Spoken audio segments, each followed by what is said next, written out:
Hey, welcome, Rock Valley Conference wrestling fans here to Delavan High School in Delavan, Wisconsin. We are here for the 2024 Rock Valley Conference tournament sponsored by the Night Owl Sports Pub and Eatery. I'll tell you, folks, I'm here, Mason Braunschweig, with my partner in crime, the Major, Mike Olson, along with our director, producer, and jack of all trades, John Fry, behind the scenes. We are here for the Rock Valley Conference wrestling tournament. This is it. This is the start of the tournament season. We go from here, we go to super regionals next week, sectionals after that, and state. This is the beginning of the road to that final place on the podium in the Kohl Center. Here we are. Mike, how excited are you to be here today? Man, it's going to be awesome. So many good, talented wrestlers here that we're going to see. Some great matchups. We got piles of ranked wrestlers in the tournament. You can go through each team and find their hammers in there. You know, we talk about the Joe Lamars, the Danny Heisers, there is also, I believe, Gonzalez, who's undefeated at this point. So, ton of good talent, and we're going to see some sparks fly today. And we'll talk about that a little bit. The conference is different, okay? This year, we didn't lose anyone, but we gained two, okay? We gained Monroe, we gained Delavan. We're excited about that. I'll tell you what, let's bring it into the booth. Seems like the kids are off the mats. Let's bring it into the booth and talk about our setup here today. We've got, again, the 11 teams. We're going to be running a 12-man bracket. It looks like the top four in each weight class will get a bye in the first round. We are working with, again, so all new to us. Yep. The conference was broken down into two divisions. We had the Valley Division, which had Whitewater, Monroe, East Troy, Jefferson, and Delavan, and the Rock Division, which had Evansville, Turner, Broadhead, Edgerton, Clinton, and Bigfoot. Now, in dual meets this year, in the Valley Division, Whitewater goes 4-0, Monroe 3-1, East Troy 1-3, Jefferson 1-3, Delavan 1-3. So there's some parity over there. Yep. Rock Division, Evansville 5-0, Turner 4-1, Broadhead 3-2, Edgerton 2-3, Clinton 1-4, and Bigfoot 0-5. So they kind of all fall into the 5-4-3-2-1. Kind of go that route. Yep.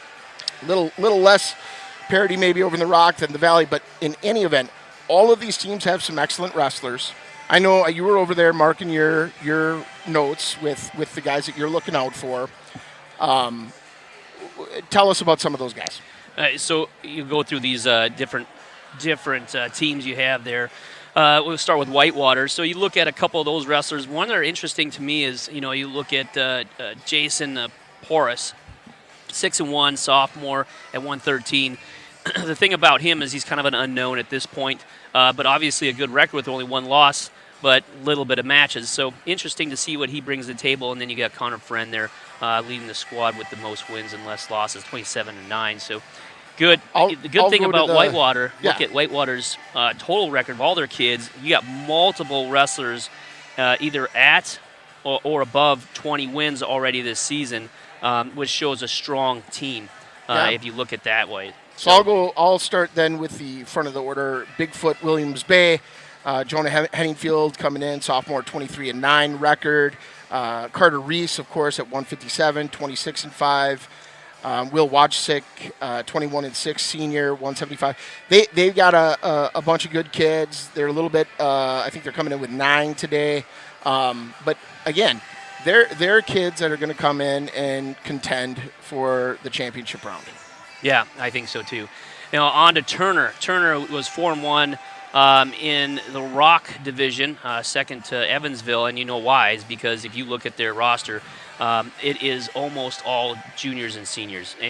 Next year, they have 1, 2, 3, 4, 5, 6, 7, 8, 9 starters that are all juniors. So, man, this year they look good, but next year, just wait. Turner's going to be a force to be reckoned with.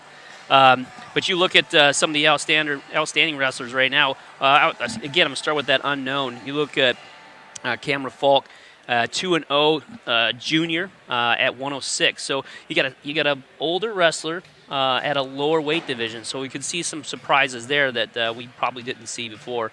You got Braden Ward, 27-8, and Carlos Ramirez, 26-8. So looking for their hammers there. I'll tell you, we're going to Broadhead Judah. Broadhead Judah, of course, has a couple of guys I feel like we've seen for 10 years. wrestling at this tournament. Marcus McIntyre, Joel Omar, 138, 150. Yep. Both coming in with outstanding records, 29-2. Those guys are absolute hammers. And don't forget about Emmett Allen, heavyweight, 2011. Again, they're coming in with, it looks like 8 wrestlers today.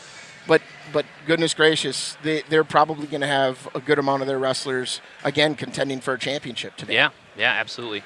On to Monroe, another strong team. Looking at them, they're specifically stronger in the midweights, 138 through 165, with some outstanding wrestlers, Carson Meenan and Christian Shu. Christian Shu, 31-6. A really good record there. I'm probably looking for him to be in the finals as well.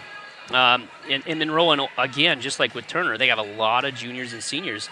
They only have one senior starter, and that is Christian. And so next year they're going to be loaded back up. Christian Shu, returning state qualifier, of course, going to Clinton. Clinton, a number of great wrestlers, led by senior D'Angelo Vernon, 22-14. They have a pile of good records in their lineup. Of course, you got the other senior, Gage Brown. Good overall team. They're kind of balanced top to bottom. They come in with 9 wrestlers. But I'll tell you what, you look for Clinton to also make some noise. And I think, if I'm not mistaken, I believe Clinton was second in the conference at the tournament, second or third in the conference at the tournament last year. So Here's a team that's going to come in and do some damage. Right, absolutely. Next is to Jefferson. So, Jefferson was 1-3 in the conference, but their overall is 15-8, and they're a much stronger team than I think their conference record indicates. And then you look at their team overall, they have a huge roster, so they got a lot of depth, and I like that a lot about them. They're led by Nick Lara at 106 as a junior, 26-5. Again, a good wrestler, and you expect to be him, hunting for those finals. I'll tell you what, going on to Delavan Darien, our host today, new to the conference. Again, they're coming in with a tough team. They got a lot of sophomores and juniors, only 2 seniors in the lineup. But one of those seniors, Caden Laufey, heavyweight, 33-4. He is tough. He got placed at state last year. So that's a tough kid right there. We're looking for him in the finals more than likely. Moving on to Edgerton. This is an up-and-coming team, I think.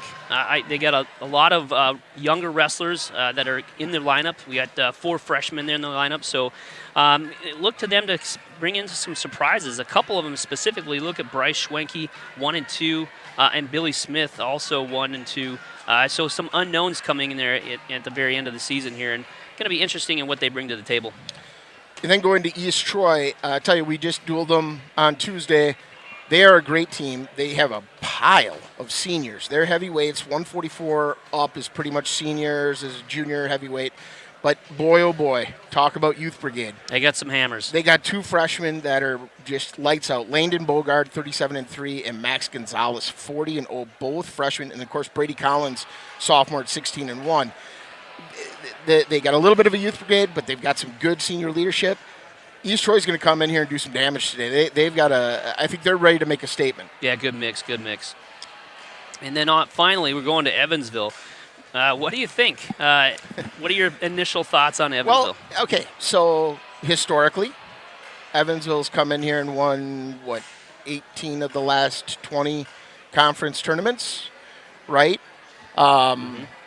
It's a different team than last year, and that's a different team than the year before. And every team is a different team. And we talk about, is this a team that rebuilds? Is this a team that reloads? What's happening with Evansville? Well, the nice thing about Evansville, it tends to balance how they do the rebuild and the reload. We've got wrestlers leaving the mats now, so it looks like we may be getting started here pretty quick. I'll tell you what, we've got obviously Danny Heiser, 2-time state champ. Kind of the leader by example on this team. We expect great things from him. It'll be interesting to see how the coaches have decided to strategically make their lineup today in order to do some damage here in the conference and keep what they believe is theirs. Yeah, and I'll tell you, just looking at it top to bottom, if you look at Evansville and what they've done to prepare for tournament time, is they've done They've done a lot of the right things. They've went to these tough tournaments. They've put themselves in difficult situations all year round to give them that best experience in how to deal with defeat, keep competitive, and sharpen that edge. Again, iron on iron to sharpen that up. But you look at a couple people that could make some waves here that you don't normally. We wouldn't, maybe the record wouldn't indicate. I think one would be Max Cather, Senior. Senior. He's been around. Yep. I think also. Race Howlett has a strong chance at making some waves that people may not have, might be looking past him. Sure. And also Brandon Staver. So I'll tell you what, in those kids. I am absolutely 100% excited to see what Cordell Harris brings today. Yes. He's probably the most exciting wrestler in the conference. I know he doesn't seem to be on the roster sheet, but he's here, and we're excited for it. So Cordell Harris will throw a kid out of the gym if he was allowed to. So that's always fun. He is high flying. Well, anyway, it'll be exciting to see, all of the teams. Obviously, we have 10 teams looking to knock off Evansville High School. We have Evansville that is going to be scrapping, fighting, brawling all day long to keep what they believe is theirs. Yep. And if you look at it, I think it's going to be a horse race between Evansville, Whitewater, and Turner. Before we move on, I do want to go to some thank yous. We want to thank all the people that helped make this possible today. Obviously, our channel sponsor and broadcast partner, Night Owl Sports Pub and Eatery. Kendall Butchin, Evansville Athletic and Activities Director. Kyle Polson, Delavan Darien Athletic and Activities Director. And also Shane Zahn, the Varsity Tournament Manager. We're thankful to all those people for helping us get to where we are today and allowing us to bring this action into your home. Now it looks like we've got matches up, so they've got bouts loaded, and we're about to go into the national anthem.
All right, that was the national anthem, and we are almost ready to wrestle.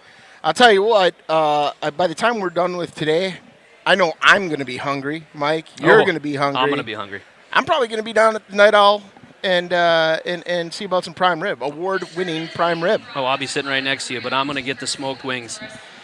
Those are delicious as well, along with their hearty burgers, signature flatbreads, and all of the other wonderful things. Fish tacos, I know that's John Fry's favorite. I'll tell you what, if you haven't had the fried bologna sandwich that they offer there, it's smoked. It is delicious. You got to go try it. It is, and it's we're making excited me hungry about just thinking about it. There we go. Well, I'll tell you what, the gym is pretty full. You can't see, there's bleachers. So the bleachers that you see on the far side of the screen, those are filling up pretty fast. The bleachers underneath us here are pretty much filled. We do have some bleacher space behind us, but that's filling up as well. Don't. Anyway. We got some Here we are. extracurricular activities happening behind us. Yeah, you know, what are we going to do live? It's organic. We deal with this all the time, right? It's fun. I'll tell you, It's Mason, fun. I'm excited. I'm so excited. I'll probably be standing almost the entire time.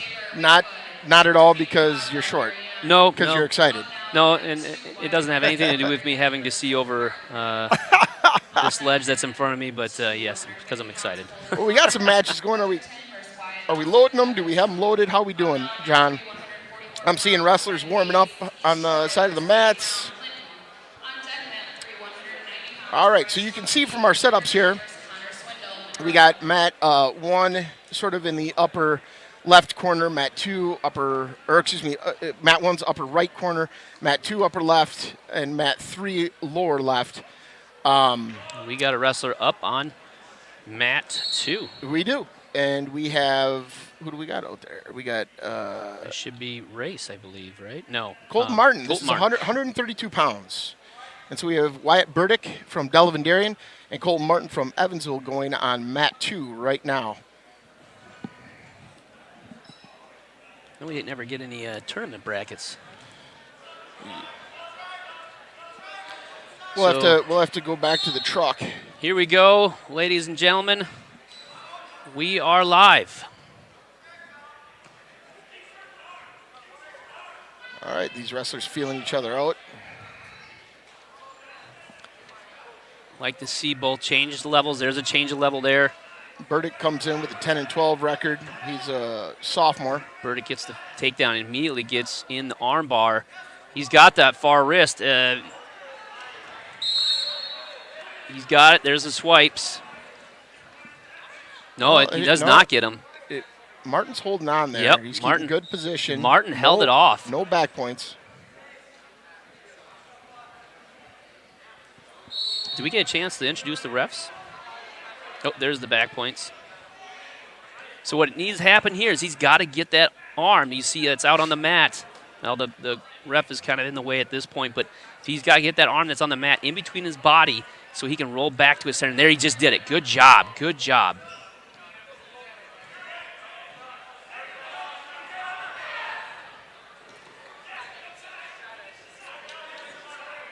So Martin able to escape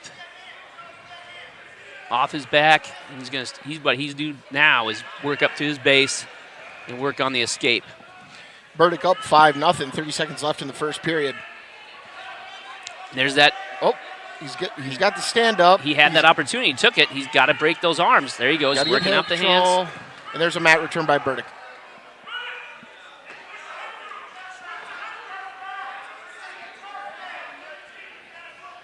Burdick doing a good job at keeping pressure on Martin.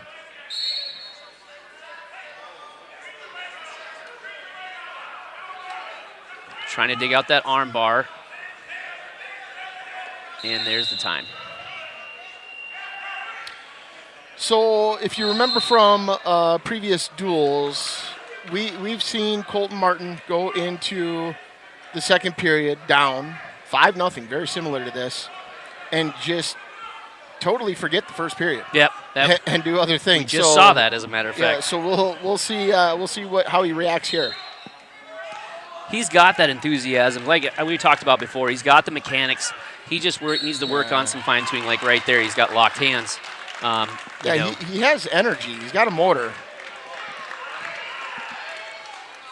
So that was kind of particularly painful because he got the locked hands and got the reversal against him. So that was tough on points.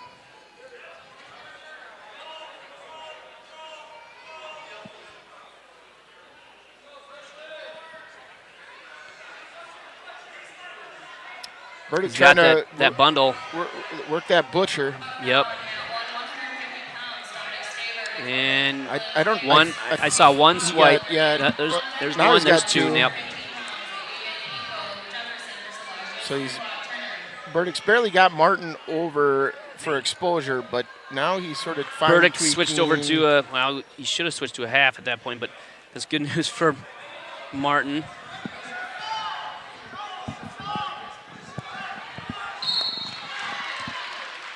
Martin holding on.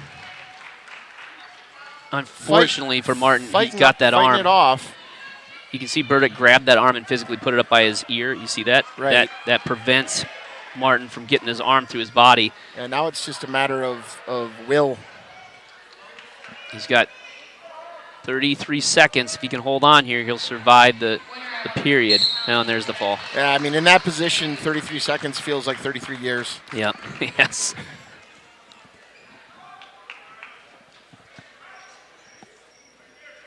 So we don't really need to go anywhere. So you got another Evansville Wrestling right back up on mat 2. Looks like we're going to see Wyatt Nelson. Very happy to see him wrestling today.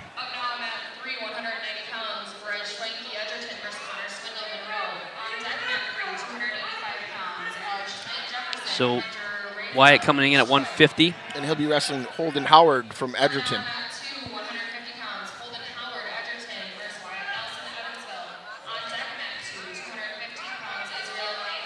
Howard comes in with a 6-14 record. He is a freshman. Wyatt Nelson, a senior. And if you're wondering to yourself out there in the audience, why aren't we giving the records for the Evansville kids? We don't have them. Yep. We do not have them.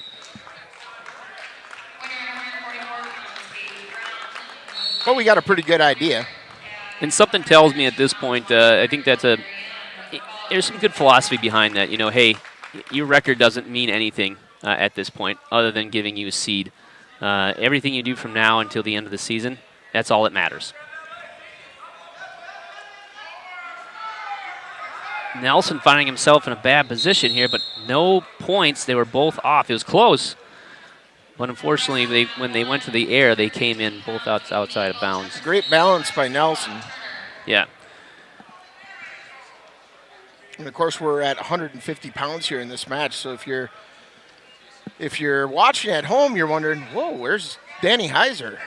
And we believe he may be in the 165-pound bracket today. Nelson in on a switch over from the outside single. So he'll score first. He's going to get a pin here. That's a fall. Wow. Nice stack by Wyatt. A single arm stack. To move him on to the quarterfinals. Ah, wow. Big team points.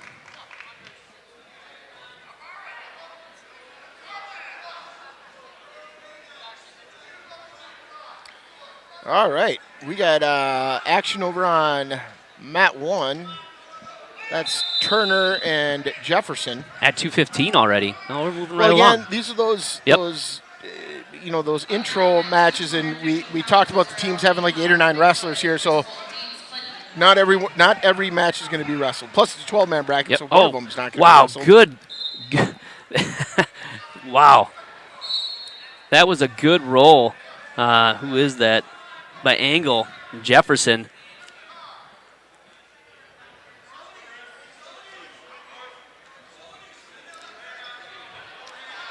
So we're going to move very quickly into what would be the quarterfinals and consolations.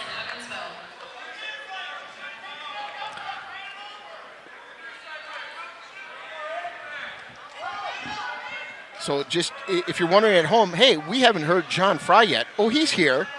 He's here. He just doesn't have his headphones or mic on. He's busy doing he made a trip out to the production truck Yeah. in the parking lot just to make sure the boys out there are taken care of. He's getting them coffee. Oh yeah, I know. I feel like big fall on that too. Does he finally trust us? Is that happening? I don't know. Yes.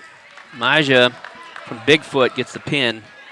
And that's a 2:15 match as well. Oh, and Matt won. Oh, saved by the clock. Oh, Simplot runs out of time over on mat 1 with Aiden Engel. And it looks like the score is 7-2. Simplot over Engel. So if you see, looks like mat 2, I think we're done with this round, essentially. These are the last 2 matches for this round, and I think mat 2 is just waiting for the next round to start. Connor Swindle up on Bruce Schwanke from Edgerton. 8-2 over on mat 3. They got 30 seconds left in the second period over there. So kind of looking like maybe we don't have any. Although it looks like we got someone posted up over there at mat 3, so there might be a heavyweight match at mat 3. Yep. But we'll see. Winner, 215 pounds, Israel Mayha, Bigfoot. I think they're staying the course on that way, so we don't run into any in-between match time requirements. That's why they're not wrestling anything on mat 2 right now. Well, it looks like Simplot got the pin over on mat 1. I don't see anybody warming up for mat 1. Nope. So mat 3, we'll go back to mat 3. Well, I see one kid warming up. Well, no, I see a couple ready to go on mat 3. So we'll have another match over there. Connor Swindle with a commanding lead, 12-2. Simplot, the junior over there, will take the victory. He's got that front headlock, but he's getting dangerously close there with his legs.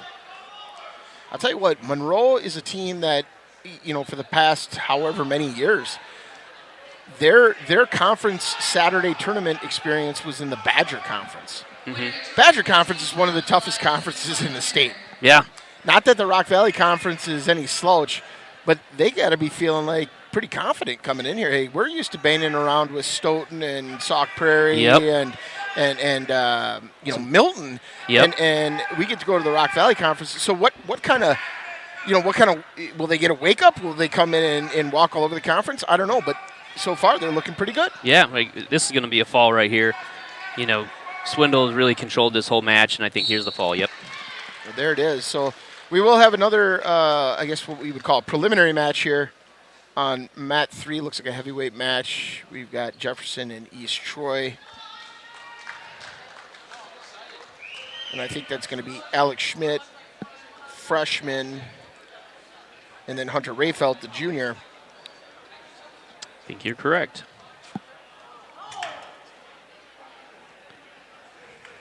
Schmidt and Rayfeld it is.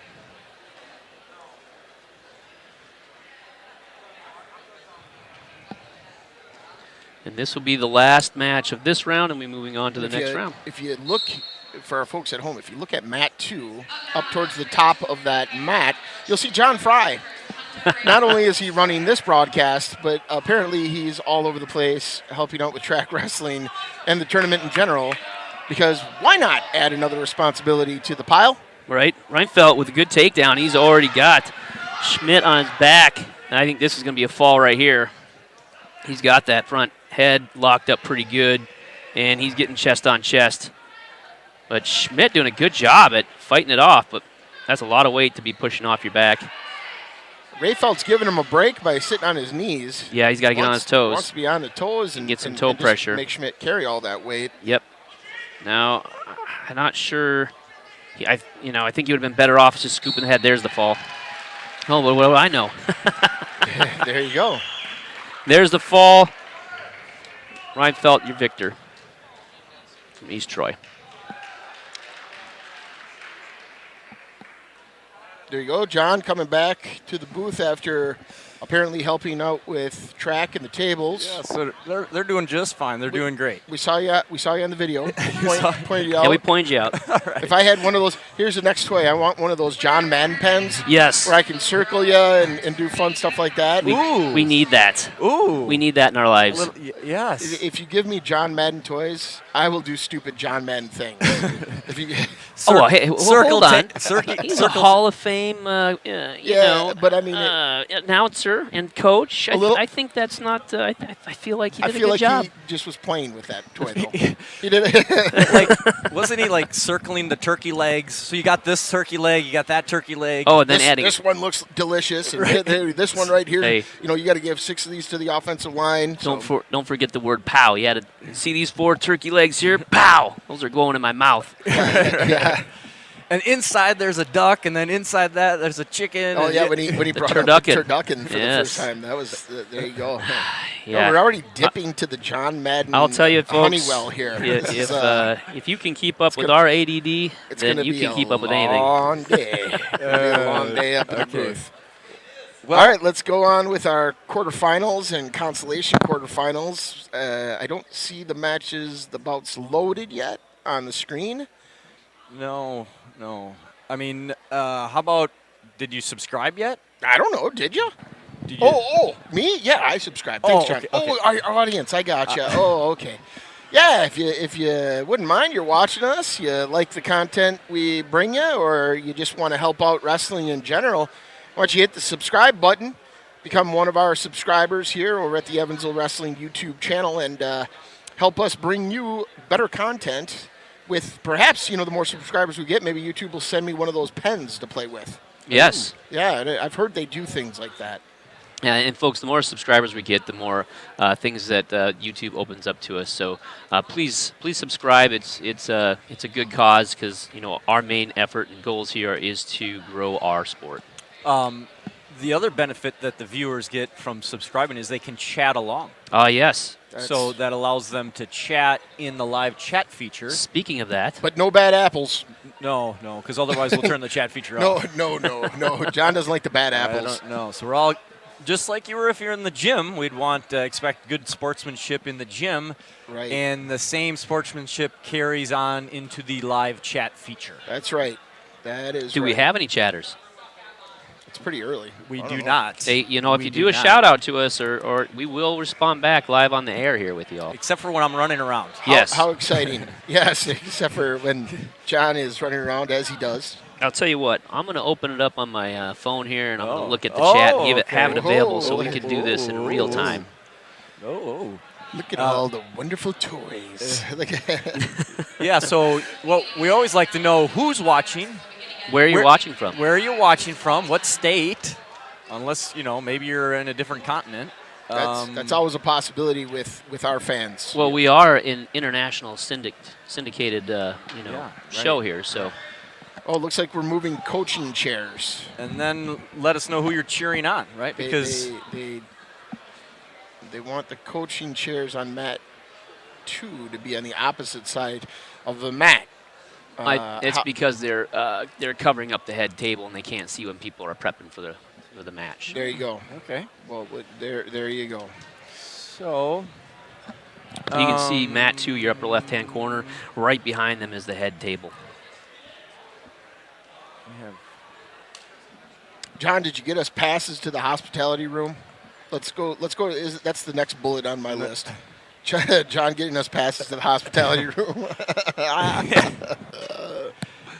yes, we'll work on that. I'm sure we're in. Okay, I was in last night. we can just walk in. Yes, we just walk in. I mean, what are they going to say to us? We're bringing in. Who are you guys? Get out of here. We're the YouTube guys. We're the YouTube guys. We're the YouTubers. Yeah, no doubt. So you may hear some crowd noise behind us. It's going to happen. We're in the crowd. We're in with the folks. It's great. But let's see where we at with wrestlers. Let's get some bouts going. Let's get going. You could talk about the broadcast schedule here. Maybe you already talked about that. Meaning regionals and sectionals. Yeah, the upcoming broadcast schedule. We're happy and excited to bring you the WIA Super Regional from Dodgeville, and then additionally the WIA Sectional at Wisconsin Dells. Very exciting things. Wisconsin Dells, of course. Perhaps after the sectionals, you may see your Evansville Wrestling YouTube broadcast team at a water park. I've heard Wisconsin Dells is the home. The water park capital of the world. Of the water parks, right? Water park capital of the world. Yeah, So it maybe is. we'll be at one. I'd challenge John Fry to be able to broadcast that. So I got the chat feature up there. Uh-oh. Here comes some chatters. Oh, Here we boy. go. Here we go. We got them started now.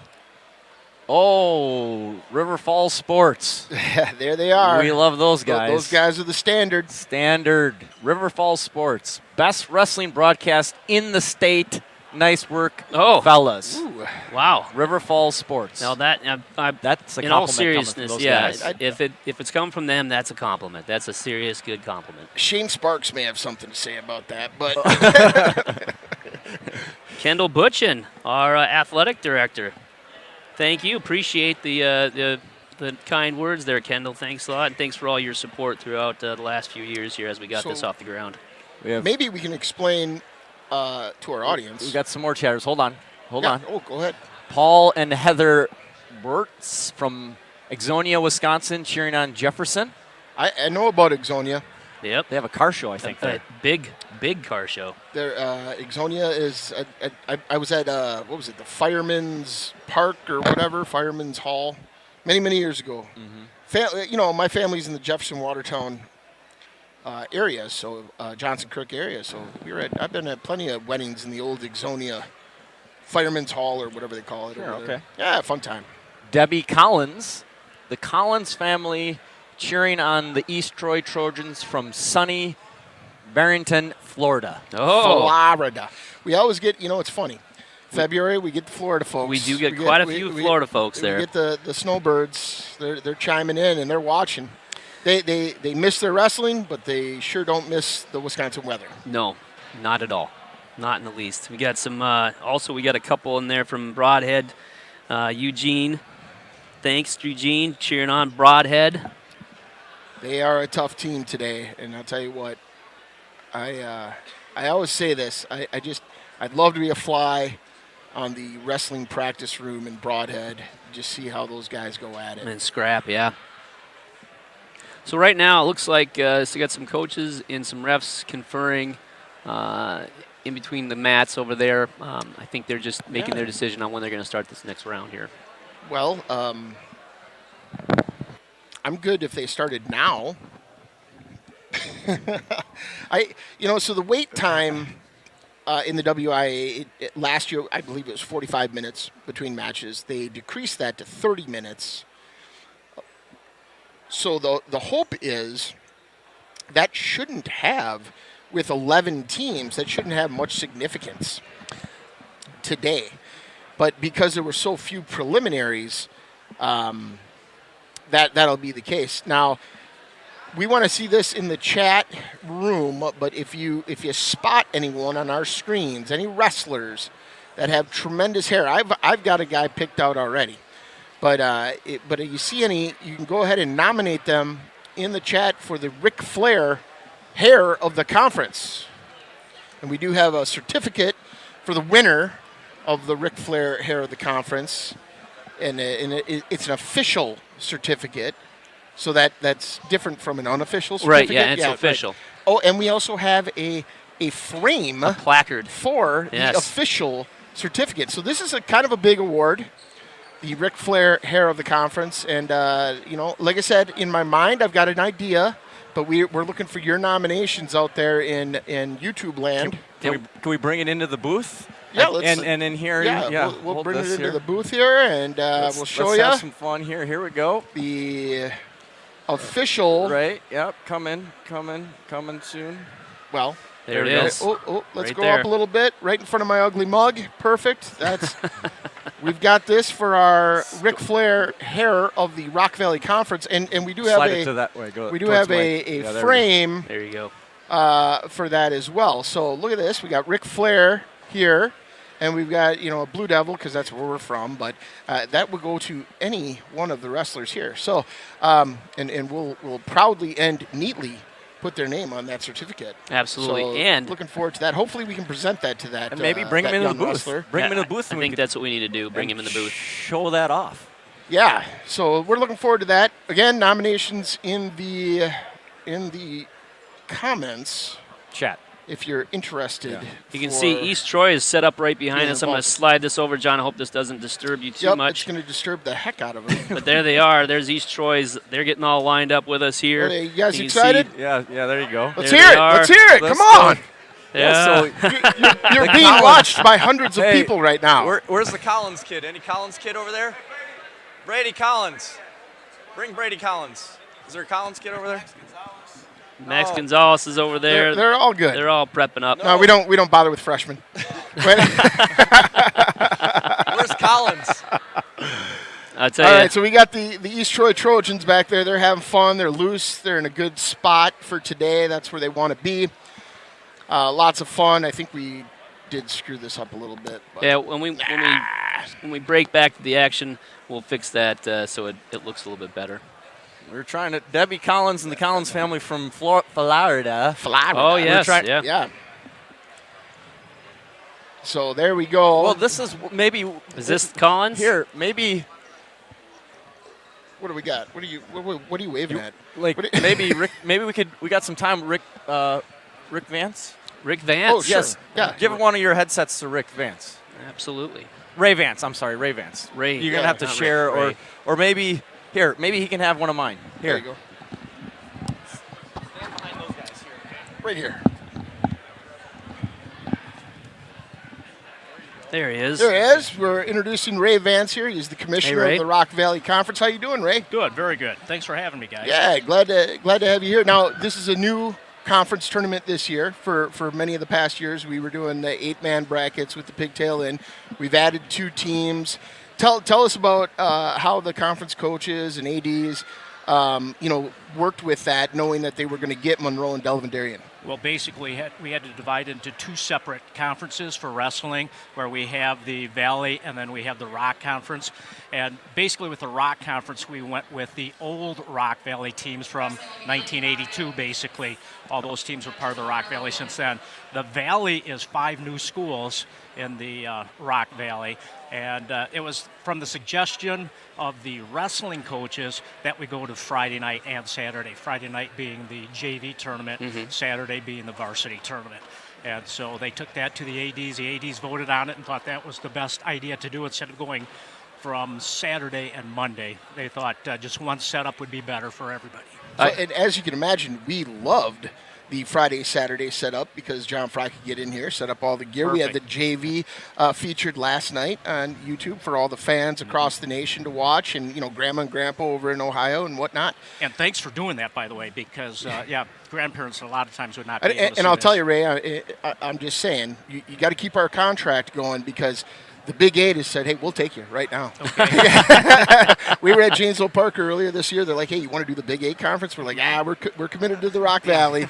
Right. When they kick you out, we'll take you. Okay, I don't think you guys will be kicked out ever. I'll tell you what, I really like the history that you put into this, and so me being from the military, I love the history in that, and what that does for me, that brings that traditions for future wrestlers and generations. They look back and say, yeah, the Rock is the original, the Valley, the new guys coming in, so it can cause good rivalry going forward, and I really like the idea of that and how you maintain the history of those teams and how those divisions worked out. Yeah, so good we're work on hopefully that. going to keep this. There might be 1 or 2 switches here or there, but we'd like to keep it exactly the way it is because it and does keep that history You alive. never know because, again, as a conference, you also have to deal with the WIAA, and sometimes they're going to dictate changes conference-wise, and you just got to roll with the punches. Exactly. Yeah. And there Yeah. could be changes coming up in the future, but right now there is a realignment plan out there that the Rock Valley does not support. We want to stay exactly the way we are.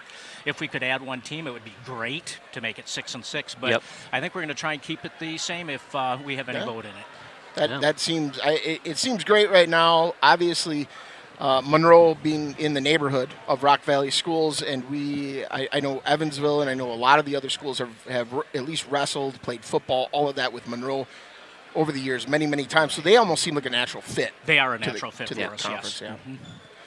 Well, I tell you, the So- conference is tough. You see a lot of you see the records here for the conference, but then you look over at the overall record, and there's a lot of wins over here. A lot of wins. A lot of wins outside of conference, Yep, exactly. Yes. So Yeah, it's I an mean- indicator of a tough conference. Rock Valley, when we go to the postseason, always a strong conference representation up at the Cole Center and in sectionals. So we're very excited about that the next few weeks.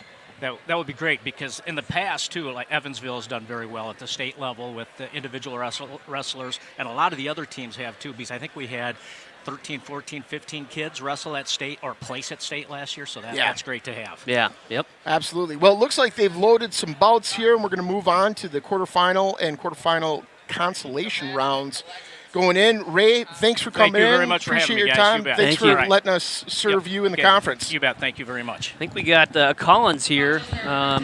Hold on one second. We got to wait for our producer to get up. So I think we got our Collins fans that came up. I think we got. Yeah, we're not going to that. Yeah, we're not. We got wrestling coming up. We got so- wrestling. Sorry. But we'll see you today. We'll point you out on the on Yeah. the floor. Don't worry, Collins family. There, East Troy is sitting right behind us. We'll get. I'm telling We'll you, get him up here. 106 pounds, Owen Bailey. East Troy knows where to sit. Bailey and Monroe. On deck mat 113 pounds. Trevor Root, Jefferson, Jason Porras, Whitewater. Up now, mat 2, 106 pounds. Colin Frey, Evansville. Kevin Oh, Vaughn. Colin Fry coming up on mat 2, 120 pounds. Race Howlett, Evansville. and he'll be going against Kevin Vaughn from Delavan. On mat 3, 113 pounds. Sean So we got a super fan, Harry Router. He's tuned in and watching the wrestling. So thanks for joining in with us. Appreciate you. Jefferson versus Anthony Salinas. Bigfoot.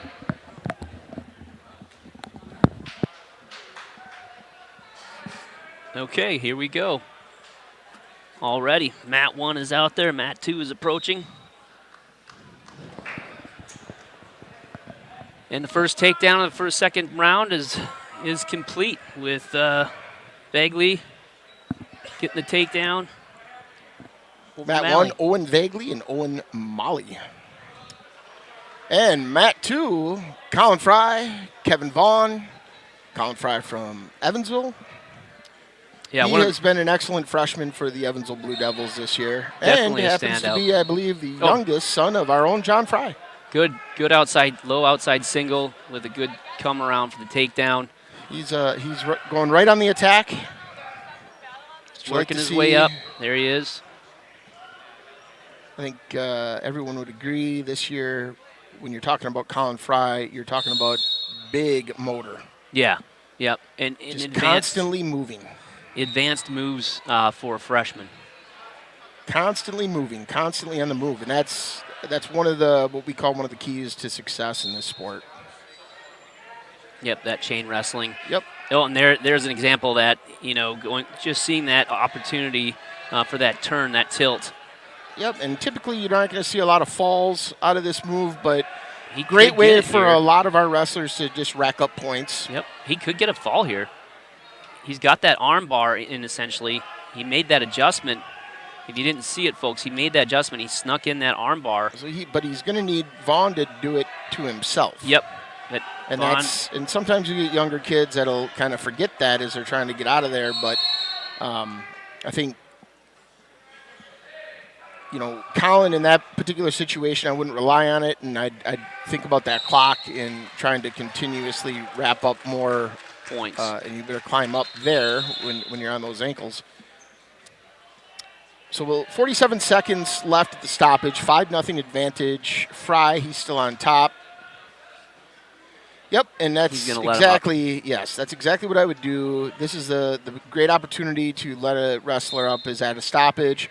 Go right in, score another point, look for another. Good. No, there was that outside single again. But Vaughn able to capitalize on that experience from the last time. Another outside single, turns the corner, and gets He's going to the get takedown. 2. Now he's got about 30 seconds left to look for some back points. Vaughn's going to want to avoid or get that arm back. Yeah, Fry's got the arm bar. He's got the turn here. So he's got some exposure. This could be it. He's got him good. But again, he's not chest to chest, so it's going to be a little difficult. He adjusts to a half. Vaughn fighting and looks like he will avoid the fall. And so that'll put the score to 10-1 going into the second period. And that's kind of that 10-1, that's kind of that idea that a lot of kids feel that's the standard where you want to be. You want to get that takedown, you want to get some back points, you want to get another takedown, you want to get back points. And then, Right. then you're feeling a lot better in the rest. I didn't see whose choice it was, but they took neutral. I tell you, I like the comment on the Delavan Darien the Delavan wrestling mat there. Yeah, that's pretty cool. Outside single, but I don't think he's gonna get it. Yeah, he is gonna get it. Yep. And if you remember, when they first got this mat, it was probably, I don't know, 5-6 years ago, something like that. But that's one of those ones that were featured at the state tournament. Yep. And I saw that, I was like, oh man, that is cool. It is cool. Yeah. Well, they call this Comet Country. We are more in back Comet points country. off armbar again, but that one's pretty tight. There's the fall. Yep. Coach Weiler kind of calling for it, kind of raises his hand at that point. He's got that little towel. Colin Fry will move on into the semifinals. And we're excited to see how that young freshman's day will go. We're mat 1. Looks like Bruin had Horace on his back. Meanwhile, mat 2 will have Race Howlett and Braden Collins from Clinton, 120-pound quarterfinal matchup.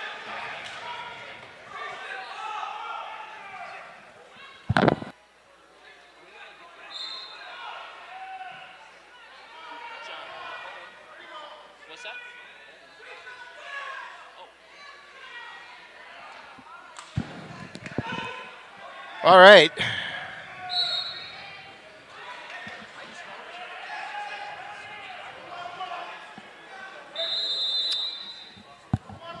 So if you go into the actual link in the description, we provide in the description of the videos, we provide a link to Track Wrestling, so you can go there and follow along that way as well.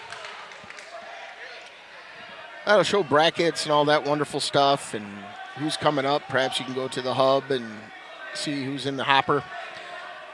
Race in a little bit of trouble here. Winner at 106 pounds, Colin Frey, Evansville. Collins got in a good single and got it tucked up underneath his armpit, but he's having a problem finishing it because Howlett's got in that whizzer, and he's controlling the tempo of it.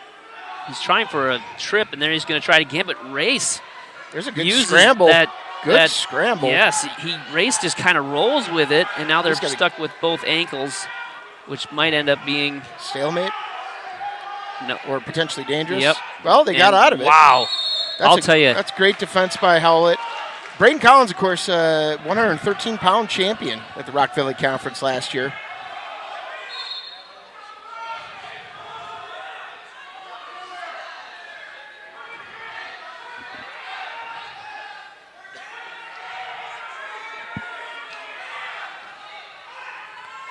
Howlett using that, pushing hard on that whizzer, trying to get the flip, and he didn't get it. Wow, out of bounds. That's a hard whizzer right there. Get the flip.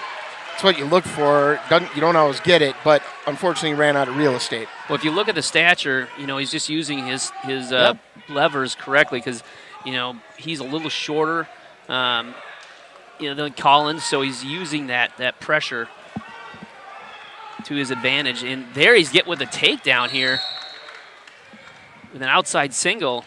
Try to get the head in the hole, didn't get it, but he's got that arm trapped for an arm bar. Boy, this would be big if he could score here at the end of the first period.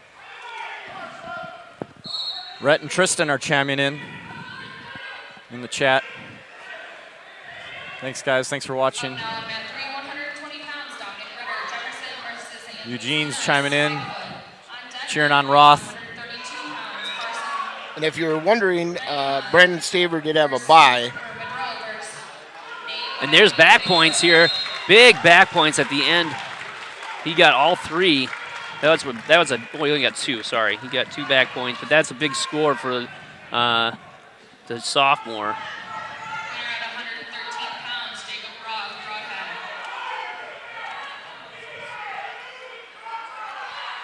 So it looks like Clinton will choose top here and race with a 4-0 advantage.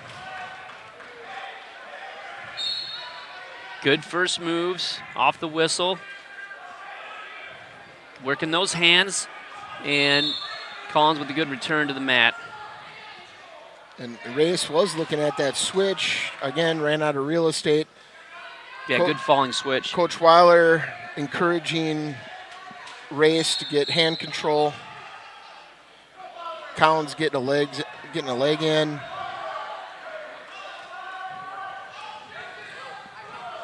Again, you get a leg in, you really want to kind of go back and pick it out. Pick it or kick it, one or the other. But when he's got that little grapevine hooked there,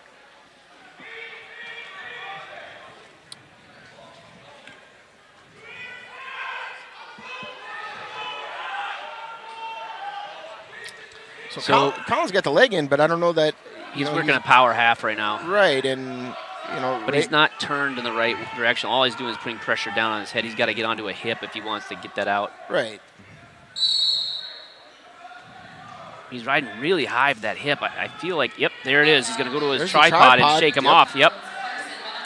Collins trying to adjust. Then he locks in even further, but Race has got to stay with that tripod and just shake. Yep, he's got to get up on that tripod, get his hips up off, and cause Collins to be uncomfortable up there. Don't go to a hip there. Yep, get your hips high. That's what he needs to do. What he was trying to do is step back and get that leg out. But, man, Collins is really high right now. He seems comfortable, though. He seems comfortable and confident where he's at, so tells me he's been there quite a bit. Tell you what, though, less than 20 seconds. I mean, if Collins is going to do something, he wants to do it now. Yeah, this is going to be a and we got a stalemate with 12 seconds, so we restarted 12 seconds. If Collins is trying to, Turk him or get that power half with the leg in, does he have enough time at this point? No, and if I was him, I'd be switching off to something else. I know it's his bread and butter, but it has not worked for him for nearly 2 minutes, and if he wants to score, he's got to do something different. And there's a falling switch. Oh, you got to be careful with the leg rider with a switch because that's what they'll do. It hits you on a Turk. Yeah, and you can't get caught watching the paint dry. Yeah, counting the lights. That's what we always said. So Collins chooses top. Race has choice this time, and Collins didn't score there, so that's a win. Now Race is going to take bottom, and he kind of has an idea of what Collins is going to come after him with, so you'd think that's a pretty smart move. Yeah, I agree with that. There's only two things I would have done there. I would have been top or neutral. Well, actually, bottom or neutral. Bottom or neutral, yeah. Well, though he did score from the top on the first period, so I think he would have been okay. All three, I wouldn't have disagreed with any one of those calls. Well, and again, at this particular point, Race is moving on the bottom. He's not camping. Right. So we're at a minute 39. The pressure's all on Collins. The ref there telling the crowd to scoot back for safety reasons. Yeah, you'll see we got managers, we got other wrestlers are all sitting on the floor, which is nice for the people in the stands, but it does make it a tight gym. You see Collins immediately when he wrestles every time he's had to start, both hands go into the thighs so he can block to get the legs in. At this good point, technique. Aren't we looking for a mat return? And that's going to be. This should be. This is a no did he catch good. the elbow? He did. He got the elbow. This is a no good Collins position. Good for Race Howlett. And there's going to be the two. Yeah. And there's going to be back points, and this could be it. This could be the fall. There it is. Coach Weiler, you can see in the left hand, he's looking for very into now, it. Race wants to just be calm, plenty of time. He's got to switch those hips accordingly. There you go. That's it. There's the fall. And there is a big win for Howlett. Howlett beating the returning conference champ. That was a big win and pin for the team. Yeah, obviously Colin not happy with that. I don't blame him. He wrestled tough, and Howlett is just peaking right now. It's good to see it. This is when you want to be peaking, no doubt about it. He's comfortable at his weight. It's showing. All the hard work is showing. That was huge. Huge. I believe it's pronounced huge. So huge. Right. So I'd imagine that we have. Blake Fry's got a bye, so we won't see him. We got Eugene Chrysler, his son, he's cheering on his son, Josiah. It's his first year wrestling, but don't sleep on him. So we'll keep an eye on him. I haven't been sleeping on that kid at all. I don't know that I slept last night. Ward took down John Fry Friend and clearly hasn't slept last night. Plus, he doesn't drink coffee. So Wow, Ward. There's some mats back there. Ward just taking it to Friend here, took him down and immediately put him in a cradle, a far side cradle. And this was a. And this could be it. Now this is Brady Friend, Yes. freshman, but obviously I think we're thinking family with Connor and Carter, who of course was a great wrestler for Whitewater for many years. Yeah, Friend family. Multiple time state qualifier, I think multiple state placer. So they're a strong wrestling family. Ward, of course, coming in with a 27-8 record, so he's got a pretty good season going for him.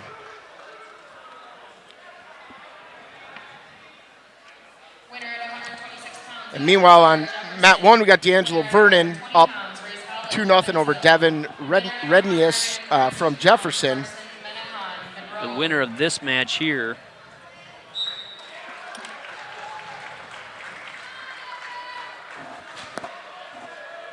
Yeah, the winner of this And match. there was will wrestle Connor Fry. Friend winning over Wyatt Burdick by fall on mat 3. So the two brothers going at the same time. Ward's got a butcher or bundle. He's got him turned. This could be it. He's got it tight.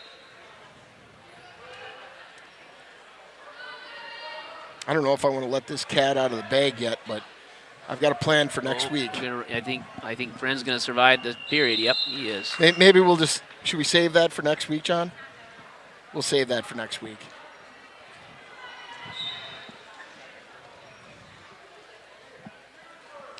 Well, in mat 2, Ward takes a commanding lead, 10-1. Up now on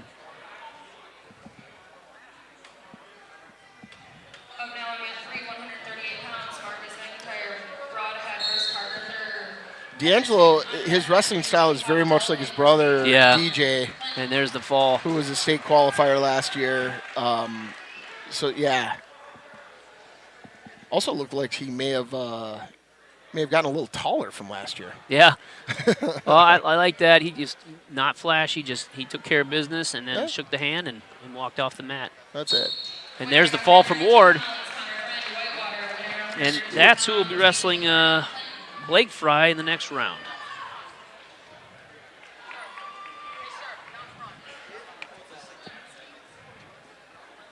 Up now on mat 1, 138 pounds. Hunter Marquise, Clinton versus Javier Morones, Delavan. On deck mat 1, Curtis Rossmiller, Whitewater. So we should be seeing Lincoln Keller coming up here pretty soon, and it looks like he'll be coming. He's on deck on mat 1. So that'll be coming here pretty quick. 132 pounds. Jack Lewis, Destroy versus Isaiah Chrysler, broadhead. On deck mat 2, 138 pounds. Garrett Minder, Monroe Looks versus like McIntyre with a win over on mat 3.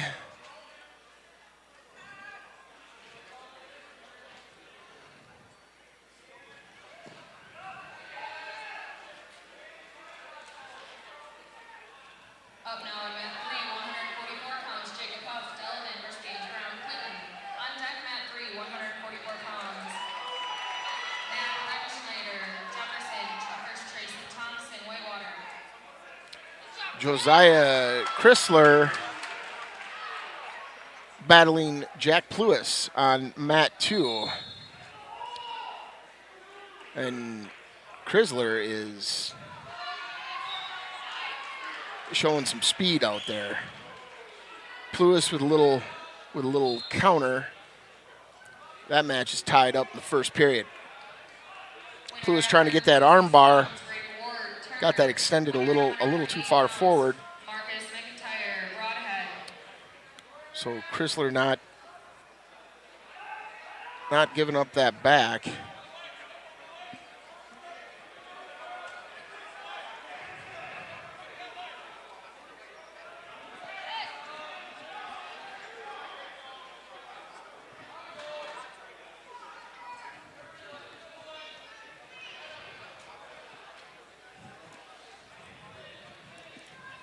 Eugene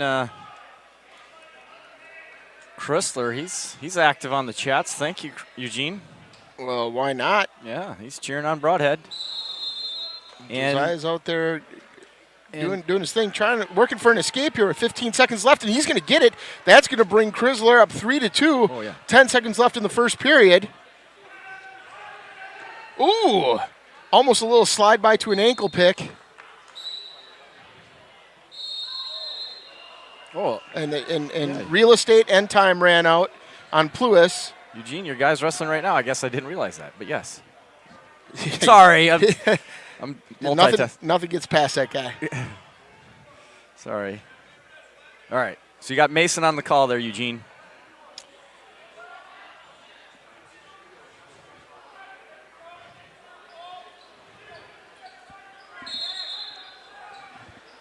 Second period. Chrysler will take down Pluis on top. Moves out. On the bottom, you want to keep your head up, and get hand control. And Chrysler doing just that. He wants to circle back in. He just ran out of real estate there.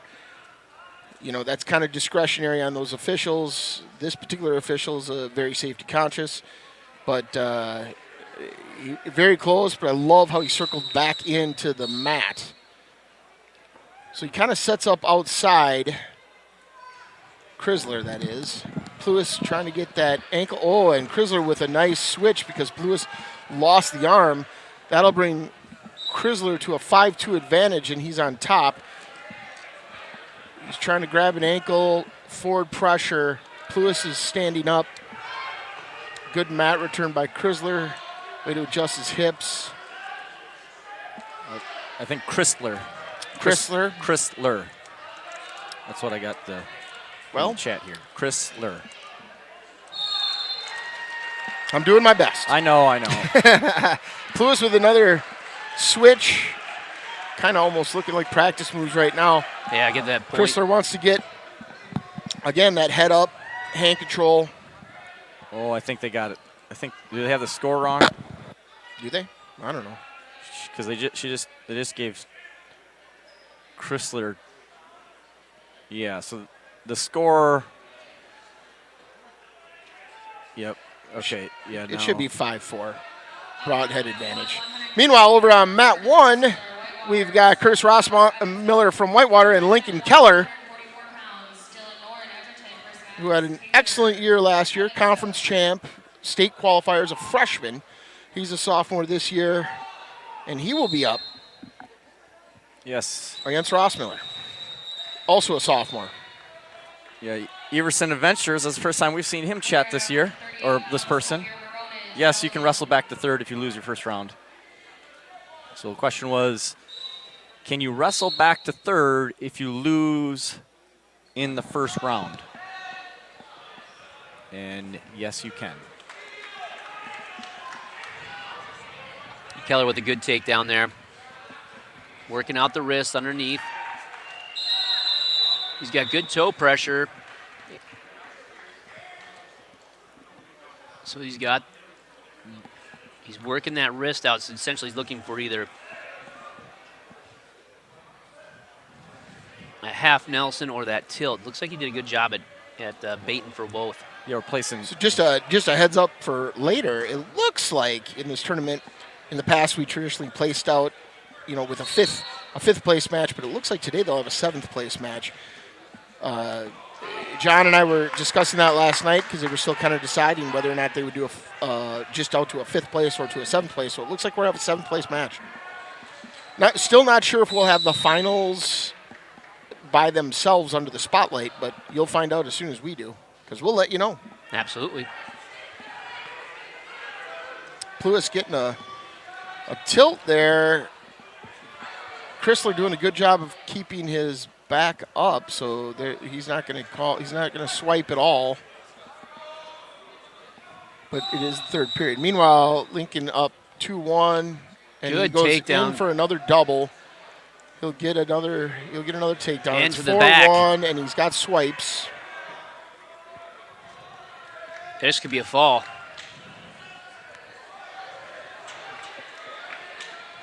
So good change of elevation. You know, And he he's gonna lowered.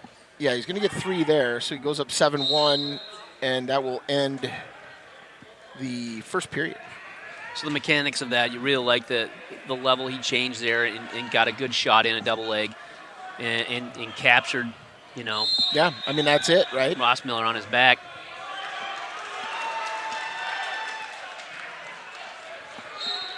Meanwhile, Mat 2, 43 seconds left, tight match, 7-5. See what happens. Lincoln on the bottom to start the second period. He's able to flip his hips around, get into good He's position. going to get nope, because he's got the head. Well, he catches the cow catcher here. So he's going to get the reversal. Oh, he's got it in tight, and a lot of time. There's the fall. And there is the fall. Keller will move on to the semifinals.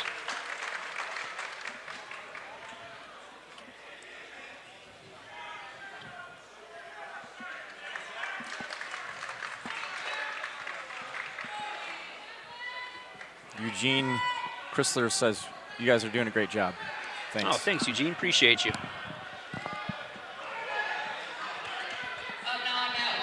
This is Eugene's son wrestling here in red for Broadhead. Yep, yeah. And unfortunately for him, Time ran out. Lewis was able to ride that I'll tell out. you what, though, Chrysler being a sophomore, young sophomore, looking forward to watching him in the future. Yeah.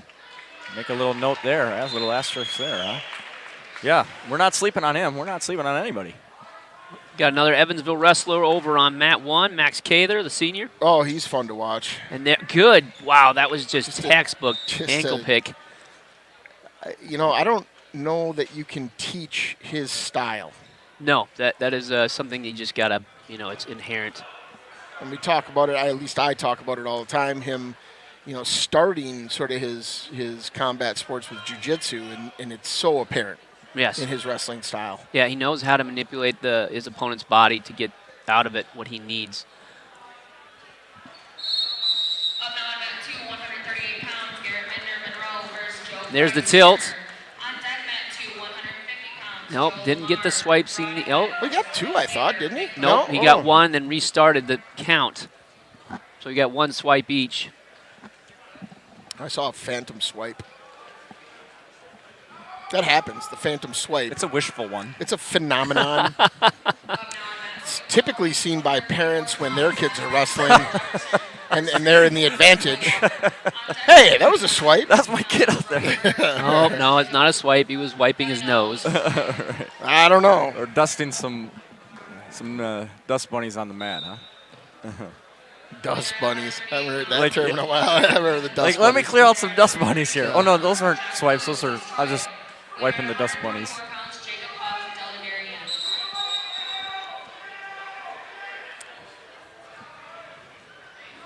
So he's got the inside leg there.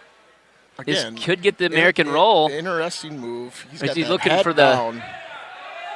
Well, now he's got a No, he's whizzer not in a in. good spot here. Yeah, He's got to keep that whizzer hard They'll go out. and Oh, escape. Loss of control. All right. That's, again, one of those sort of discretionary calls. Yeah, unfortunately, that was so close at the end of the mat or end of the period. Fortunately for Norin, though. Right. So 2-1 advantage. Cather going into the second period. Cather takes both up. Good call. Just got to work a takedown here. Good front headlock and got that outside leg. He's going to get the takedown. Ooh, see if he can lock it up. If Nope. he can lock it up, Get your he's going to get the 2 takedown. either way. Just cut him and go again. Yeah, I think so. That's I what, think right here. Just what are you doing? Yeah. careful. Norin taking advantage of Max kind of just being out of Norin just taking advantage of Max being out of place. Really, that's what happened there. Right. So optional start. Yeah, that's smart. I like that. He's going to give him up.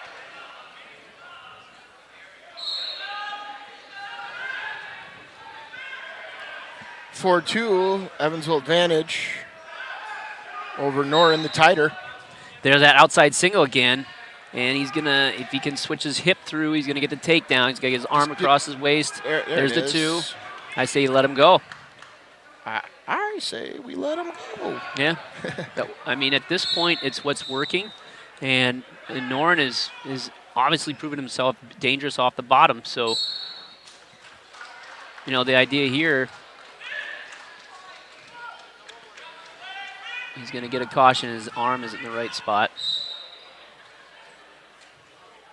Or his head wasn't in the right spot, excuse me. Oh. I was going to say, I thought he had it on the belly button, but it was the head.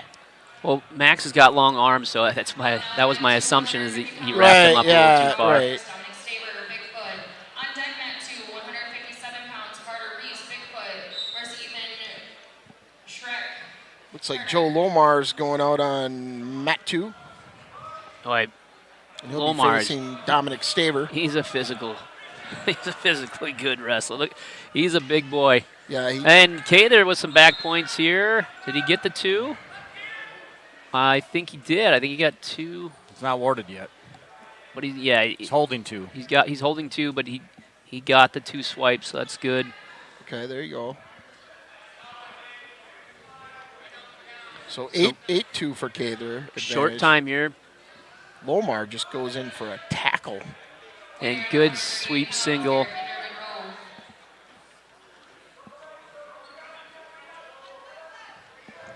And Lomar's a force to be reckoned with. That kid does not skip the weight room. Oh, look at this. And he just powers Staver. There's no skip in the weight room there. Noren's going to take top here to start the third. It's 11-2, Kather advantage. He tilts you to sleep almost. So Lomar goes away with the fall at 150. Kind of what you'd expect out of the number 1 seed.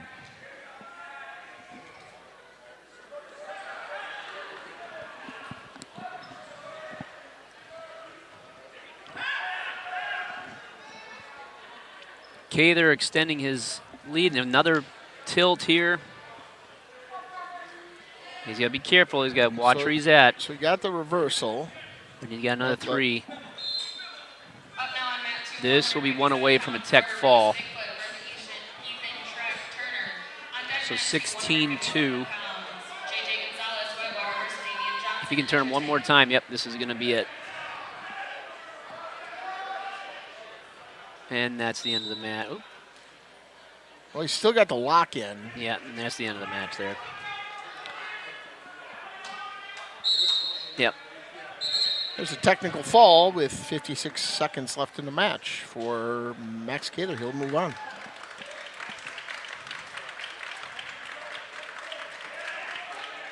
Let's see, do we got looks like Wyatt Nelson won a match with Christian Schuh. Winner at 150 pounds, Joel R. Broadhead.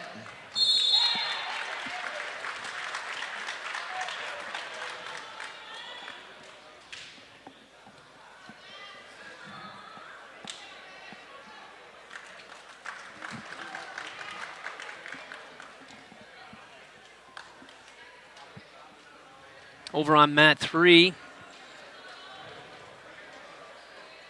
you got Thomason versus Reimenschneid.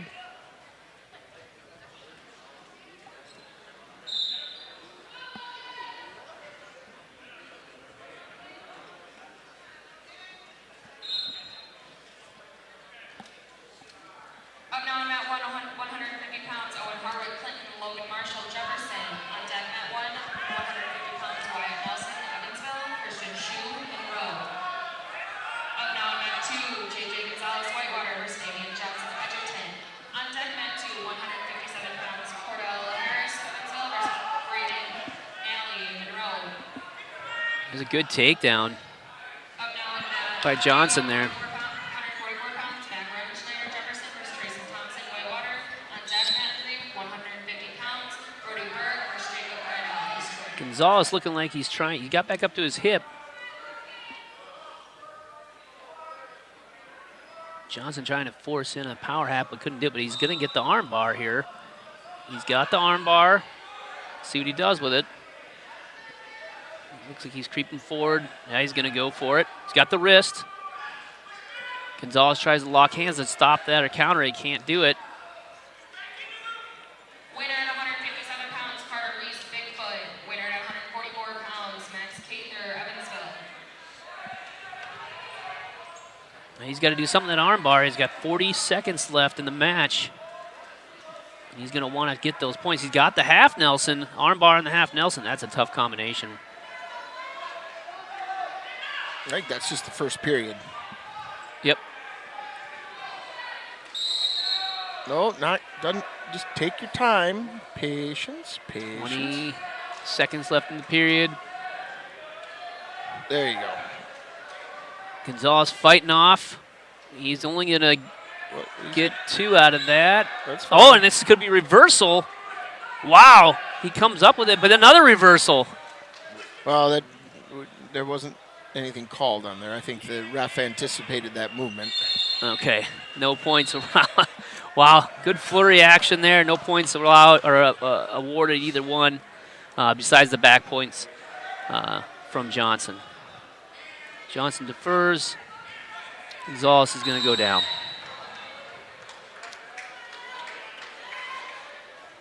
Johnson could be an early contender for the Ric Flair hair of the conference. I think so. He's got a little bit of action going on there up top.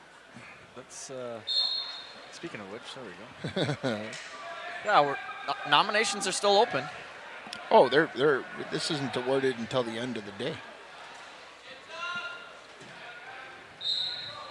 Johnson trying to dig out a wrist. I'm just saying, don't sleep on Caleb Davis. That's all I'm saying. It's kind of he's my front runner. Edgerton, 65-pounder.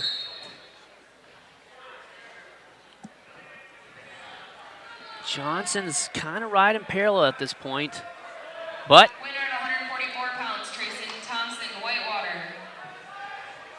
Oh. I see an Evansville wrestler warming up outside of mat 3. Up now at mat 3, 150 pounds, Brody Turner versus Jacob Vinell, East Troy. On deck, mat 3, 157 pounds, Ida Schroeder Jefferson versus Logan Hendricks, Clinton. So you look over on mat 3, it was a good single leg for a takedown.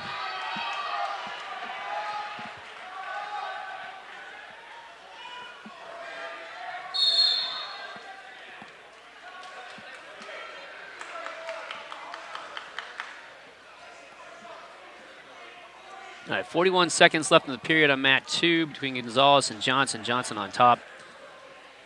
Johnson's pretty much been riding the entire match thus far, so he's got a lot of riding time, which can be exhausting, but good inside switch right off the whistle by Gonzalez. Closing the gap now, 2-4. And he's got the arm. He could get some back points here. We got plenty of time left in the period. He's got the wrist. He had the half, but couldn't capitalize on that. 15 seconds left.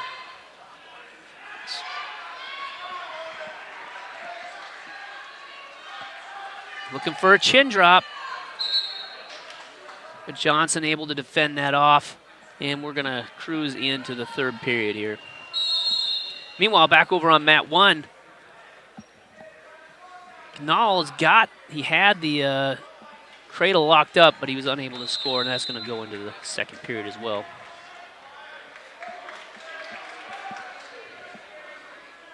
All right, back to mat 2. Wrestler starting in the neutral position.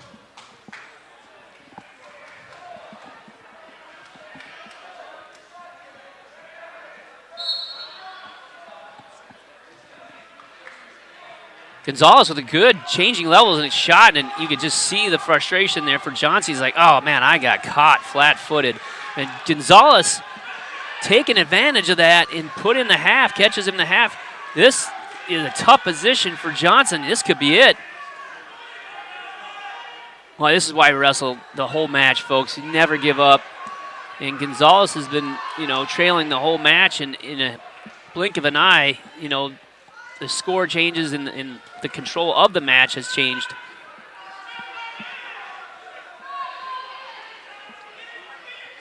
He's got a long time there. There's still 1:03 left in the period and in the match.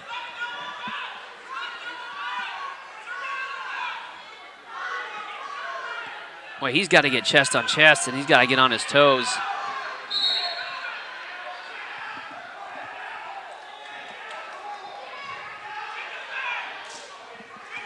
This is going to be tight.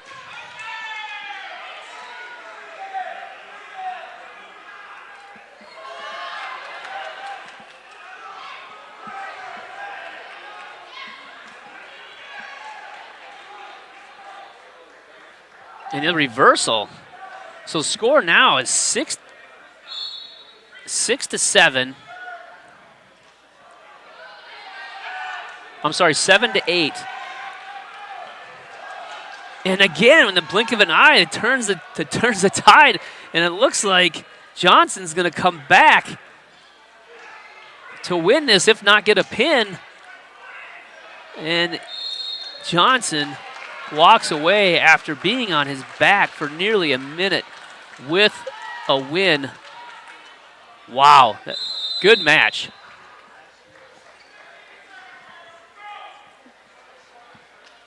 I'm going to take the action over to mat 3. Ganal taking the lead here, 8-3, and he chooses both up. I'm sorry, Berg chooses both up.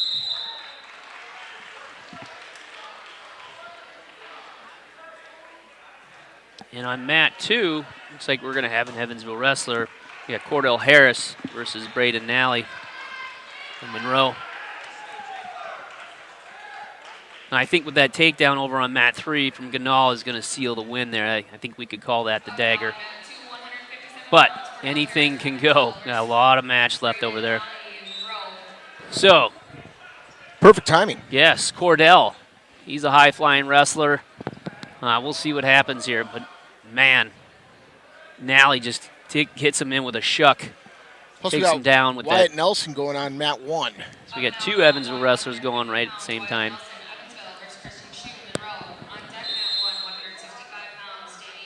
So Nally trying to hit. Nally's just taking it too. Very aggressively going after Harris. Meanwhile, Shu's got a quick takedown on Nelson over on mat 1.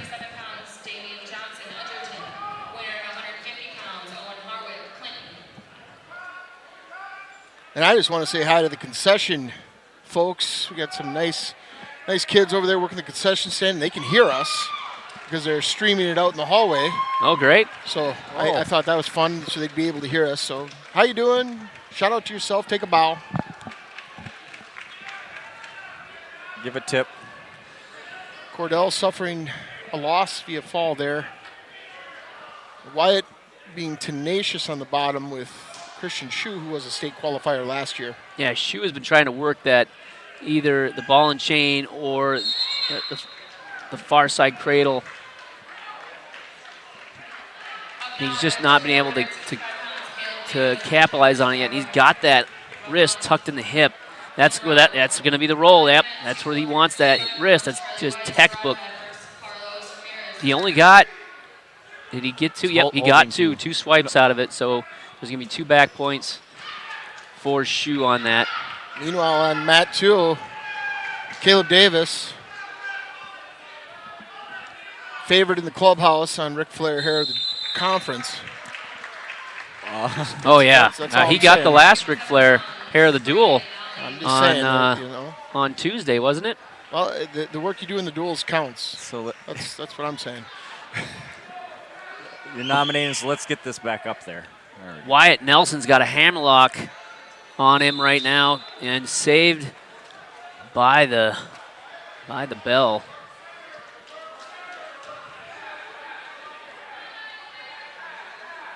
Nelson's going to defer. Shu is going to choose down.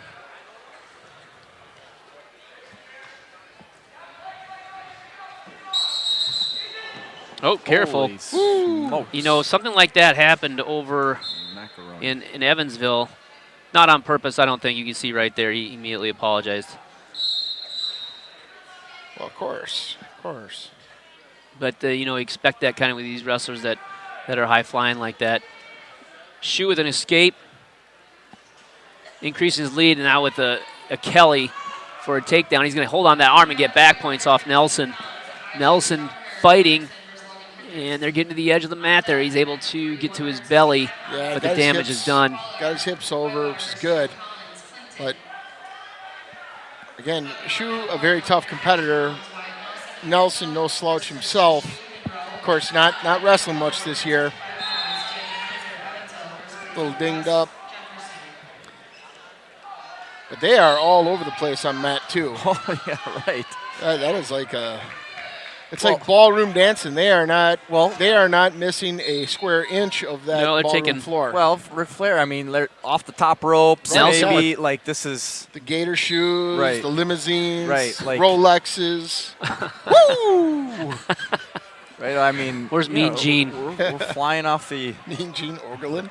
So Nelson got an escape just to get taken back down again. Shu's taking a commanding lead here, 12-1. He's having a tough go at it. Flying off the top ropes on mat 2. Atomic elbows. Atomic elbows. I think you just put any word in front of it, it's the same move. Right. Yeah.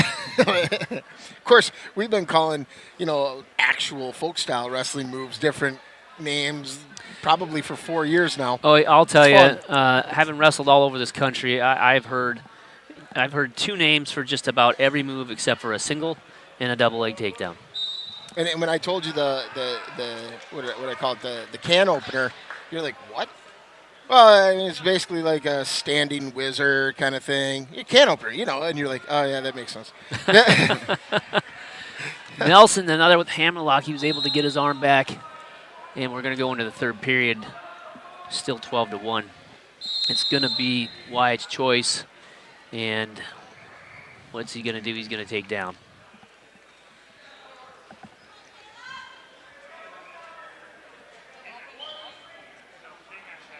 So Roof knocked over Davis 4-0.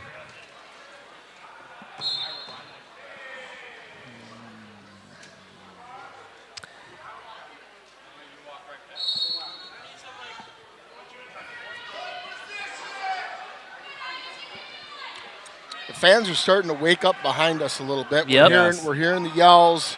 People are starting to get excited. Yeah. Quarterfinals, kind of a big deal. This is where a lot of big team points are made and lost. There's a big fall. And Roof knocked For with the Monroe. fall over Davis.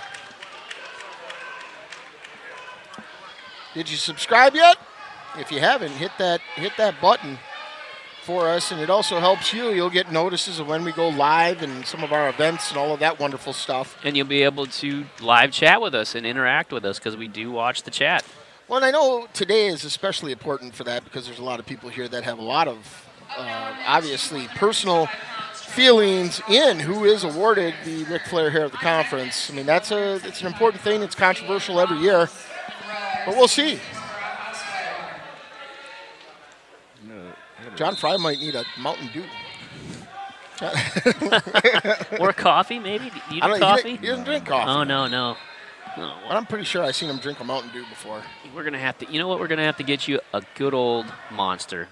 Get you rolling. I don't know that he does that. No. Shu with another takedown over there, that is going to be it. I feel safe giving him a Mountain Dew. I'm going to approve that, John. You're going to be okay with that. Maybe a chocolate bar, Mountain Dew and a chocolate bar. Tough loss for the senior over on mat 1. I'm sure the concession stand has all of those things for you. Yeah, you don't want to give me Monster. That could get a little out of control. What could go wrong? Spontaneous combustion, Jittery John. Oh, boy. Yeah. Whole new level. Well, meanwhile, mat 1, we're going to see the 2-time state champ, Danny Heiser. And Grayson Brusk from Jefferson is the lucky individual that gets to face Danny.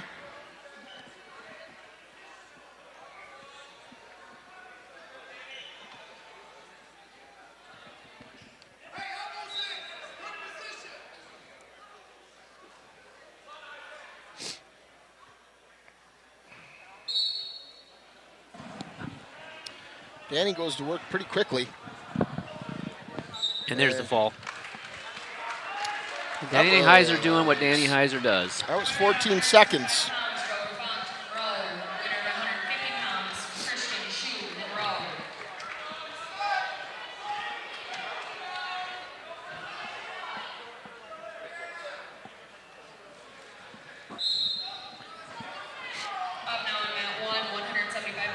I will step away for a moment. Oh, you go ahead. We're perfectly fine up here, unsupervised. Mat 2, we got Charlie Weiss from Broadhead and big fall Carlos over on Ramirez Mat 3. Turner. Ramirez, a senior, comes in with a 26-8 record. And I'll tell you what, I'm really impressed with him. I've watched him over the last few years. He got the opportunity to wrestle, I believe, both of my older sons that are now graduated. Able to learn from that and see, sometimes when you're younger, freshman, sophomore, you get beat up a little bit, and then you come back. By the time you're a senior, you're sitting in, the 2 seed and with a great record. Yep. That's how it works. The sport's all about growth, and if you're interested in that as a person or a family or anyone really, this is the sport for you. Absolutely, and being competitive, whether you're winning or losing, that's what wrestling really teaches you, how to be competitive. Yeah. And what it is to mean to be competitive. It's, well, not just about wins. It's about that. For these student athletes today, here in this gym, I mean, they don't. These wins don't. They're awarded the win today, but they did the work for the win. Right. All last week, all last season, all last year, all last 10 years. Yep. That's where the wins accumulate, in that practice room. Absolutely. You look over at Nichols. He's got that arm bar and the wrist. He's trying to bring it back the opposite direction that you normally bring that. He's going to scoop the head here, and I think he's going to get the back points. Yep. Got that little chin drop going. He's got back points. And he's got it. It's got it tight. Well, he's digging in. What he wants to do is kind of get his chin a little bit higher on the chest and get off of his thighs. Yep, he's got to get on his toes. I like where he has that arm there, so he's doing the adjustments. There's a fall. Yeah, there it is. And again, in that situation, when we talk about adjustments, we're not talking about big moves. We're like little, just tiny, almost microscopic little adjustments, so you're not shifting your weight too far around.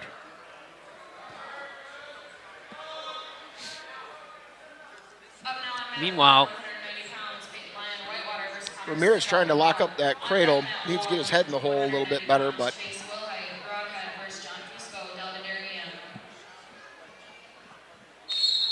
stalling on Ramirez. Yeah, the officials want to see them come off a little more perpendicular, not just sit parallel and ride that way. And so, again, that's going to be a stylistic thing from the officials. And this official in the middle, he was officiating when I was wrestling in high school. And, hey, I'm 50. That's kind of a thing. Yeah. That's quite a few years to be doing this. Yeah, but I mean, a lot of these guys have been doing it forever. They've been doing it, longer than I've had a driver's license, so. Yep. But they are, to be a WIAA certified official in the sport of wrestling. And, So, I'm not going to speak about the other sports because I don't know enough about them, but I'll tell you what, in wrestling, you got to be good. And these guys are good. Yeah. They see a lot. So, again, another stalling call. And by the way, we had 2 back-to-back pins on mat 1 and 3 just within a few seconds of each other. But here we are, a second stalling call against Ramirez and a point awarded to Weiss. So, when you're in that situation as a coach, I'm telling my kid, just cut him and take him down. Yep. Let's find other ways to score. Let's not get ourselves in trouble. Yeah, Ramirez Wow, just punishing with a three-quarter Nelson. He's able to flip Weiss, and this could be it. He has got him tight. That was just a muscle move right Yep, there. he's got it But tight. again, Carlos wants to get off his knees. Make your opponent carry the weight. Yep. And I'd hold that elbow up higher on the elbow, less on the shoulder. Go up a little bit more and bring it back over further. He's got to scoop that head up. That would really push those shoulders down. I like that he's not looking at the pin. Mat 3, we got Adrian Wessels, 175 pounds, against Zach Traeger from Edgerton. So this should be a good match. Looking forward to this. Did they wrestle on Tuesday? I think they did, didn't they? Great question. I don't recall because Adrian kind of bips and bops all over the place in the lineup. He's kind of like he's like a utility infielder for the Brewers, you know? He can pretty much play any position, kind of like Waits. He kind of goes all over the place, you know? So, and he's wrestled 190 for us this year, 175, 165, and I think he could make 157. Do you think so? I might know so. What I'm saying is, how many other kids have we had, wrestle 3 weights and be able to wrestle 4? Yeah, and he's That's a sophomore. amazing. Right. So he's got a bright future ahead of him. Oh, yeah, for sure. So he did get taken down by Traeger early on there. By the way, I'm not sure how many times you and I have done this today, but I have heard, we get a lot of fans, obviously, but every now and then you'll get those people that happen to kind of want to be a little smart alecky. Typically, they're my kids, and they'll like, oh yeah, it was a pretty good broadcast. Couple cringe moments. Cringe moments. Yeah, you're cringy, Dad. Oh, okay. All right, man. It is what it is. All right, Traeger's got Wessels in a bad situation. However, Wessels has got a good bridge there, and he's able to get back to his base. Traeger's a little high right there. Yeah, that's what he was going for. And Wessels does a good job. Oh, he's got that elbow tight. The elbow tight. That's what you want right there, especially when he gets those hips a little high. Boy, he could have came out that back door. That's what I was kind of thinking. He's got to get that arm back and angle back so he can get it between the bodies and stop him from following him around. But Adrian's another one of our wrestlers here in Evansville that first period score really doesn't mean anything. No. But but Traeger has built a pretty good lead, 5-0. You see what I'm saying? Yep. Right there, like no time, edge of the mat, and he somehow is able to get him in a really terrible decition. And I think he needs to go down Weiler again. is Coach Weiler is indignant a little bit. I think he thought that there should be at a minimum a reversal, or at least a loss of control, something for an escape. Yeah. Well, I don't know that he was. I think his parents are up here probably screaming for back points, but. Thus is the world of wrestling, folks. Wessels looking for scoring from the bottom. He's good at it, too, by the way. So you can't sleep on that. Yep, and the coaches are saying, hey, just let him go because they know what's going on. Smart there. move, Yep. and right. I mean, but, Edgerton did that a couple of years ago with their 215-pounder against Tucker Peterson, because Tucker Peterson was known for that role. Edgerton knows how Evansville wrestles. Man, Wessels almost had that trip, and Traeger just moved it and then took it, capitalized on him being out of place at that point. He got just a little bit off balance. Yep. He's going to get the escape, though. I think they've figured him out, and they don't want anything to do with. Oh, I mean, Wessels is dangerous when he's on bottom. Yep. Oh. Almost off the mat again.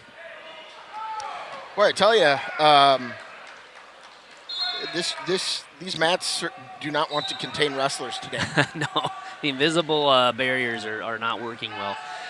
Good takedown again by Traeger, and now it's taking a commanding lead. Traeger's on a hip there, though. He's on the wrong hip. Yeah, if Wessels could get his hips up, he wants to work for a tripod here. Yep, that's what he wants. And if he could put Wessels in a really bad spot. Oh, there he is. Yep, that's what we're talking about. And this is what he does. This could be a fall. That's a fall. He's got the neck. This could be a fall here. Let's go. Let's go.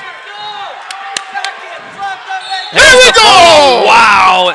We talked about it. The Cardiac Kid! We talked about it at the beginning of this match, and it's exactly what happens. He is such a dangerous wrestler off the bottom, and it just took Traeger, who had he commanded that whole match, just getting out of place just a little bit.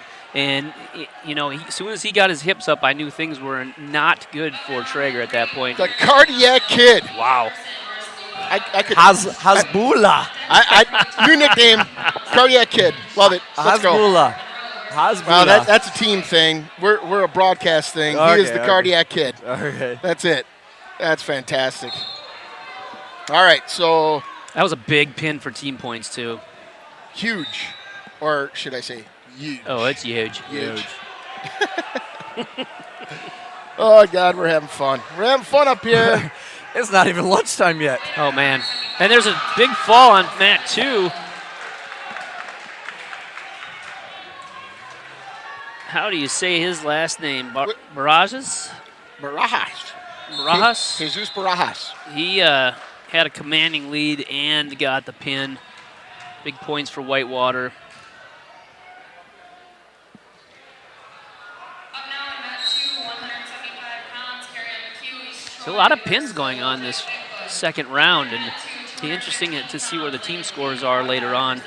Well, like right after this round? Yeah, let's take a look at that. That'll be fun. Oh. We getting some comments? No chatting. We kind of went quiet for a while here. Quiet in the chat. Well, there's a lot of action going on. Yeah. Not too many opportunities to be typing. Yes. So true. much action. All the action. Stay with us, folks. Yeah. Winner at 175 pounds, Jesus Barajas, Whitewater.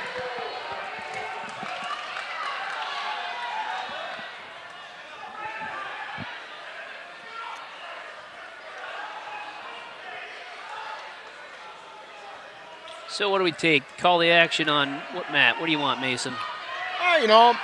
So I've been kind of looking at Matt too with Will Watchsick and Kieran McHugh.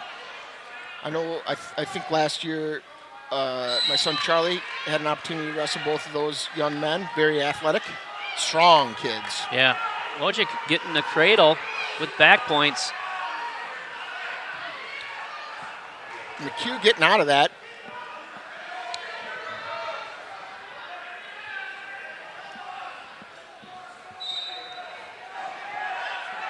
Oh, you look over on Mat 3, big pin combination here. Half Nelson with the wrist. Short time, 6 seconds. You can hear those Delavan fans. They're doing everything they can to will Bauer, yeah. their guy into position. But the damage is done there, and it goes on to second period.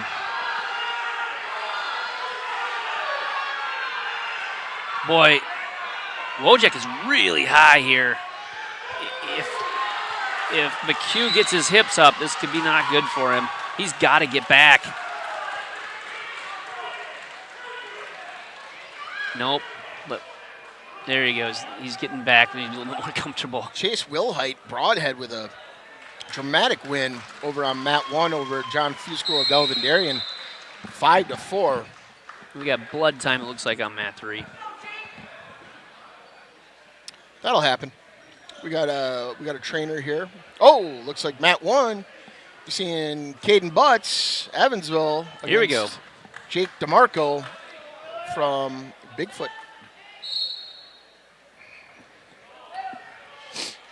Up now on mat 1, 190 pounds, Kato Butts, Evansville versus Jake DeMarco, Bigfoot. On deck mat 1, 215 pounds, Dylan Bate, Belgarian versus Elijah Simplot, Turner. Tell you what, Caden Butts has come on and been a real fun wrestler to watch Winner at 190 pounds, Chase Wilson. the past few weeks. Yeah.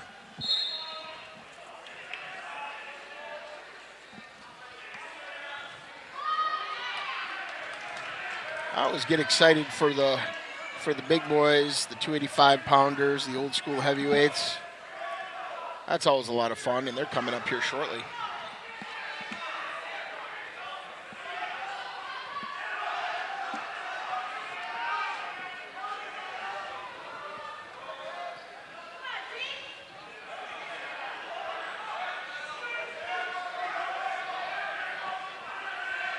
Butson on a leg.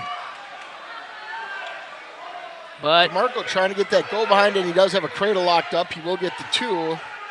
careful. Butts doesn't want to go that way. Nope.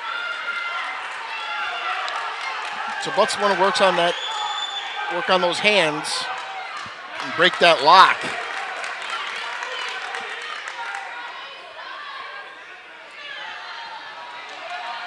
Boy, and there's the fall. Yeah, as soon as that knee got in his back, neither wrestler can. They're still wrestling. Neither one of them heard.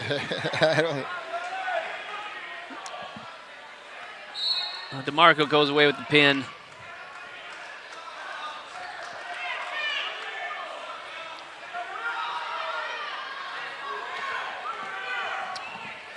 Meanwhile, we got the old 1-2 punch coming up. 215, 285, both returning Rock Valley Conference champions. Brad Bartz, who has the 2 seed today, and Tim Lund, who additionally has the 2 seed. It appears we're going to be going, there's not going to be a break. They're going to keep rolling into the 3rd round. I see the 106-pounders warming up. Fantastic. Maybe we will get done in time. To make a stop, there. Oh well, I mean, we're going to have plenty of time to make a stop there. I've already secured our seats. We will have refreshments and perhaps prime rib. Ooh, I make time. Succulent prime rib. I make time to make it there. Winning prime rib. That's right. We're going to get the what we call the Tim Lund cut. It's a special. You got to ask for it by name. You got Queen, you got King, and then you got the Tim Lund cut. They bring out a big slab. You know, it's about a 4-pound slab of prime rib. 2 people to carry it. That's right. 1 to devour it. That's how it works. It's like Thunderdome. You know, 1 man enters, 1 prime rib enters. Only 1 man leaves. That's how it works. Boy, oh boy, we're not even to the semis. Oh, look over on that. Dumb jokes. Oh, Maggie's chiming in. He says, I'm not here for wrestling. I'm here for the annual Night Owl ad read. If you want to know the truth, we just make that all up on the fly. Yeah, we're not ready. I'm not here for the wrestling. There's no I'm script. here for the Night Owl ad read. Yeah, there you go.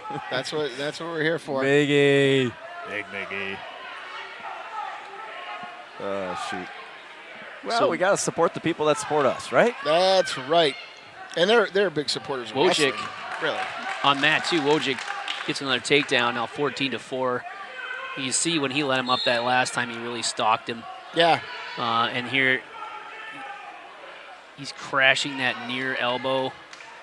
Looking to, he's got it locked up for the cradle. He's going to be able to get it over. Yep, he's going to get it over, and this will put him close to tech fall. But it won't matter. We're going to run out of time.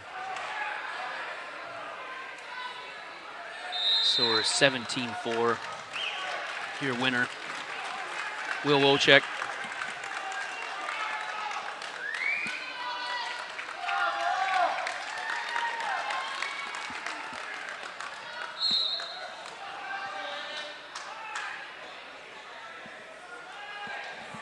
Over on mat 3, Luke Bauer's got that headgear directly over his eyes. There is simply no way that the straps from that headgear are allowing him to be able to see at this point. But he's still going. He's going strong. You know, and when I was in high school, we did a lot of turn the lights out and wrestle just to get that feel. Yeah. So, you know, You catch a finger in the eye, that's what it's like. And you can't see, and then you don't have depth perception, so that's a good drill. over mat 1. Wow, that was a tough half Nelson. And he switches back to the other side. Yeah, that's Dylan Baton from Yep. Delavan, and he's tough, coming in with a 26-7 record, junior. And there's a kid that doesn't miss weight room day. Yeah.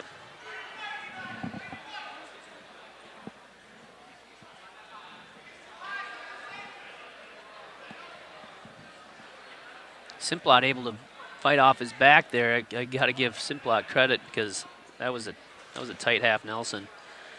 But he's got the arm bar, and he's trying to bring him back over. They're going to call it potentially dangerous on the shoulder. Well, he just pulled that arm past that Yep. that safety angle they have there. Yep. Can't pull that past 90 degrees, so.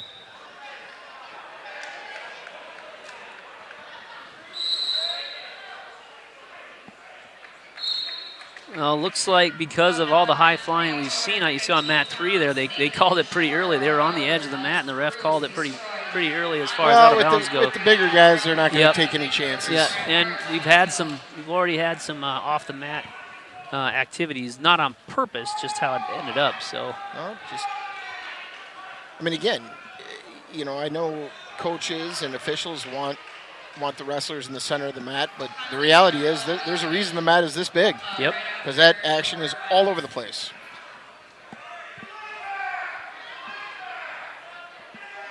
You can hear Coach Witt. I don't know if he can come through on the broadcast, but he booms a bit. Over the years, I've really gotten to know him, and he is a great coach, and he's got his. He does things for the right reason. I really great ambassador of the sport. Yep.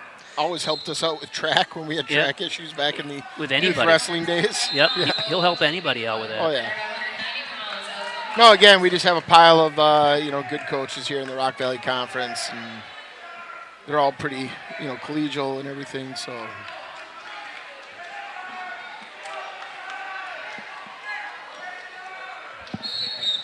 Yeah, it was nice to hear Ray Vance in the.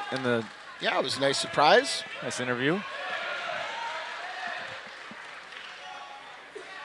I really like what they did with keeping that history, and enveloping that into what we see now. The two divisions, the Valley and the Rock, come together and have the Rock Valley.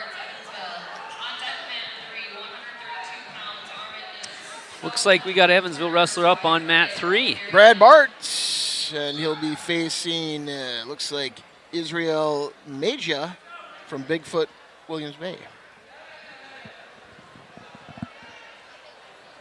Meja had a good first round there. He did. But Bartz is a physical specimen also. He's a big wrestler. And he goes to work. Ooh, had double over, excuse me. Mm-hmm. That's you don't want to, at this weight class, you don't want to have your opponent have double over or double under. Yeah. You don't, especially with your head down. You don't want that. Bart's got the lock up here. He just needs a return on the mat. He's going to get right to his back. So he's got takedown and back points. This could be it. He's got him. There it is. Bart's taking care of business. I'm looking forward if Byton can make it into the finals with Bart's, that would be a fun. Byton and Bart's, that'd be a nice final. Well, we'll see. There's a lot of wrestling to happen yet. Still got the semis. Boy, that pin's big points there for us. It's a tight score already. I'd be willing to guess between Whitewater and Evansville. I've seen a lot of pins.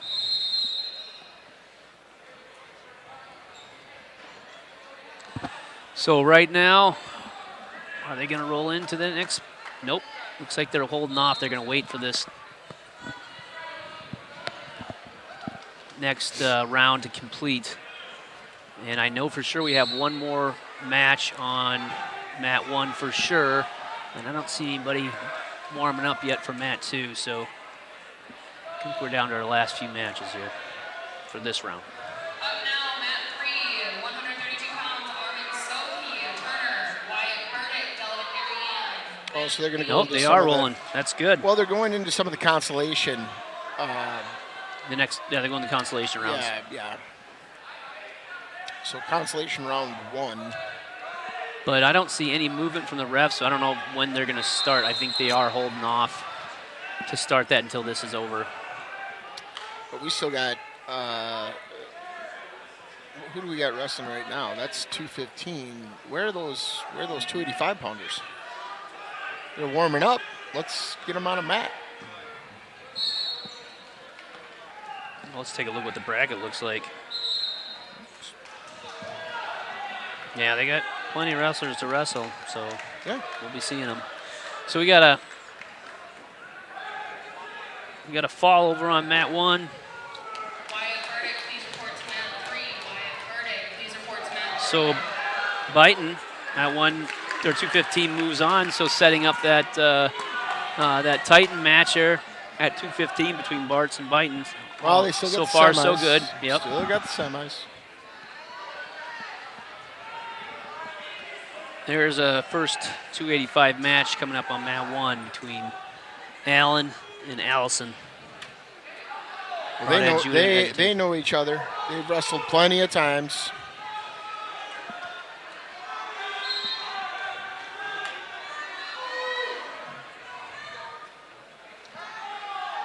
Allison looks like he has the weight advantage. 285 pounds, Evan Allen, Broadhead versus Sean Allison, Edgerton.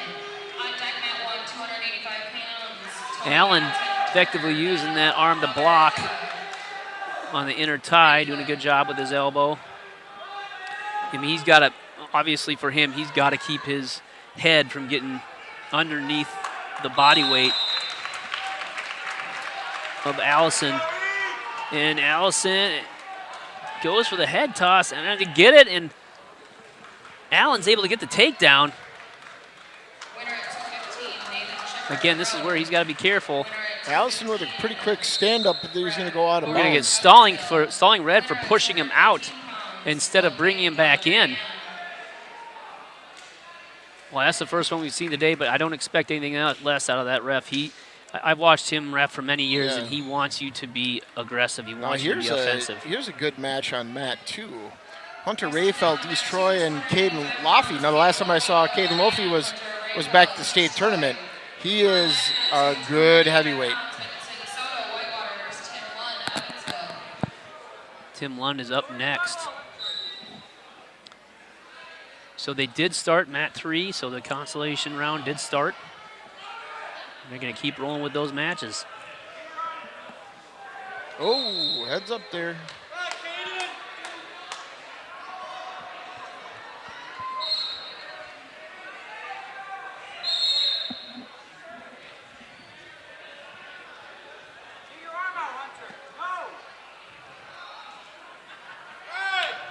So Allen's still on top on mat 1, coming down the last 30 seconds of the period. We got a caution on Allen. False start.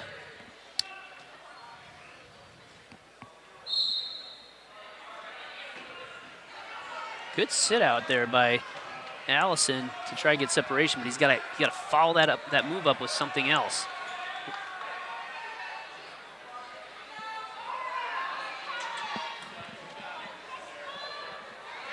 And Laffey got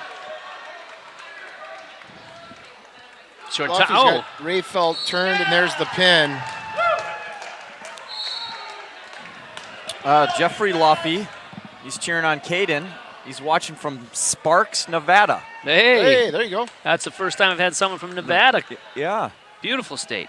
Yeah, Nevada. Well, someone that's admitted they were in Nevada. Jeffrey Laffey. Thanks, cheering Jeff.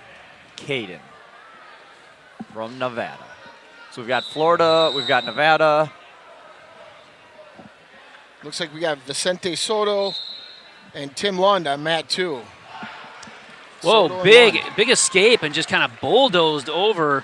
Allen had a big escape, then bulldozed Allison over, kind of taking control of this match at this point. Yeah, Jeffrey Laffey, we have fun with our chatters, so thanks for chatting. Thanks for letting us know who you're cheering on and who you're watching from. So Allen gets Allison over.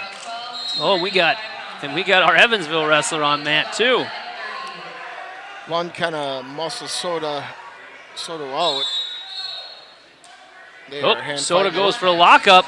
What's going to happen here? Vincent Soto, Whitewater versus Tim Lund, Evansville. Boy, these two wrestlers. This is big team points on the line here because these are the top 2 teams right now in the scoring.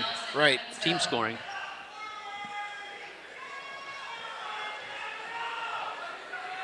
Both wrestlers going after it.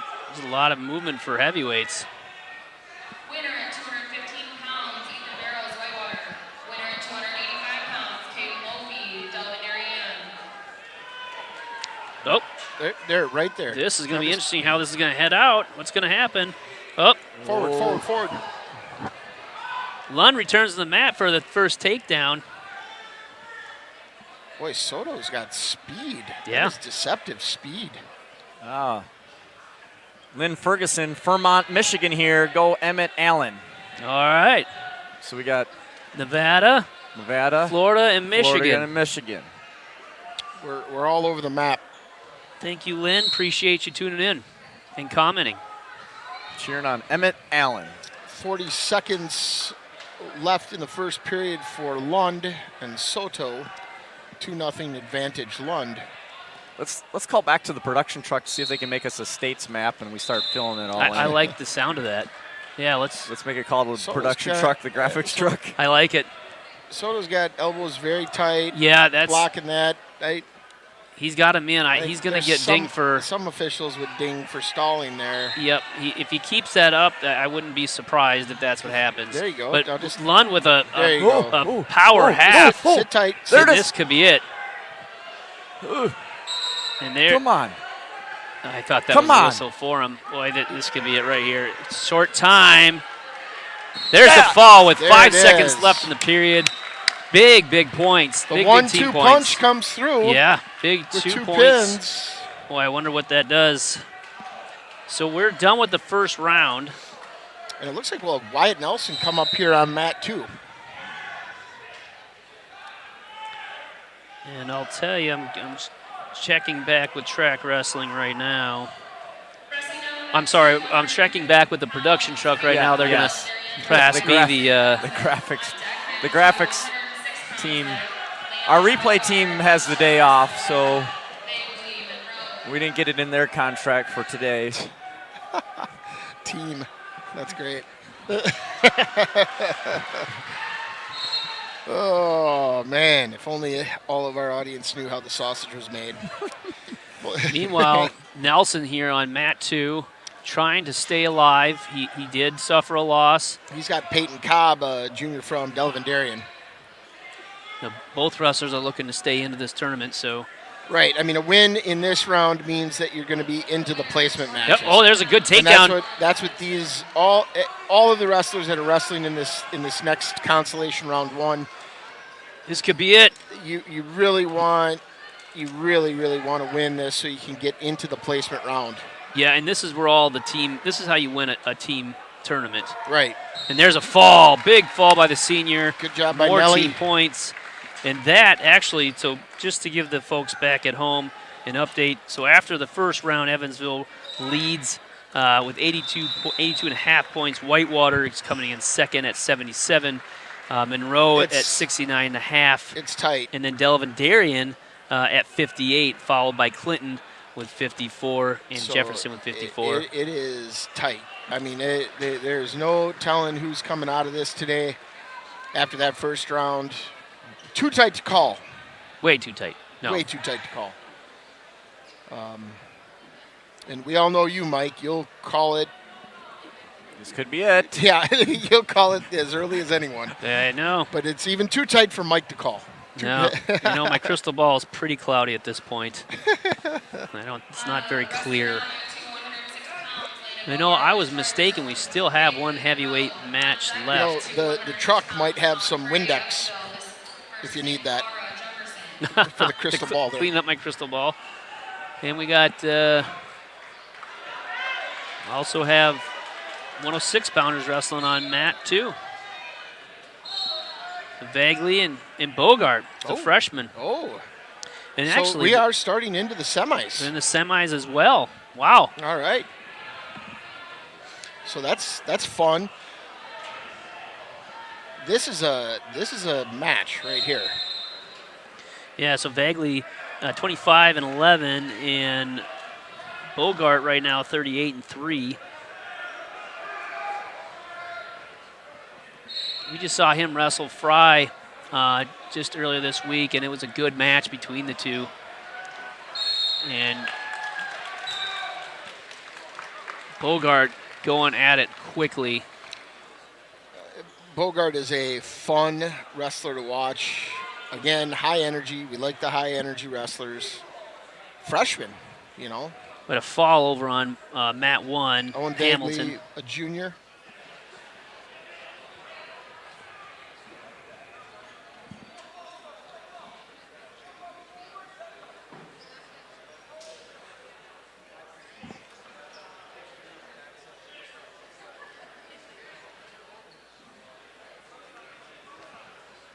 And we have another Evansville wrestler up on Mat 3. Oh, Colt Martin over there on Mat 3. And he's facing Nate Gedke from Bigfoot. I just love his enthusiasm. Yeah, he's excited to be there. He's like, I'm changing levels already. We haven't even started. Yeah, well, he's letting them know what he's going to do. Try to stop it.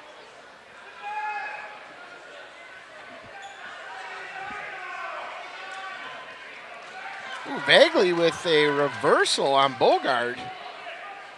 Score is now 3-2. Boy, that would. This is a good match, and he's got a good half. Well, okay, he had to let it go. Getting the head in the hole for the grinder, but Bogart got that whizzer in. Just trying not to get in trouble. And he's here. looking for that. 9 seconds on the clock. Over there on Mat 2. Meanwhile, Martin on bottom. Gedke got a takedown.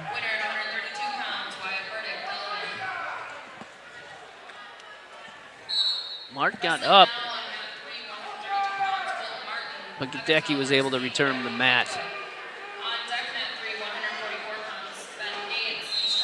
No score. So the big semifinal match, 4-3 so far, with Bogart in the lead going into the second period. Bagley defers, Bogart chooses down. Bogart's dangerous off the bottom. Look from the score. Meanwhile, back at Mat 3, Martin did get an escape, and there's 25 seconds left in the period. Score 2-1. Both wrestlers kind of mimicking each other there. Just a little bit out of spot there. Martin in for a single leg, an inside single, and he's going to turn the corner. If he can turn the corner, he can get the score. Short time here, 3 seconds, and no one's going to come away with the score there. I'll tell you what, Bagley is riding Bogart tough. Yeah. Martin takes down on Mat 3. He's down 2-1. Bagley being the junior, at 106, I said that at the beginning, like, hey, you can't, you got to watch out for experienced wrestlers at those lower weight classes. You don't normally get a lot of them. And he's been there for, this is his third year. Yep. And so that's probably not a lot of upperclassmen that Bogart's ran into. Certainly not as many. Oh, he's got his ankle. Bogart's got the ankle and a shoelace untied. Yeah, he's gonna get a penalty for that. Ugh. That's stalling. Stalling. That would be a penalty.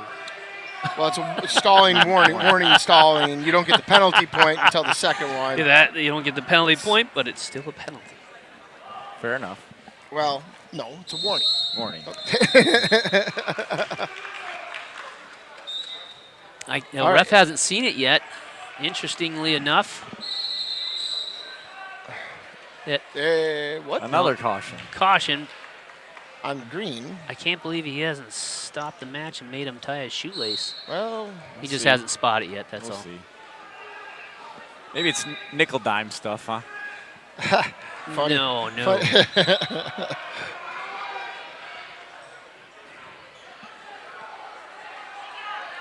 I don't know, if I'm Coach Witt, I might point that out to somebody. Yeah. Uh-oh. Hips. Wow, what a great match this has been. Good scramble right here.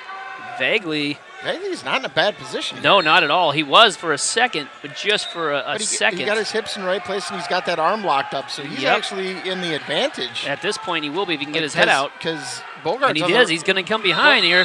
Oh, there was no change or something. Nope. No change, but this is going to be stalling if he doesn't come to the center quickly. Oh, no, that was the end of the period. Excuse me. Oh, meanwhile, back at Mat 3. Our guy. Martin got out for an escape. And now he's going to get a takedown for 2 for the lead for the first time in this match. Let's go. Let's go, Colton. Returns it, but he's going to see this is where his inexperience kind of he doesn't, pops out. He and doesn't, it's going to stop it. No. Vaguely out front. He started off the bottom. He can get a reversal right here. He's gonna get the reversal. Oh no, Bogart blocked but he's gonna get an escape here. He should. Oh no. Wow, that almost got caught on his back. A bold move. Not but, well. But he's gonna come out the back door and get the takedown. Actually, it'll be a reversal. Right. Oh no, Martin got caught on his back and he's gonna get pinned. Well, that's a learning lesson for him. I'm looking forward to a couple of great years out of that kid in the future. Yep. And we'll see him next week at regionals. Keep his head high. Vaguely gets the reversal. And the lead. He's up 5-4 with a minute left. And Bogart. He's got that arm trapped underneath there. If he could use that, he can turn him here. He's gonna. Oh, my goodness gracious. He's got that locked up. He's got that arm locked up, and he's going to turn him here. There's He still has it locked up, though. Bogart's not in good spot here. Okay, so Bogart got his arm back. He's got 20 seconds. 18. It keeps going down. Yeah. It's weird how that works. I would have called 10 out 10 seconds next. left here. He's got something locked up. Yeah, he's got the ball in chain. Again, forward pressure. Yep. He's safely behind. Oh, and he crowds in. Yep. That is a great position. Yes, he is, and he's going to walk. We're seeing a huge upset. Not huge. Well, not huge. But first upset, definitely upset of the tournament that we watched. So the number 4 seed. First number 1 seed to go down. The number 4 seed in this bracket just beat the number 1 seed. Wow. I'll have to say this. I attribute that to experience. And the junior comes in. And here we go right back to Mat 2. We got Colin Fry, who's actually the 3 seed, facing Nick Lara, the 2 seed. Yes. Are we going to see another upset? What's your crystal ball saying, Mike? I'm saying. You got that Windex? Hey. Fry needs to get after.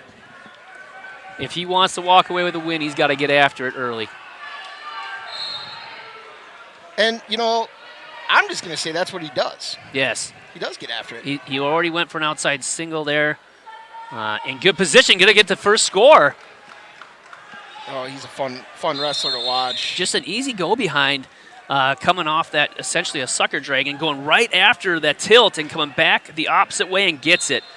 That nice move by the freshman. 1-2. Yes. Chain wrestling at its finest. Didn't work this way. Pull him right back towards me. He immediately, and I don't think he had any intention actually of getting that tilt coming in underneath. No. He was baiting it to go back the other way on purpose. Oh, but look at this.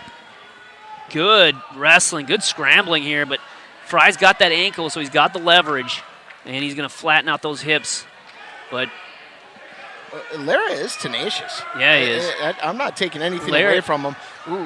Got himself in bad position, but both both good positions.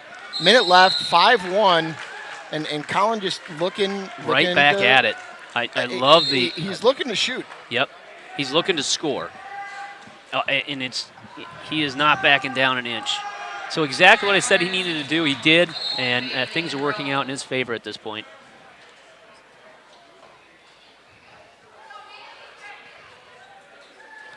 Good. Felt the pressure. Look for that outside single. Laird does a good job of taking that leg back, the hanger on, Yep. And he does a good job of bringing that back towards his base to not give up that easy takedown.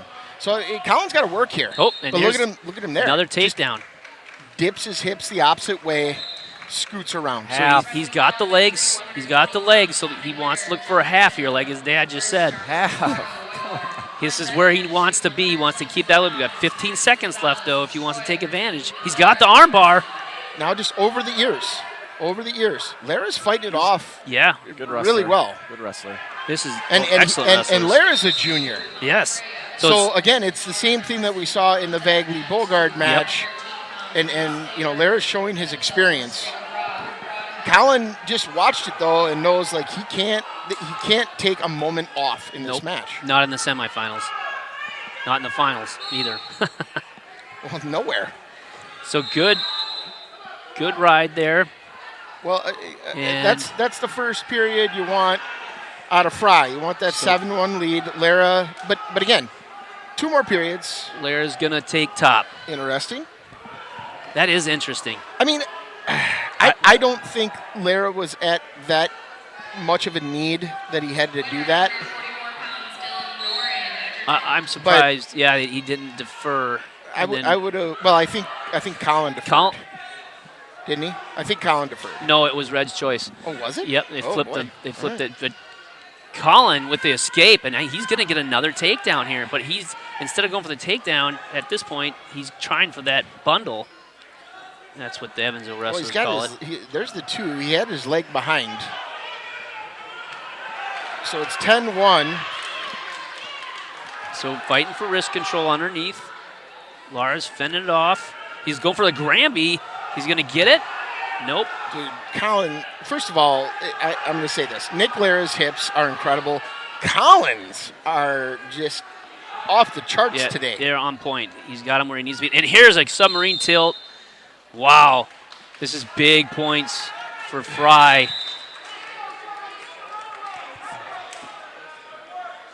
Big points for Fry He's there. unlocked it.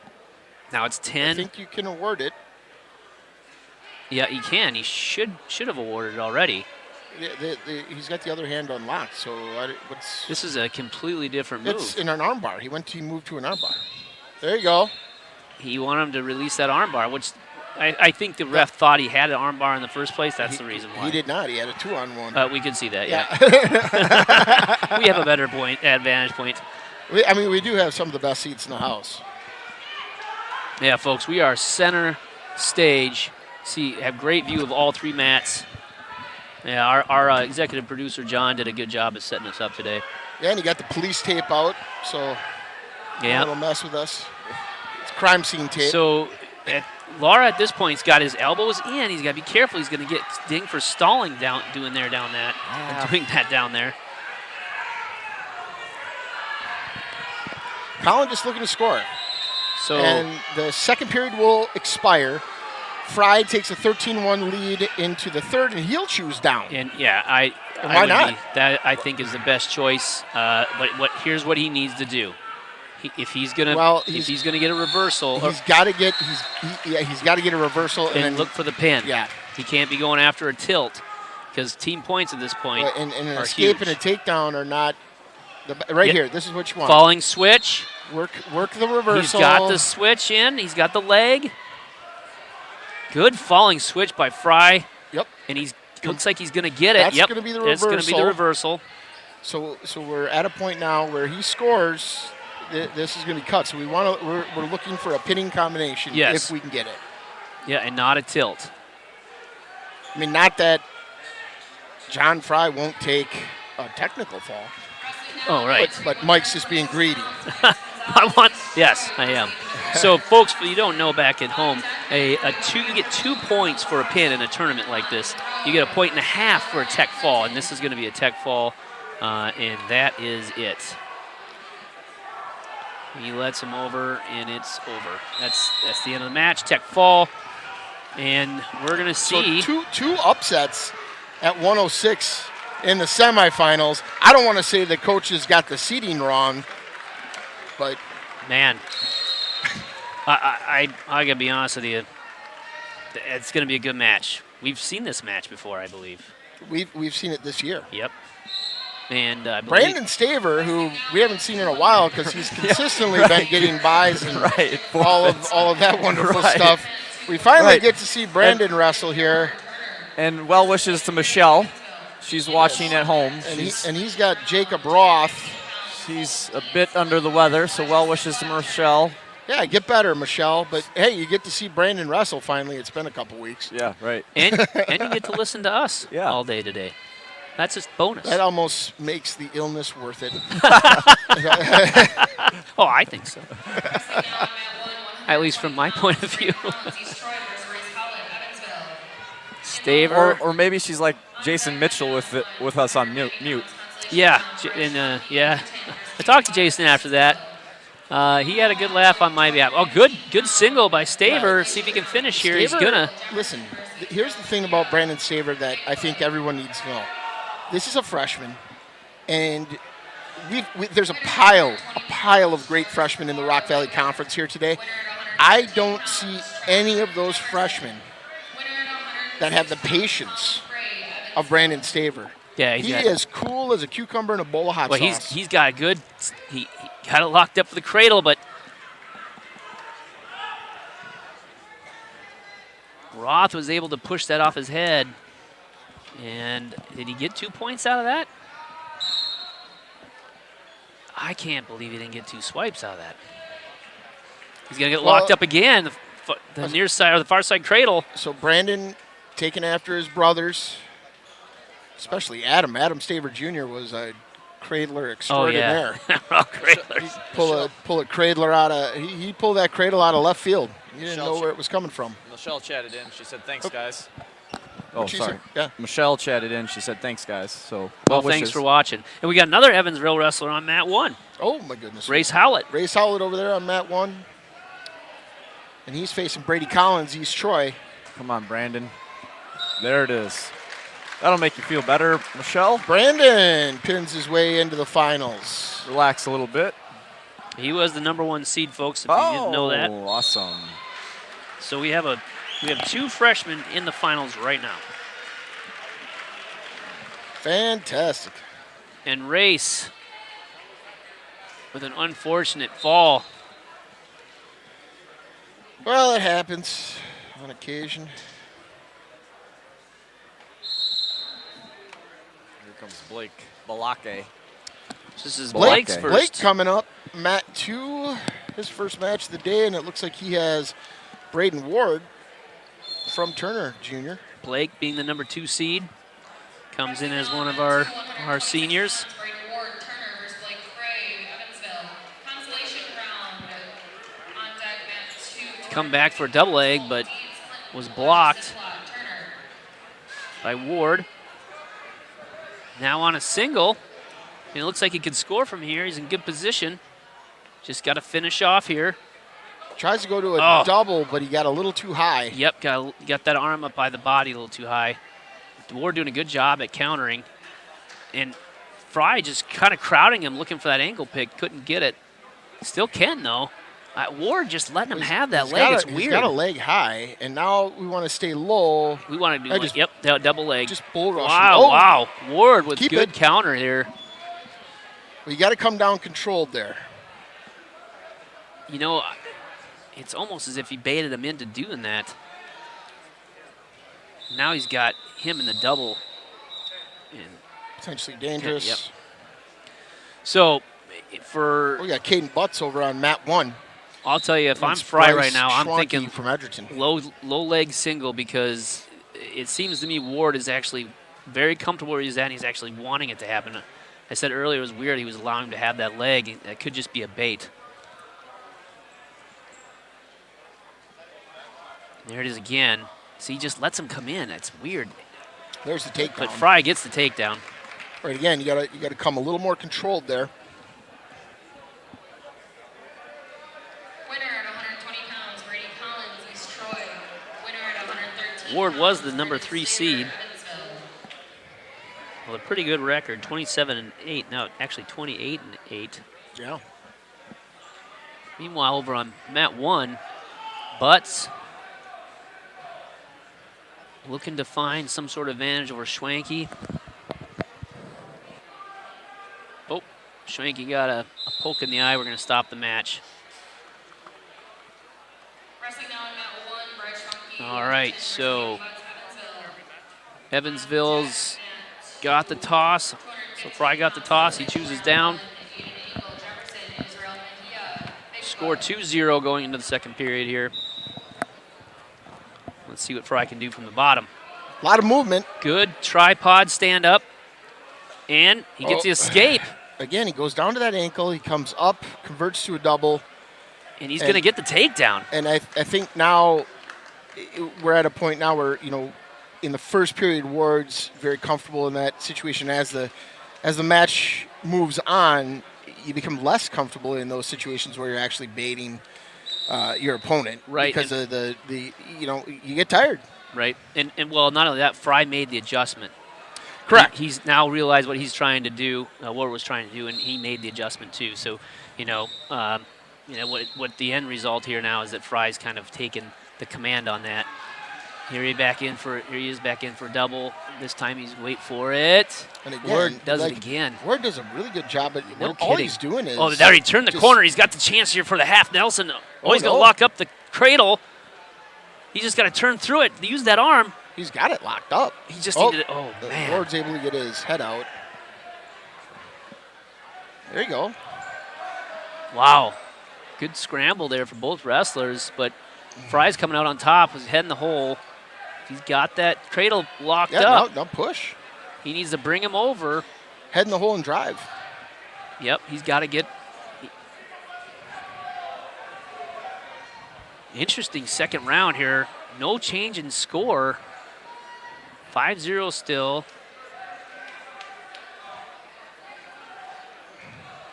So Ward, with that hand over inside the thigh, is trying to control Fry's hips and then move up to that single.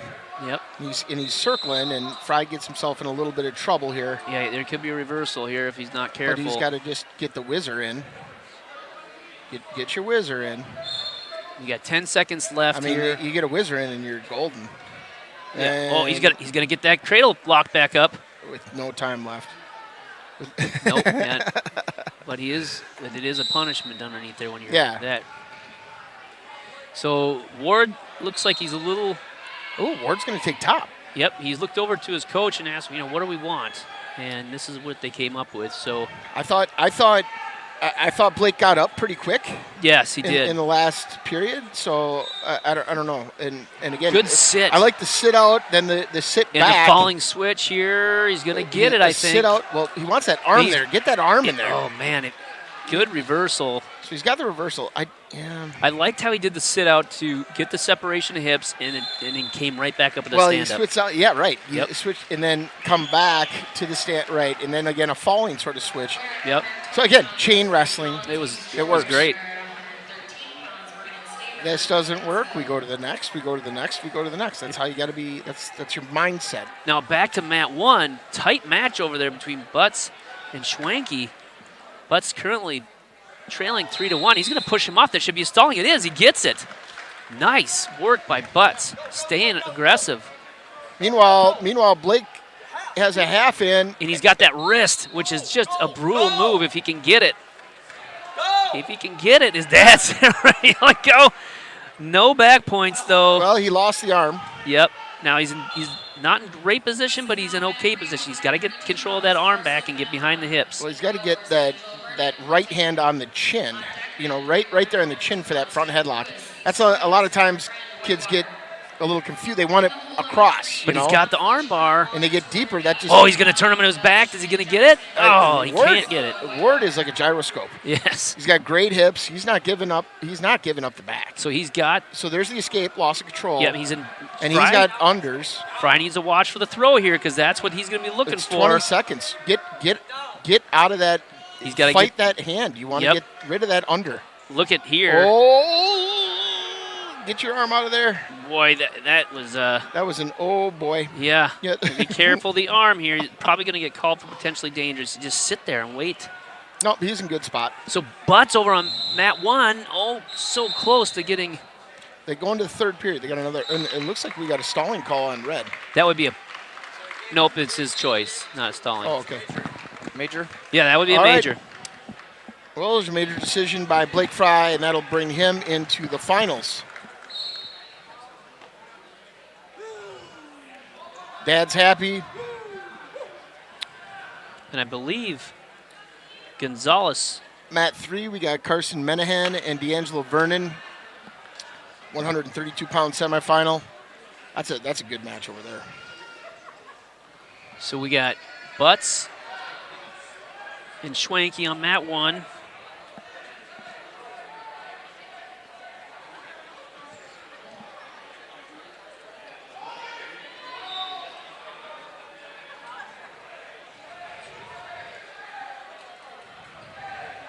Wrestling now on mat 2, 215 pounds, Colton Deeds versus Elijah Simplot. Turner. On deck mat 2, 138 pounds, Curtis Rossmiller, Whitewater versus Joe Price. Turner. Now Butts he's got his head down. He's getting his body weight on the back of his head. He wants to pull him He's got a down. minute left. He's got to do something here. Whoa, whoa, whoa. Oh. He just kind of stepped off the mat there and lost his balance. Yeah, I think so, a little bit. But Meanwhile, Mat 2, it looks like Simplot is going for that fall against Dietz. so He's got to get off his knees there. just to There he remind is. everybody, there was a stall call against. That should be a point right there. Yeah, and that's I was just saying that. Tie ball So- game there. Butts tied it up, but they don't stop the match for those stallings. So I don't even know if Schwanke knows. That should be another stalling and another point. Yes. Wow. Hard work pays off, ladies and Coach gentlemen. Weiler telling Butts, get in there, goal. Yep, and he's saying go after it. Don't- Now he's got the lead. Keep the weight. He's Don't doing pull the him right back. things. Nope, nope, circle.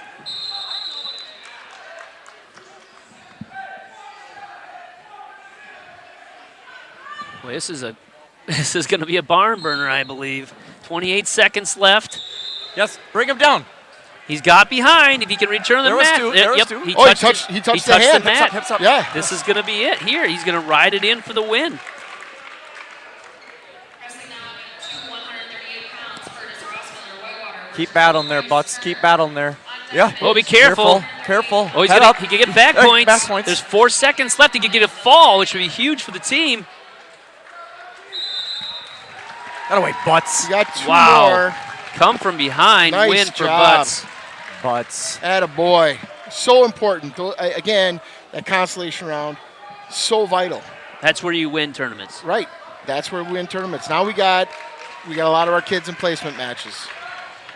That away, Butts. Nice job. I'll tell you what, Mat 3 right now, Menahan and Vernon, Yes, that is an semifinal. incredible, and 132 they are semis. scrambling over there. Ooh, when is he going to call potentially dangerous on that knee? He's going to call it there. right now. Good Lord.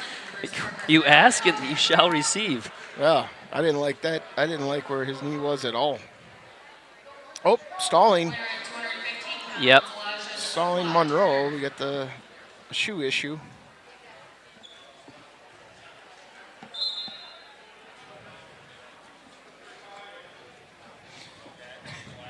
Mat 1, we got Meja and Angle Kate Butts, Evansville. going at it, 215 pounds, consolation. And Mat 2, Ross Miller, Whitewater, and Price, 138.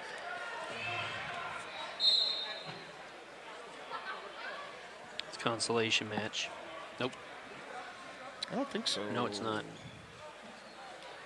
Oh, maybe it is. I don't know. It is, yes. Good outside single, but the Wizard's in. Menahan's got that swizzer. Vernon looking for the takedown. Oh, he's got the head. 9 seconds left. Nothing. We got 7 seconds left in the second period. I don't know if D'Angelo has it, but his brother DJ had just a heck of a arm drag. Installing on Green. That's interesting. Oh, and he got a point against him. Wow.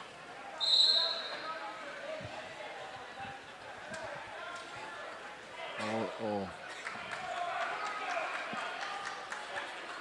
Well, that stalling call hurts. Because it was a 2-point.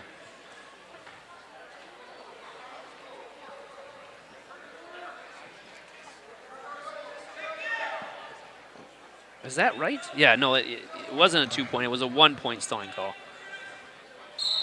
And they got that fixed. I think Menahan had an escape. It's a tight match, though. Scores 2-0. We'll see if Vernon is able to come out of the deficit. Oh, wow. Strong half by Menahan. Vernon fights it off. This is a great match.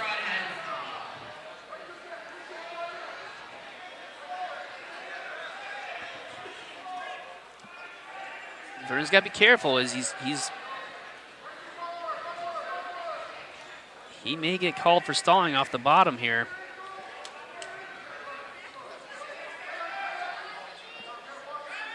Well, let's not forget, Menahan's got to get off to the side, too. Yeah, that's absolutely.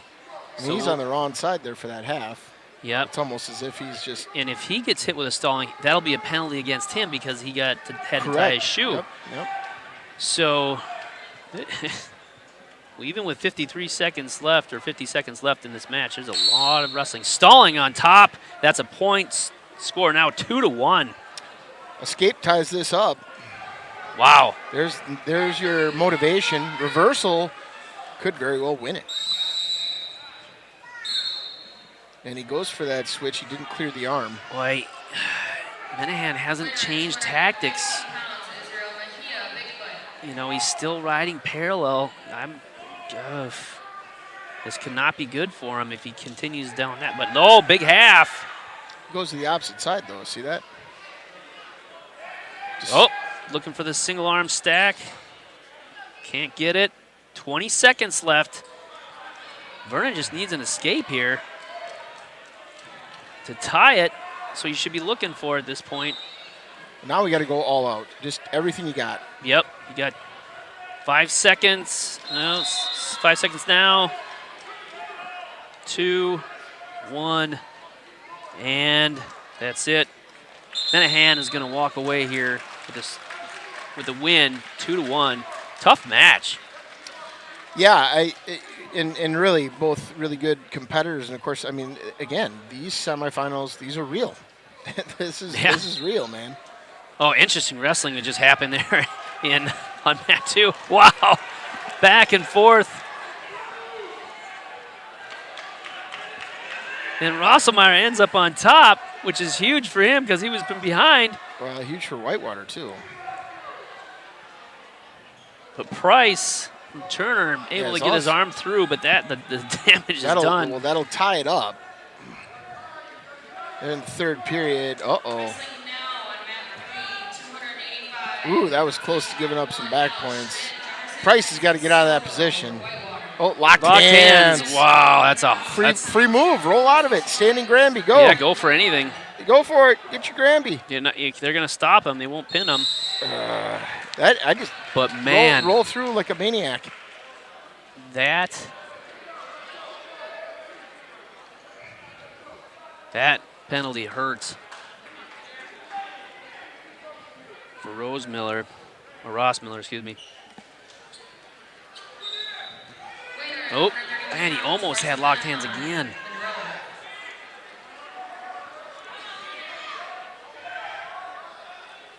And you can see the ref took the stance just to watch for that directly. Good move, and now Price getting back that lead that he just had lost earlier.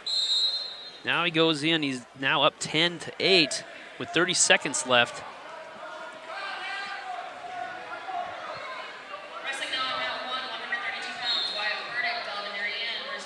Rossmiller's got to get a takedown to score to tie this thing up.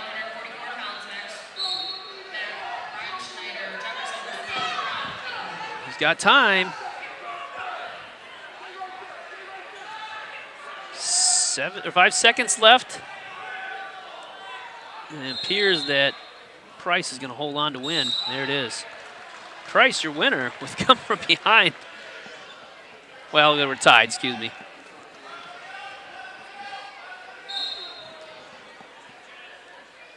Oh, Whitewater could get a pin over on mat 3. Yeah, we got to roll out of that, Jefferson. And there's Soto with the fall. Wrestling now on mat 2, 138 pounds, Marcus McIntyre, Broadhead versus Javier Morones, Delavan. On deck mat 2, 138 pounds, Garrett Binder, Monroe versus Lincoln Keller, Evansville.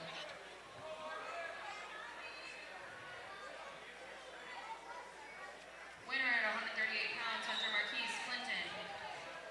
Winner at 285 pounds, Vincent Soto, Whitewater. Winner at 138 pounds, Joe Price, Turner.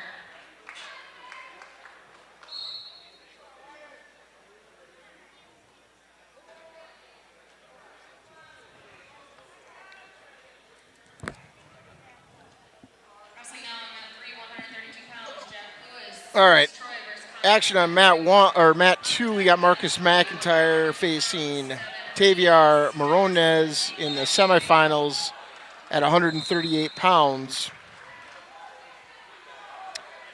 McIntyre has already gone to work quite a bit with the takedown and the 3-point near fall, and he is going for a turn again on Morones.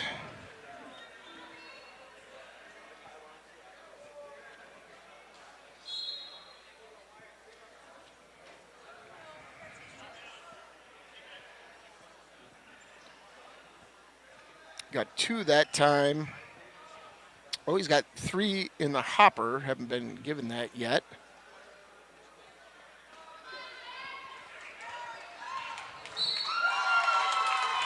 And that's a fall for McIntyre. He'll move on into the finals. And I think we're looking for Minder and Keller, and they may be on mat 2. I think, yeah, right now. So the other semifinal at 138 pounds will feature Garrett Minder, junior from Monroe, 21-14, and Lincoln Keller, 29-11, sophomore.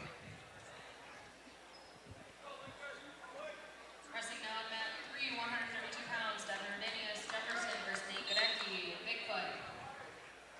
Wrestling now on mat 2, Garrett Binder, Monroe versus Lincoln Keller, Evansville. On deck mat 2, 144 pounds, Connor Eckfell, Monroe versus Max Cather, Evansville. On deck Little mat slow start there between the 2 wrestlers, Dylan Noren, Edric feeling each other out. Zach Reese,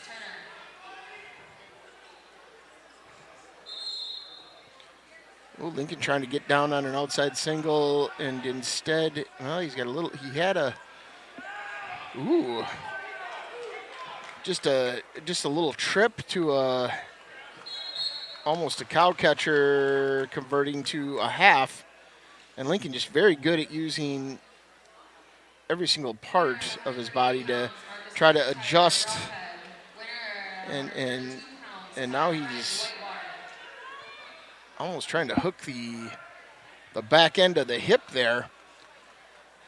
He's got him pretty flat.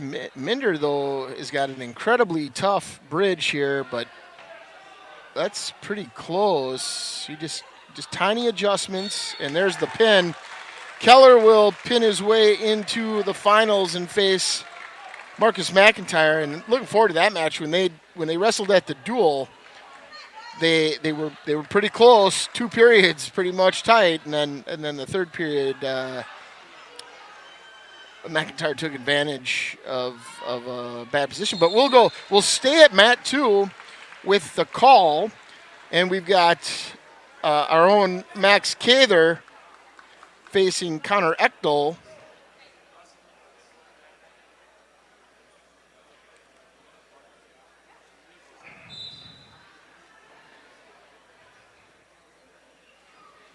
And once again, kind of 2 wrestlers sort of feeling each other out, taking their time.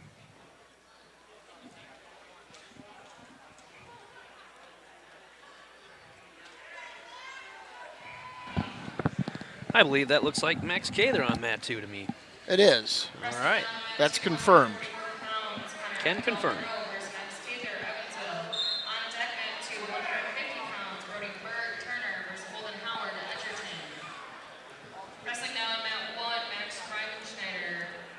Connor Echtel, a sophomore. Max Gaither, the senior.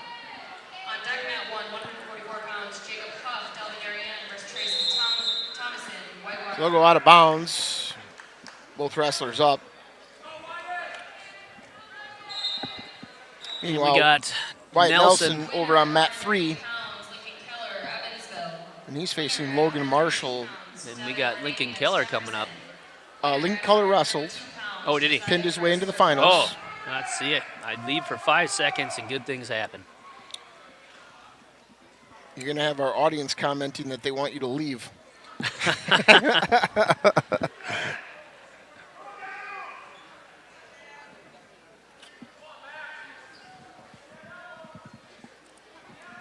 No score on both mats so far, but it looks like Cather's getting into some really good position here. Yep, he's got on a leg, but he's got his head down. He's able to power through that. He's got his head on the outside now. He's going to pass it by, return to the mat for the takedown. Nelson in a similar position, able to use that Russian tie for a takedown. Both Evansville wrestlers, they're effectively using the Russian tie to their advantage to score. Russian ties must have been the lesson this week in practice. Well, Nelson's got an arm bar and the wrist. He could get a turn here. Nope. Why is he letting that go? He just didn't like, obviously he didn't like what he had there. So he's going back with a bundle. He's got the elbow deep in there. What's he gonna do with it? On deck mat 3, 150 pounds, Joe Lamar, Broadhead versus Jacob Cannell, East Troy. Oh, going in the second period on mat 2, Cather Up now on mat 1, and Ekdahl are both up.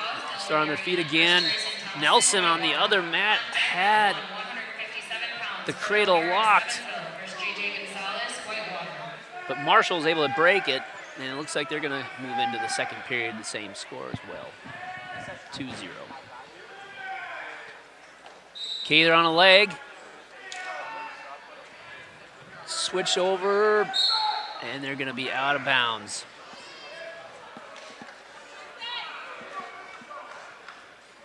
Winner at 144 pounds, Dylan Noren, Edgerton.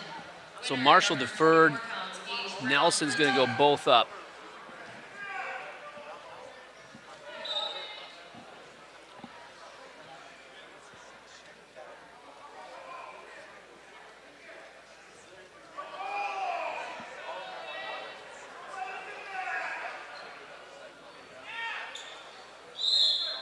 There's a stalling call against. Cather just keeps working. Against Ekdahl.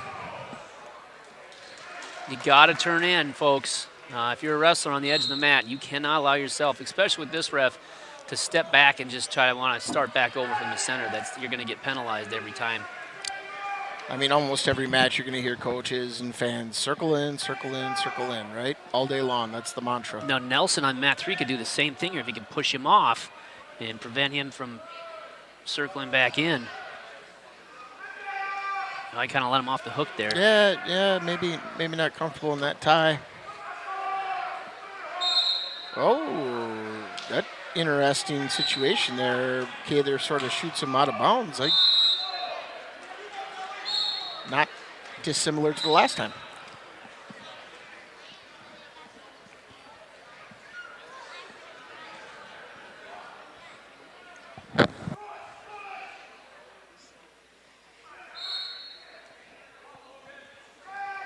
Uh-oh. Cather just kind of crowds him. Yeah, so he gave him that hit punch. He felt him come in and just gave him that little hit punch, and that put him off his, balance. And I've seen that happen in college. Where a guy also just grabs the chin and does a hit punch. Circle in and work here. Circle in and work. So Nelson got another takedown, and looks like we got 15 seconds left in the second over there. And he's going to ride that into the third.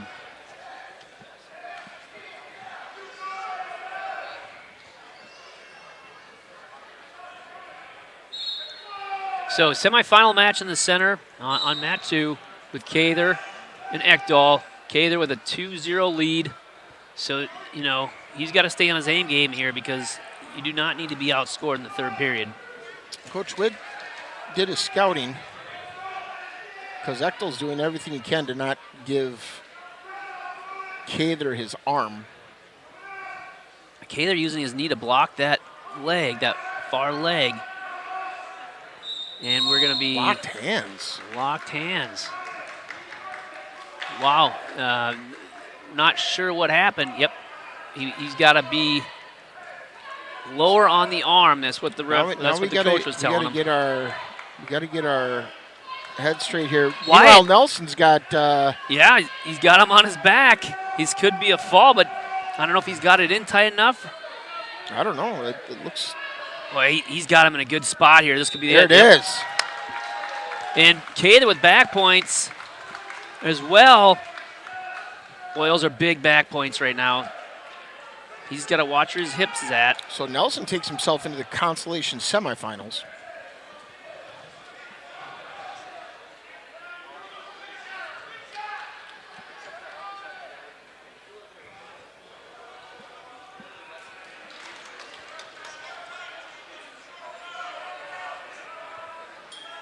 So he's scoring his 3. So we got 40 seconds left in the match, and now he's up 5-1. Watch out for the Granby. Ekdahl unable to clear his legs. If he could have cleared his legs, he might have been successful on that Granby, but Cather's got to get his hips up. yeah, there's not a good spot at this point, sitting on his butt. There you go. That's all you got to do there. Just sort of pick a side. Yep, and go with it. Although I probably would have went more towards the middle of the mat. Winner at 150 pounds, Wyatt Nelson, Evansville. So here we are, 15 seconds left in the match. Again, back on his hip like that. It's unorthodox. It drives you nuts. A fall. What? He did it again? But he didn't. He overlapped him. Yep, and that is a locked hands. Yeah. Yes, you can't overlap. You can't overlap. And if he gets it again, it's 2 points. So he's got to be careful here. I mean, if he rewatches this, he's got to know you're locked. It doesn't matter if the hands are locked They or just not. need to touch. If the arms touch, Yep. that's it. So you got to be aware of that. I'm sure the coach will go over all that with him right after this. But Sometimes, either way, sometimes seeing is believing. Go Right. back to the tape. Cather makes it into the finals, Absolutely.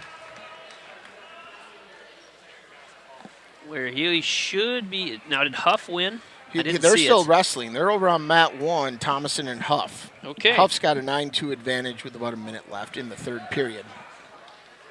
That's your other semifinal at 144 pounds. At 2, 150 pounds, Brody Turner versus Holden Howard, Edgerton. On deck at 2, 150 pounds, Owen Harwick, Clinton versus Kristen Shue, Monroe.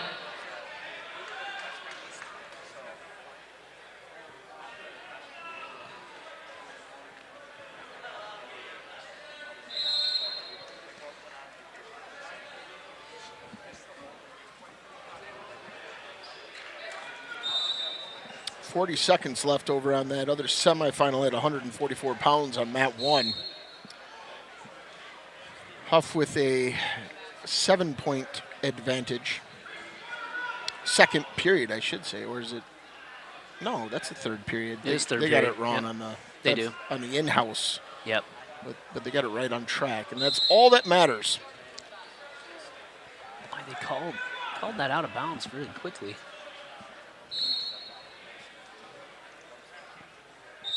Okay, here we go. If Thomason wants to do something, he's got to do it now. You can't. Meanwhile, mat 3, we got Joel Omar in the second period with the big lead over Jacob Ganal from East Troy. 12-1 advantage. And he's got back points here. This could be a tech fall, Well, if not a fall. Yeah. I think this is going to be a fall. He's got that Turk in tough. So, Huff with the win. Huff with the win. We'll see Huff and Cather in the finals. We got a lot of wrestling that's going to happen before that.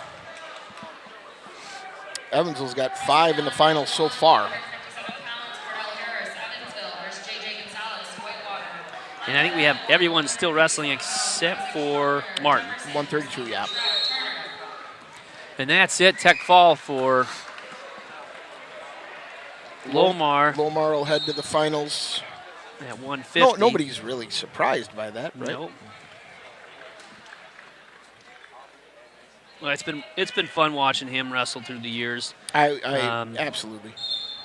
You know, and he's always been a competitor. Mat 1, we got J.J. Gonzalez, Whitewater, and Cordell Harris. And look, Harris with a takedown. He's got legs in, and he's calling him out of bounds. And he got 2 near back falls. points. Yeah, good All way right. to start out the match there. And I think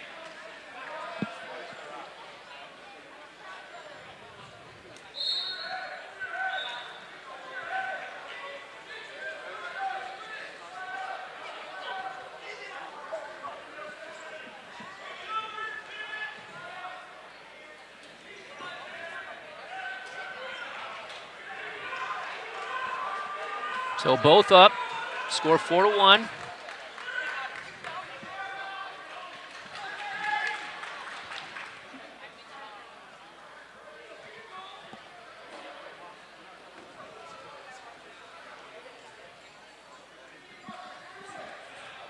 So opposite of this match on mat 3 is Carter Reese and Logan Hendricks from Clinton there. They're the other semifinals match for the 157. So the winner of these 2 matches will wrestle each other in the finals. And looks like Harris got taken down, score now 3-4. Harris still has the advantage. He wants to base up here. Yeah, he's got to get to his base. Flattening out instead. There, he's got that hip going the other way. That's good. Stand up. Ooh.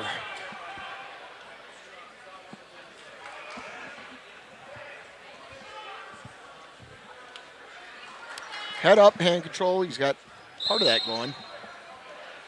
Wrestling now on mat 3, Carter Reese, Bigfoot versus Logan Hendricks, Clinton. On deck, mat 3. Reese takes the lead 5-0 right now on mat 3. Allie Monroe.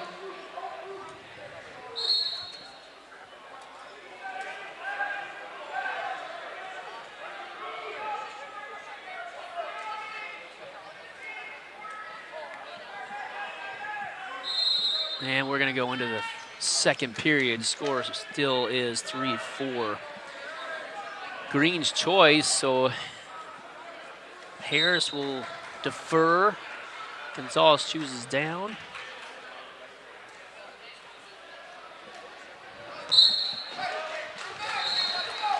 Winner at 144 pounds, Matt Cater, Evansville. Winner at Keep that arm, Cordell. Yep, he's got the arm bar. He's got to get that wrist. He's got it. Oh, he let it go. Right.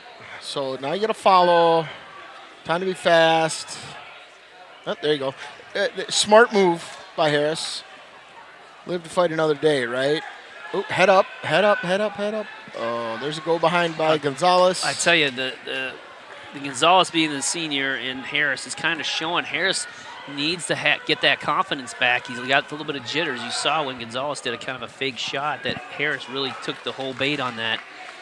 He needs to settle back and let those, butterflies go away. on mat 2, 150 pounds, Owen Harwood, Clinton versus Christian Shu, Monroe. On deck, mat 2. Oh, back over on mat 3. Versus Joe Collins, Clinton. Man, Hendricks almost had Reese in a bad spot. I should say so. Winner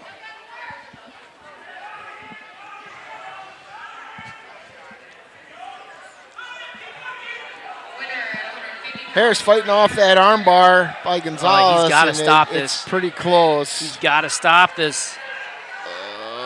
Don't- There's the yep. turn. He's getting the swipes. Man, Harris has got to get that arm peeled off his body and get out of that area. There's 30 Well, seconds left Gonzalez in the period. is not in a, like right there, he's going to want to sit through. But Harris does a good job of flipping the hips and getting out. You could feel that there was no pressure there. But now he's got to move, and now you put yourself in a dangerous spot there. Yep, he has. Like, oh, what? 9 seconds left. Harris, he's got to fight. Come on. Oh. That is unfortunate. Well, Cordell will be going into the 7th place match. That was unfortunate. And that's big team points there for Whitewater because, Yep. you know, that was a pin and they get their guy into the semifinals. That was huge for Whitewater. And that was an upset, sort of. Sort of.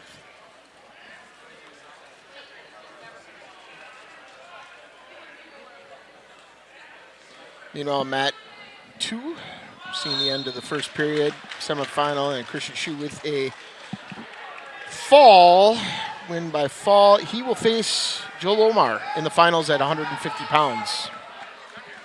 That's a tough bracket. That is a tough bracket. That's going to be a good. That's going to be a good match. So let's see who's going to go on. You know, Reese taking that commanding lead, 14-4. Man, Hendricks is kind of clamming up. Yep, he got the stalling. Can't have his head on the mat like that. So the ref is telling him, uh-oh. Reese kind of catching Hendricks on his hip, but he's got the arm bar here. Well, you know, Hendricks had Reese in trouble early in the second period, and then Reese sort of woke up, I guess. Oh, I think, yeah, he just got caught in a little bit of bad position, but he recovered really well. That's what good wrestlers do, you know. Yeah. Oh, he's able to get the back points here. Mat 1, we'll see Caleb Davis. This is going to be a fall. Edgerton and Grayson Brusk, Jefferson. Davis bringing the flowing hair Davis. over there on Mat 1. So score now 17-4, and it looks like Reese is going to ride this into the He win. just got done listening to Metallica and Megadeth and Slayer to get ready for his match. He's the Ric Flair hair of the conference. He's a strong candidate. Front runner, might be a front runner. So Reese is your winner. He'll be going on, so it will be Reese and Gonzalez in the finals. Nope. Gonzalez is over on the bottom side. It's going to be, we have Damian Johnson and Braden Nowley I'm have sorry. to wrestle Yep. yet.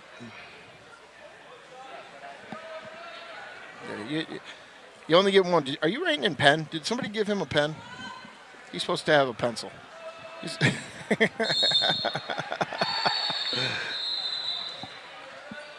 Oh, they got an interesting scramble going on in Mat 1. Yeah, it got potentially dangerous. They stopped it off.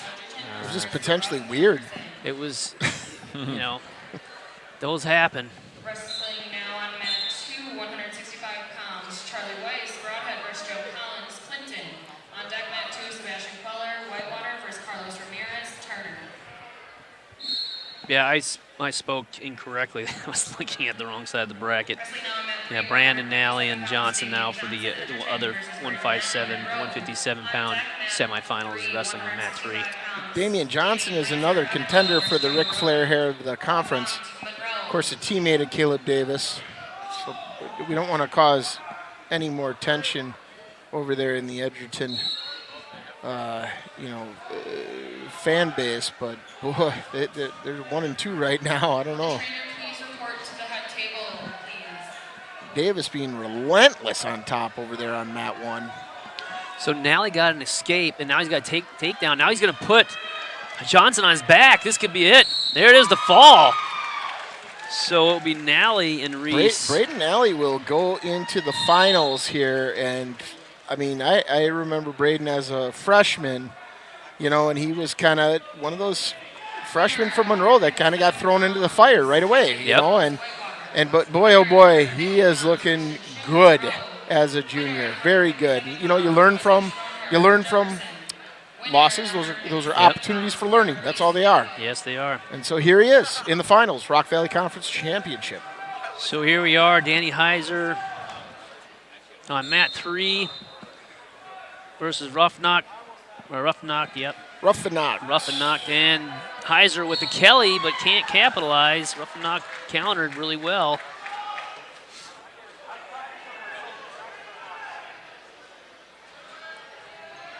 Danny with a duck under off his knee. Actually worked out really well. Didn't switch over double for a takedown. And there's a good tilt. Just kind of fell right into it. It's hard when people know how to do those so well to counter them. Yeah, I mean, even though you know it's coming. Second nature. We'll see what he does with this. He's going right over the top. Double arm bar. Oop, didn't quite just go over the head there. This could be a fall. Not quite. He's gonna, oh, there's the fall. There it is. So now we have Evansville that's his 6th Heiser into the finals. Is the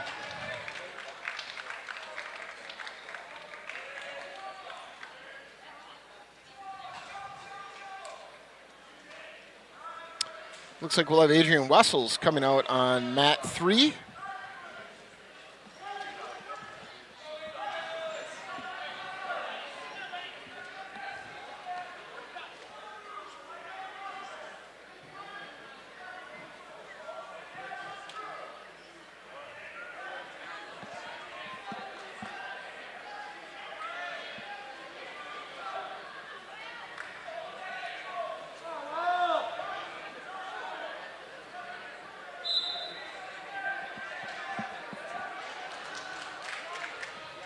Wessel's looking to stay alive in this tournament.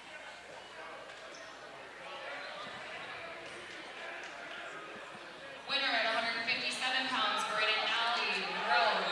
Winner at 165 pounds, Danny Heiser, Evansville. Winner at Good blast double there. Davis, Edgerton.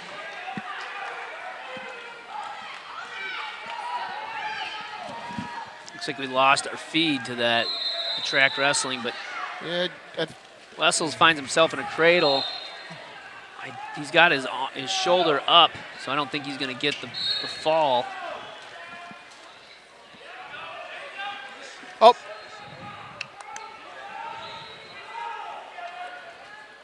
Wrestling now on mat 3, 175 pounds, Adrian Wessels. So Wojcik has got Wessels in this cradle, has been there for quite a while. He's still got over a minute left, or just a minute left in the period. But Wessels has got that arm pretty far up there. And if he could just break those hands, he could get out of this.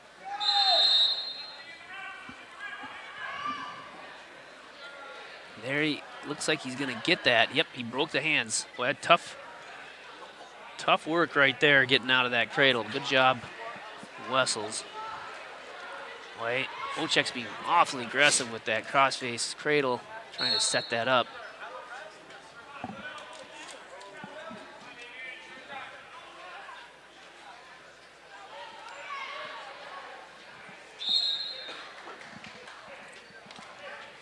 Wojcik going after that crossface cradle relentlessly.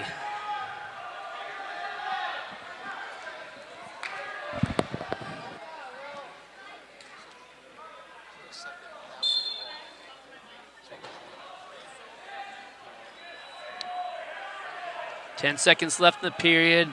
Got to be careful down there. You don't want to crunch up because you can get stalling, especially with this ref.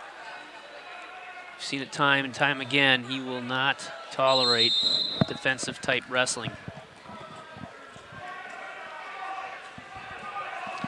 So Wessels defers. Wojcik chooses both up. Here we go, second period.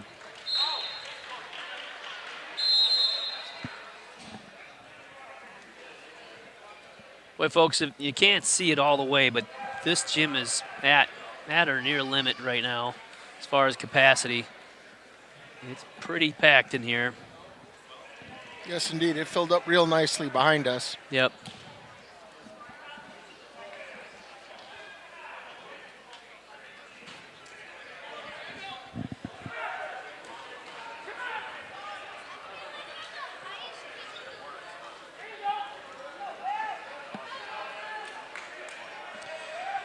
So here's that other 165-pound match to see who's going to go into the finals with Heiser on mat 2.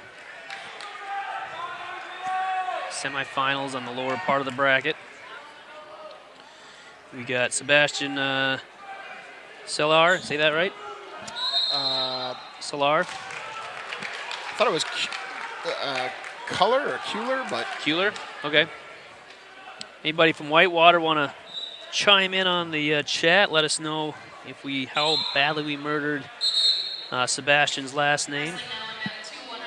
Anyway, he'll be wrestling Carlos Ramirez from Turner for the right to wrestle Heiser in the final. Right off the bat, Ramirez is kind of caught in his own. You convert that to a. You got to be careful there because that could have turned into an iron cross.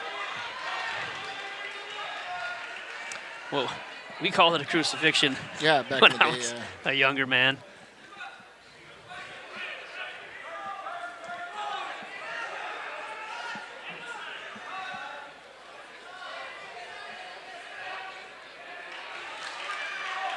So score 2-1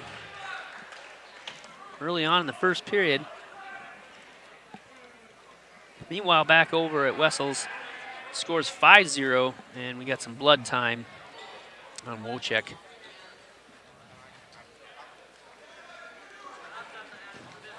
Ramirez aggressive, gets in on a second shot, and Sebastian just not panicking, making sure that his hips are in the right position, and then he reacts.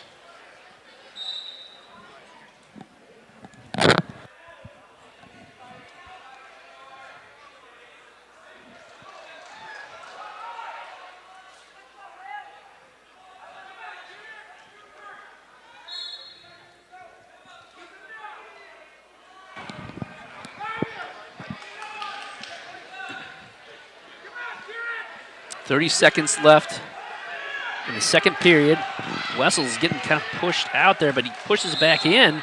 Does a good job at circling back in and putting the pressure back onto the Wojciech. Uh-oh.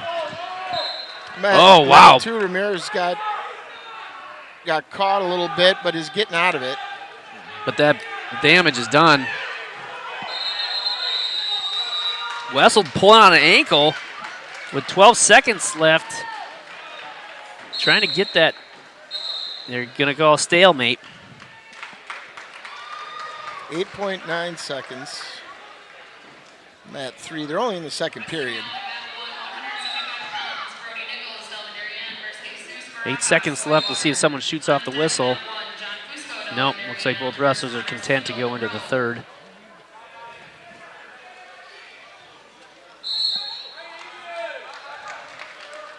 Meanwhile, mat 2, the lead increased for Sebastian 8-2. Man, Reese being aggressive, or I'm sorry, not Reese, but Ramirez being aggressive, but just not being able to capitalize every time he gets in. I mean, Sebastian is an incredible defensive wrestler over there. But again, just patient, keeps his hips in the right position. Oh. Boy, he almost bellied out there, but I think he figured out where he was at and realized he was so close. If he got back in to fight it off, he could cause this to go out of bounds. Yep, which is exactly what happened. So we're back from blood time over on mat 3. Both wrestlers are going up, and we'll see how this goes. Wessel's done a good job holding his own here.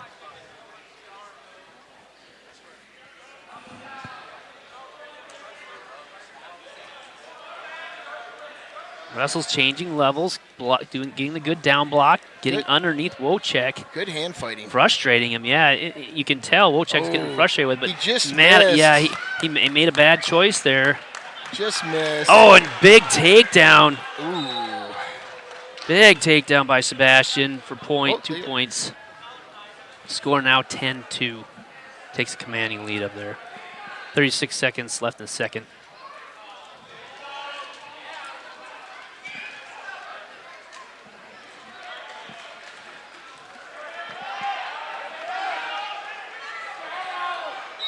Wessel's got a reversal here, but he's got his arm in a bad spot. He's got a limp. There you go. That is. Limp arm it out. Minute left. Oh, he's got legs Putting in the legs. Let's see what he's going to do with that. He's got it flattened out. I just want And he got a stalling call against him. Oh, no, he didn't. I'm sorry. Take it back. Uh-oh. Oh, look at Ramirez. He's got the 2. He's got 10 seconds. He's got to pin him, otherwise. Oh, wait, they're in Oh, this is going into the second. They're the Oh, second it is the period. third. No, it is the second Oh. period. Oh. And no, wow. Wow, Sebastian survives that period. Wow. Meanwhile, Wessel's over here. He's got the. There's a stalling call against Wojciech. Scores now 7-3. Wessel's got to move. He's got 20 seconds left. Wait, if he can get the next stalling call will be 2 points. Wojciech is just laying there. He's gonna get. He'll probably get another one here in just a second. The ref's just gonna let it ride out. Yeah. Wessels did a good job, I think. Wojciech is a heck of a wrestler. Yeah. We'll go back to mat 2. Sebastian's got Ramirez back on his back and got more back points now, extending his lead 14-9.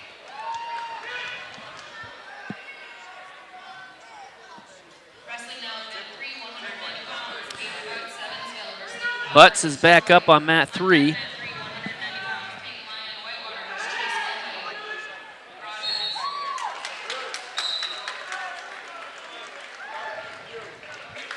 Ramirez hurries back to the center.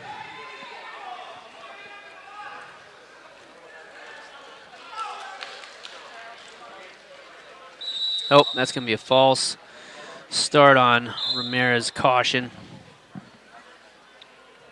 Tell you what, this is a heck of a semifinal match. I'm not sure what Ramirez is trying to do. Wow. Catches Ramirez on his back for more back points, and he's got him in a tough spot here, but Ramirez, he just lets him go. That's interesting. Why? There's going to be unsportsmanlike. One green, unsportsmanlike. What happened? Well, he had him in a turned position, and he let him go from there. You can't do that. So the official's not saying that there was he let go control while he was getting back points. Right. Unsportsman, you can't do that. I've never seen it. I believe you. Yep. That's the first time I've ever seen that call. So that gets called quite often at middle school wrestling, is where the officials teach the kids that rule. Right. So being as I was at the old Bobcat last night, I saw that quite a bit. Where was that at again? The old Bobcat. So on mat 3, Bauer takes the lead over Butts 2-0. Now, if I think just last Tuesday, Caden beat Bauer, correct? He did. Yeah. That was it was a back and forth match. It was. Yeah. And if I remember right, he did it with a step over. I think that's correct. My recollection isn't what it used to be, Mike. He's going to stop that on mat 2. Yep, potentially dangerous. 30 seconds left. Man, what a high-scoring match. 19-11. Yeah, lots of scoring. Uh-oh, what do we got? What do we got there? We got blood time. Nope.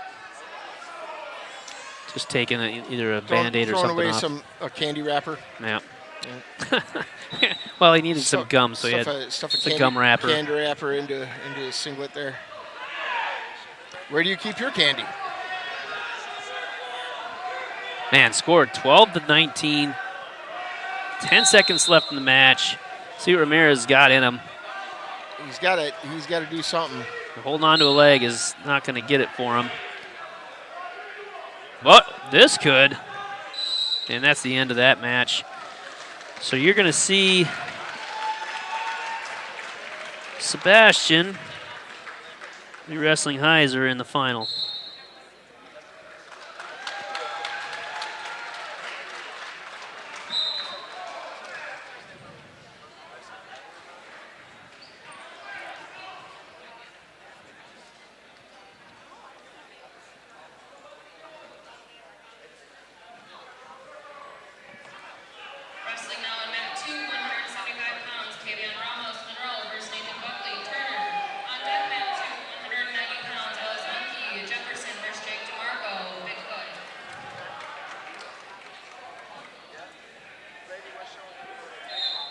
Oh, I put in a request out to the production truck for an update on the team scores. We'll get to that for you shortly.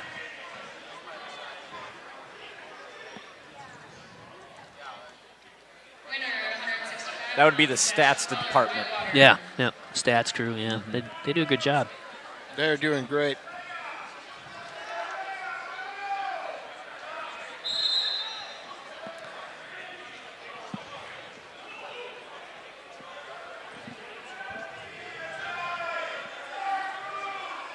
Putt's looking to get something going here. He hasn't scored a point yet. And he is off the bottom. He's done historically pretty good at scoring from there. He's got to put something together. Minute left here in the second period. But Bauer's got his shoulder turned a little bit. He's got to be careful there. He's got to get up to his hip. There you go.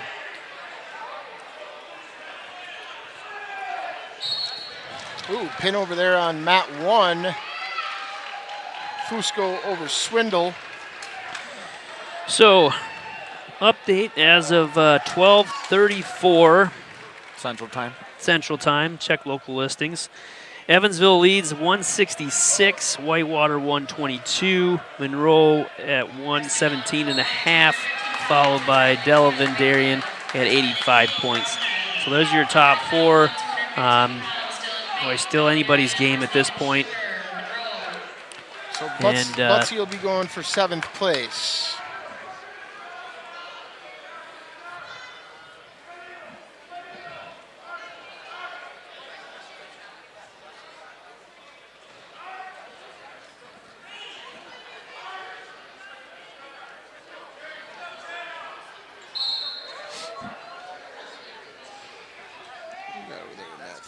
Peyton Lyon from Whitewater and Chase Wilhite from Broadhead. Wrestling now on mat 3, 190 pounds. Peyton Lyon, Whitewater versus Chase Wilhite, Broadhead. Peyton Lyon was a very good wrestler last year for Whitewater, but boy, he looks like he hit the gym. Yeah, massive legs on that young man. He looks significantly bigger. Somebody learned how to squat. That's the land of the big 4-5s. That's it. Good down block and spin around for the takedown for Lyon. Ooh, mat 2, we had a nice little. Oh, we got a big fall here. Looks like on mat 2. Good. Ramos pins Buckley from Turner.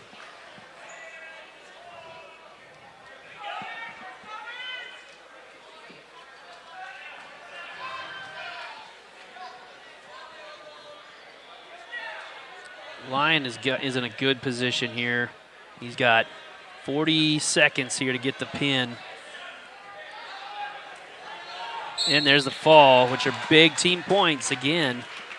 Big team points for Whitewater.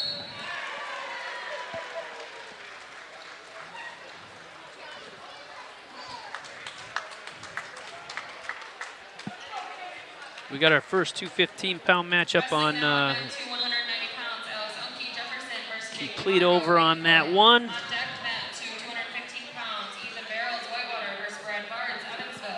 And sounds like Bartz is coming up here shortly. Wrestling now on mat 3, 215 pounds, Alex Bruce, East Troy versus Elijah Simplot, Turner. On deck, mat 3, 285 pounds, Sean Allison, Andrew Tin versus Hunter Rayfell, East Troy. Wrestling now on mat 1, 215 pounds, Dylan Bank, Delavan Darien versus Nathan Shipper, Monroe. On deck, mat 1, 285 pounds, Vincent Soto, Whitewater versus Ben Lavarica, Bigfoot.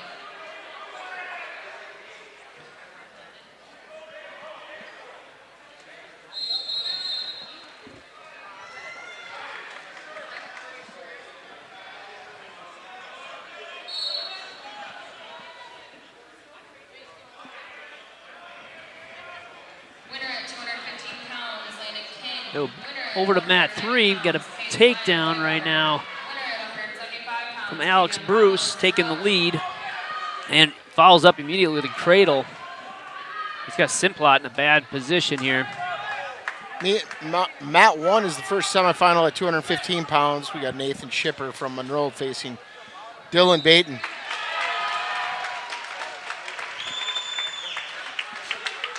And we got a fall over on mat 3.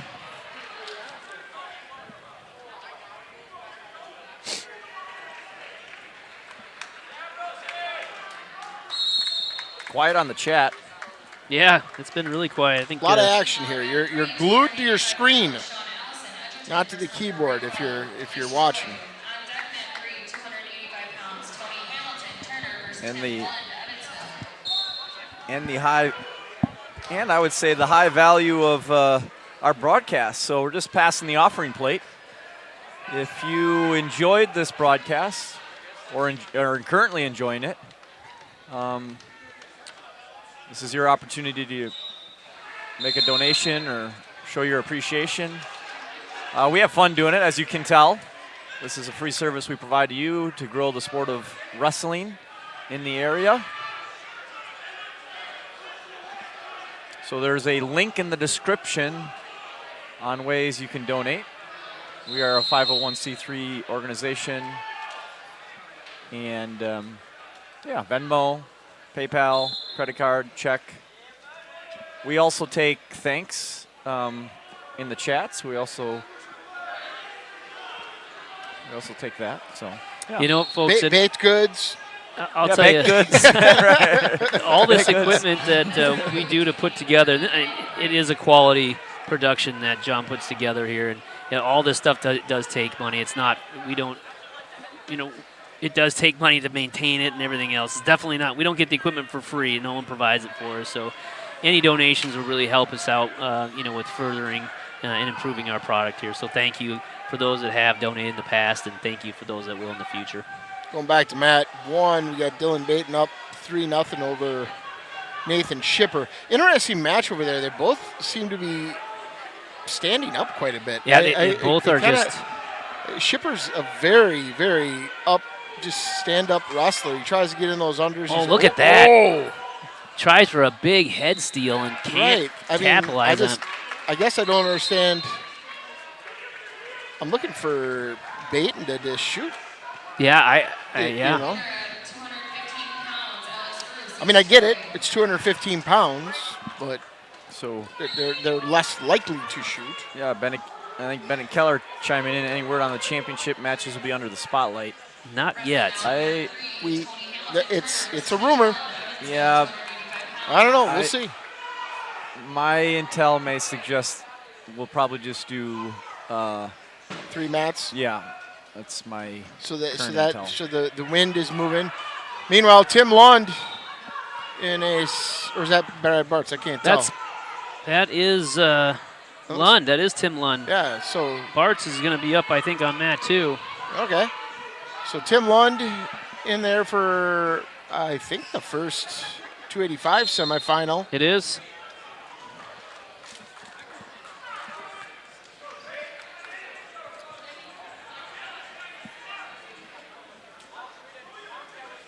And we've wrestled with Turner already once. I think he's wrestled Hamilton already. I think that was. He's dug out. He's got the bear hug. Oh. Let's see if he can capitalize on it. He's got it. He's got to get lower. Yep. Get lower. Oh boy. No. Oh, he's going to get 2 points against him. Wow. You got to get low. Now you got to turn the other way. There you go. So it's 2-0. Yeah, you can tell Lund wants that one back. You get that bear hug in. You got to squeeze. Yeah, you got to get low too when you bring him down. Otherwise, that's what they're going to look for, because that's all you have versus that. You know, it's the only counter you got. Locked hands, so now scores 2-1. Ooh, big slam over there on mat 1. Oh, and he gets the half Nelson on mat 1, putting Schipper in a bad spot. If I were a Packer announcer, I'd say there's your dagger. Tripod up. Good tripod. I mean, it's the most solid way to do a stand-up. There you I've go. said it Just- 100 times. Yeah, no, that's the one that, college wrestlers will tell you that that's the go-to. Yep. Yeah.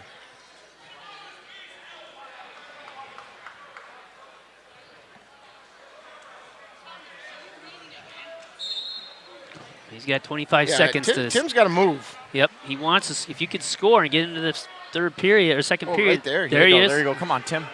If he needs Come on, Tim. there's the one. Careful. Lock it up again. Just go side. He's got a double. There you go. This is where they do the gentlemanly agree to sort of Finish It's out kind of the old 285, like, 10 seconds, buddy. Let's just calm down here for a second. Let's get into the second period. It's like, there's that whole separate club of 285 pounders. It's the gentleman's club where they talk Right. about their rules. So They don't apply to any of the other weight classes. Biting over on Mat 1 goes into the finals. And we'll see who he'll wrestle. I haven't seen Bart. Yeah, Bart's actually coming up here. He's still waiting. Where is he going up next at? I don't know. Mat assignment. On the big screen over there. Yeah, he's Mat 2. Mat 2, that's what I thought. Bart's seen the 608. We haven't heard Bart's seen the 608 chat. We did get a hello from Taylor Smith. How's it going, Taylor? And is Bart's facing Whitewater? Sure looks like it. And Jeffrey Laffey's asking us to announce on Mat 2 for Bat 113 when his grandson Caden is going to be wrestling. Oh, we'll be announcing Caden, Grandpa Laffey, but I'm going to tell you, Caden's got to give us some more time than a minute. Right? He's pretty good. Oh, this could be a good Bring him back. Bring him backwards. return to the mat. Oh, and there's the 2. Wow. That is a lot of man being picked up and dropped there. 500 pounds of let's go. Let's goes and oh no's. All right, we got Bart's up as well. Oh, now boy. on Mat 2. Here comes Amers in Lunda the holds 608. on Go to Bartsy. a There we go. 2-point advantage. 30 seconds left in the second period. Meanwhile, Brad Bart's in the semifinals with a Whitewater opponent. This is a huge match. That was a big takedown. Wow, he's got to get off his back here. He can get pinned right there. Man, he's got to survive 15 seconds here. Oh, boy. Come on, Lund. 9 seconds. You got to fight. 9 seconds. He's got 5 seconds. Oh. Oh, heartbreaker with 3.9 seconds left on the clock. Lund gets pinned. That's a heartbreaker for that young man, but he's got to keep his head up. He's got matches. He's got more matches to go. Yeah, a couple. And he's got to score some points for the team. So. Winner, 285 pounds, Tony Hamilton, Turner. Meanwhile, Mat 2, Bart's There you in go. on a double leg, Woo. essentially a double leg Got blast. him right to his back. Hey, and he's going to go do that. Now he's going to go for a half Nelson. Get a half in there. If he needs, yeah, well, yes. You are 100% right. Half. There he it goes. is. You think it was a little too late. Oh, but this could be the fall still. This would be helpful for team points. There it is. Oh, I think he's got it. Plenty of time, though. 30. There's the There we fall. go. Bartsy into the finals. That'd be 7. Yes. Yes, one more than last year. I'd say that's improvement. Yeah, by 1 more. My math is right. That checks out. That checks out. So it seems to me that we will be taking a break, ladies and gentlemen, between now and the probably finishing up the rest. We got some matches. Yeah, just the there's 3 more matches total left in this round. They're going to take a break. Emmett Allen, Broadhead versus Caden Laffey, the number 1 seed. Oh, big. Allen in on that leg, but Laffey is just, he's like a grizzly bear. That is a strong kid with quick feet. Viagra over, or Viagra, sorry. What? Over on mat 1. Lofty. Is Lofty on? Laveriega and Laveriega. Soto. Caden Lofty on mat 2. All right. Jeffrey Lofty is watching. Winner at 215 pounds, Brad Barnes, Evansville. Caden got Winner at 280 2 swipes there. Soto, Whitewater.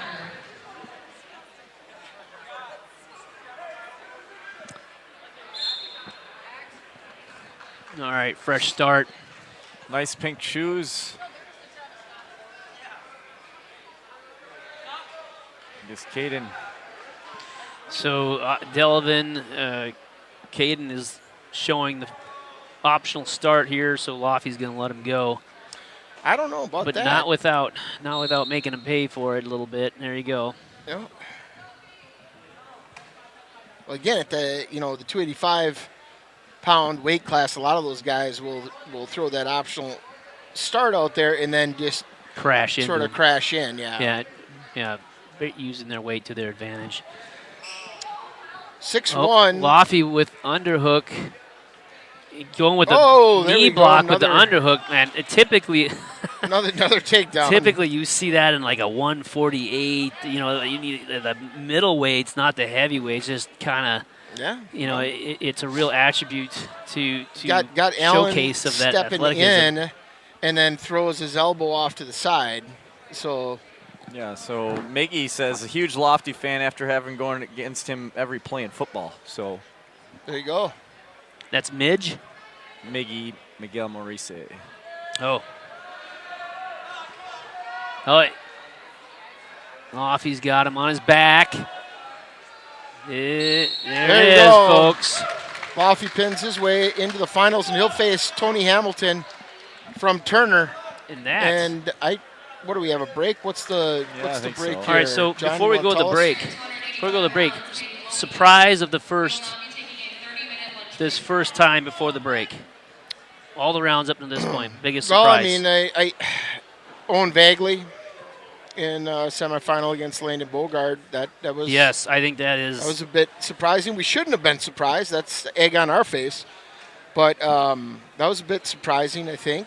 You know. I'll tell you, having seen him wrestle just a couple days earlier. Right. Landon's fresh in your mind. Yep. He's so sound for a freshman. Yet he is. And But Owen Vagley showed us experience and what that means. Yep. So, plus, I mean, nothing against any other coaches here, but, I know for a fact, and I know that all of the coaches here are doing research and everything else, but we know Coach Witt is really, really looking at the tape. Yep. Putting his kids in a good position. Again, this is a program that's used to going to the Badger. Yeah. So Yep. you go to the Badger, and that's it. John, you want to get some intel for us so we can do some stuff, tell people when we're going to be back? And I haven't heard the announcement. there was no announcement. Okay. Well, Yeah, I think we're gonna have to. I think we're gonna have to use our recon skills to pull that information Little reconnaissance. instead of receive it. Little reconnaissance, something. Little long range, little lerp action. We got a little lerp. I tell you, there's been some great matches. Seen some heck of a good wrestlers out there doing some really good wrestling. The obvious Danny Heiser, I think at this point has been the most impressive. And then I would have to say Lofty's right behind him. Oh, What are Lofty your looks thoughts? like he's going for the top of the podium. Yeah. Oh yeah. Yeah, Lofty's not playing games. He wants to be top of the podium, D2, Cole Center. So that he's, and I mean, look at him. He's Not playing with the little kids out there. playing with the kid. He's doing a great job. You got to appreciate that. He's got energy. That's a good thing because we've already seen some kids that they've already had a long day. Yeah. So you'll have some of that. I mean, some of these kids have wrestled 3 times already. Some of these kids have wrestled once. Very, very interesting how this tournament goes with this very unique 12-man bracket. Yeah. 12 wrestler bracket, I should say. So we got I got a request back out to the production truck on an update on the score. So Yeah, we're checking out. give that to you in just a second here. We're going to try to give you an idea of when we're coming back from the break as well before we take a break ourselves. Probably not as well deserved as we believe, but we're doing our best. Yeah, we're having fun getting signal in here, huh? Yeah, it's typical school, metal roof, brick walls, cinder block, yeah, all that fun stuff. equals no cell coverage.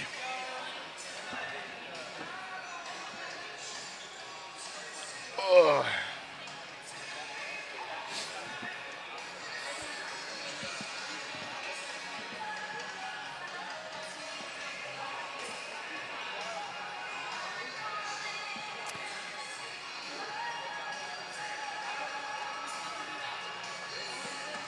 I am really looking forward to the 106-pound finals. I think that's going to be a good match.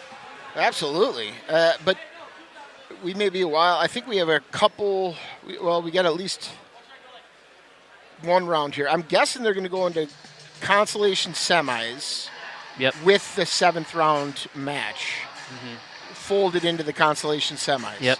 And then you go into the 1st, 3rd, 5th, right? Yep. That's your round right there. So we assume that's going to be it. We haven't received the official timeline or script, but here's John Fry. Yeah, we're going to call it 1:20 Central Time. All right, so we're back in about a half hour. Right, about that time. So we'll keep our stream going live. Right, but we'll just be muted. John will put a little note on there for you. If you want to pop out, pop back in, you'll have a little note. But we'll be back here. We're going to give ourselves a timeline. We'll be back here at 1:15. Make sure that we don't miss the first match. Right. In the, I believe, the consolation semifinals and 7th grade placement match, or 7th place placement matches. All right, folks, we'll see you then. See you then.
Hey, folks, welcome back. We're back from a little designated lunch break. We were lucky enough to get a little bit into the hospitality room there. A little pulled Italian beef. Very delicious. Yeah. Gotta love the hospitality we're getting here from the folks at Delavan Darien High School. They are fantastic. Top-notch folks. I went over to the concessions and had myself a pulled pork sandwich, and that was delicious. And those concession stand workers over there are doing a fantastic job, aren't they? They are. They sure are. I was probably 20 deep. Was in and out of that line in 5 minutes. There you go. Efficiency at its finest. So it looks like, in the hopper, it kind of looks like they're putting up just consolation semifinals, but I think, I thought that 7th place matches would be going simultaneously with the consolation semis, but we're not quite seeing that, so we'll see. My guess is that they'll run those through on mat 2. It looks like. Yeah. Well, but if you look at all of those, all of those in the hopper are consolation semis. That sheet's old, so they could have switched it. Mm-hmm. Well, that was the notional starting. One way or another, we're about to find out. Yeah, we're about to find out. They've cleared the mats. Otherwise, what I would suspect is we do consolation semis and 7th place matches in this round, and that'll bring us into the championship round with the 1st, 3rd, and 5th place matches. Speaking of scores. Let's go. Here we are. So I've been doing it top to bottom. I'm gonna start with number 4. So the top 4 haven't changed, and it looks like they're pretty much in the same position as when we left them, just different numbers. So Delavan Darien at 116 points, Monroe at 122.5 points, and then Whitewater 140, and then Evansville at 179. So the gap kind of widens there. I'm pretty sure they're not Whitewater or Monroe, I don't think at this point is mathematically eliminated from winning. So, well, at this point, I would think that the Evansville Fire District would be upset if Evansville didn't come back with the trophy. We got wrestling starting here. They certainly don't know any other way over the last 20 years. All right, here we go. Bogard. He's on mat 1. He wastes no time with a good low single, sort of like an ankle pick almost, but it was a low single.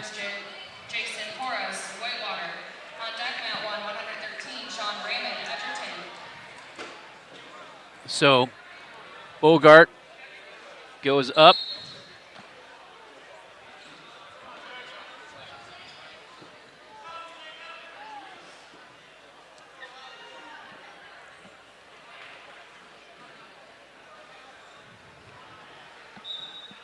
Like how he's moving him around.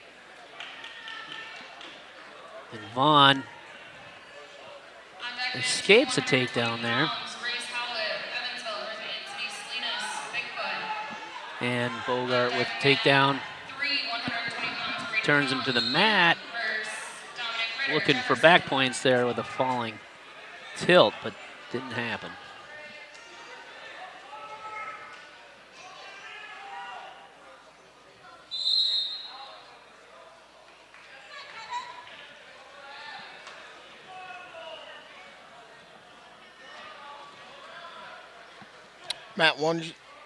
Mat 2 has Owen Malley, and Nick Lara, Jefferson and Clinton. Just a chat from Jeff Lofi. So it's Lofi. Yeah, Lofi. We might have been saying Lofty. Yours Lofty. Yeah, I think we were saying Lofty. Lofi. I think I was saying it right. As far as I know. Somebody throw the replay flag. Yeah. I see that on the replay guy wasn't signed up for today. That's right. You have to go back and listen to it later.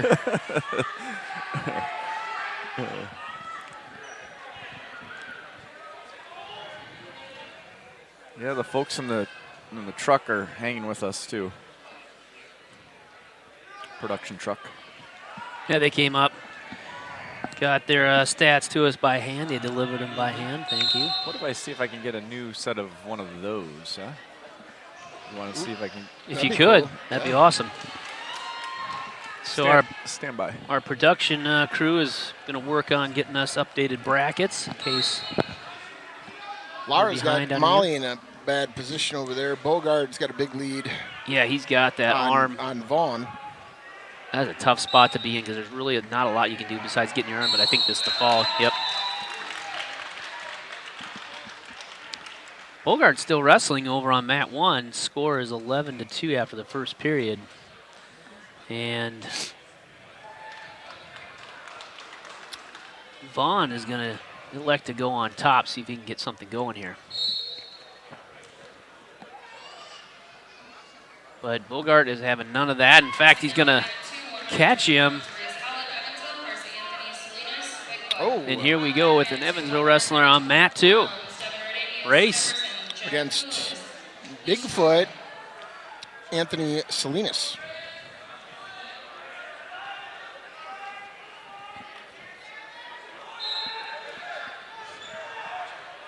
Well, Bogart in a good pinning combination. There's the fall. Race using the Russian tie to his advantage. See if he can use the setup on that.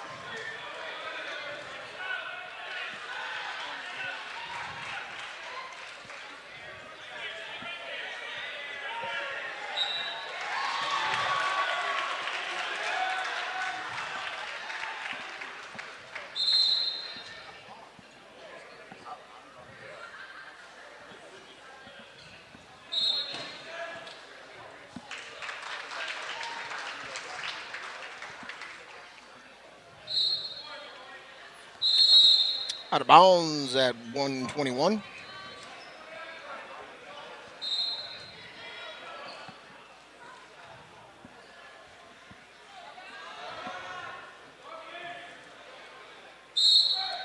Race seems to be the aggressor out there. Yep.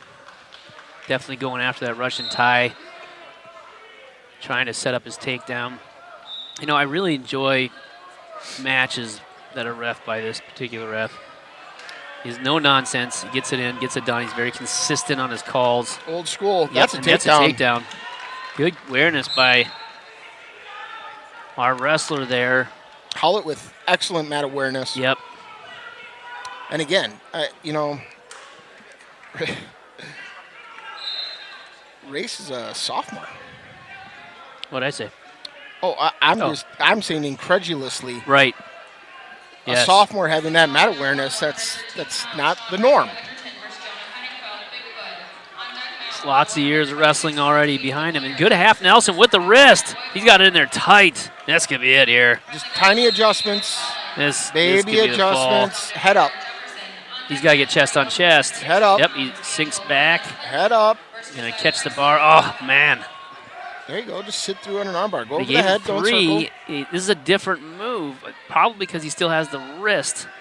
I don't know why we wouldn't get second set of points on this, but he's got it tight. He's got short time. 10 seconds left. Is he going to get the fall?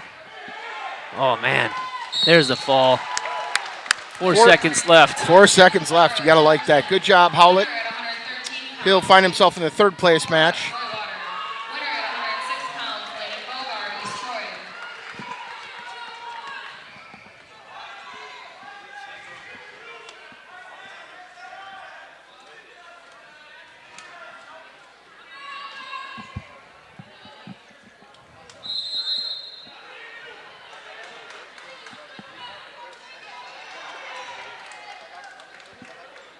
Wrestling now on mat 2, 126 pounds, Joe Ketterhagen, Delavan versus Braden Ward, Turner.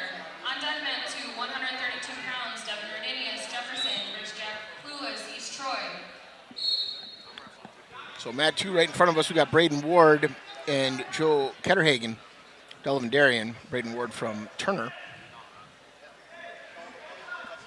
It's a 126-pound consolation semifinal.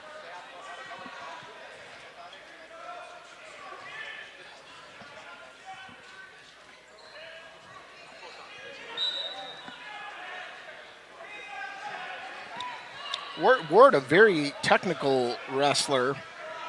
And he is. Yep. Oh, big takedown on mat 1 by Hangfield. I mean, he just came in, took him down to his back. Oh, no, he didn't. He didn't get the takedown.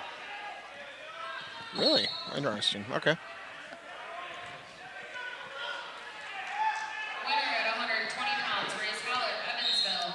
Yeah, word runs out of real estate over there. Jonah getting tossed. Oh, man, Raymond just felt the pressure coming in just a little bit by Hangfeld, and, man, he gets the pin. Oh, man.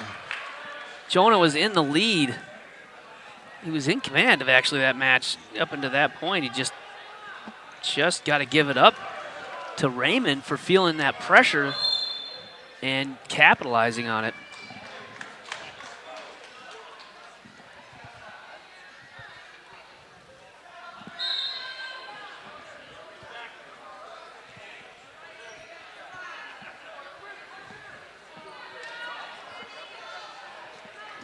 Mat 3, Collins has got Ritter in a bad spot as well. He's had him there for a little bit already, and there's still plenty of time. And he's got his arm, he's pulling it out, he's doing all the right things. He's got to get more perpendicular if he wants to get the fall. There he goes.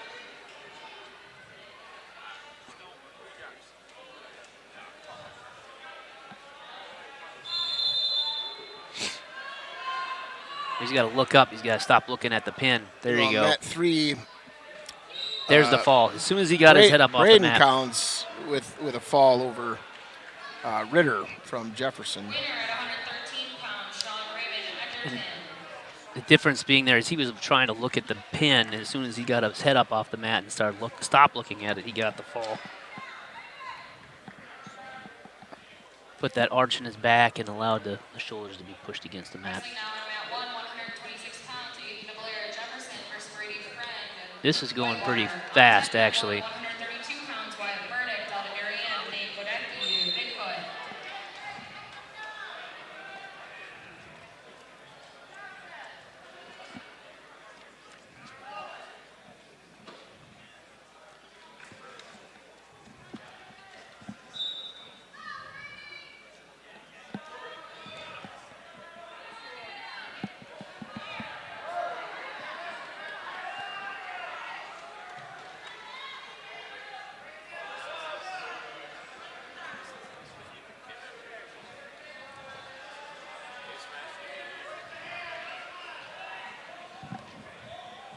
Got the semifinal match at 132 over on mat 3 for the consolations.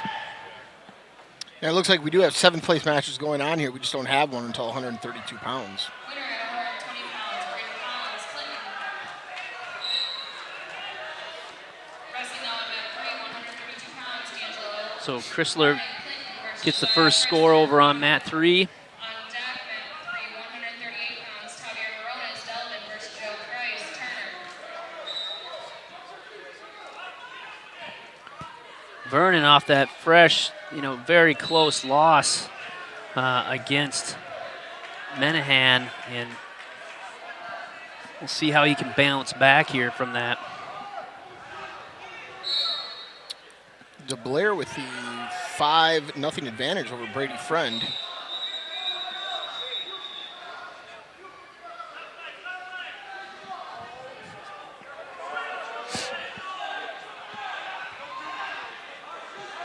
He's got a half in there.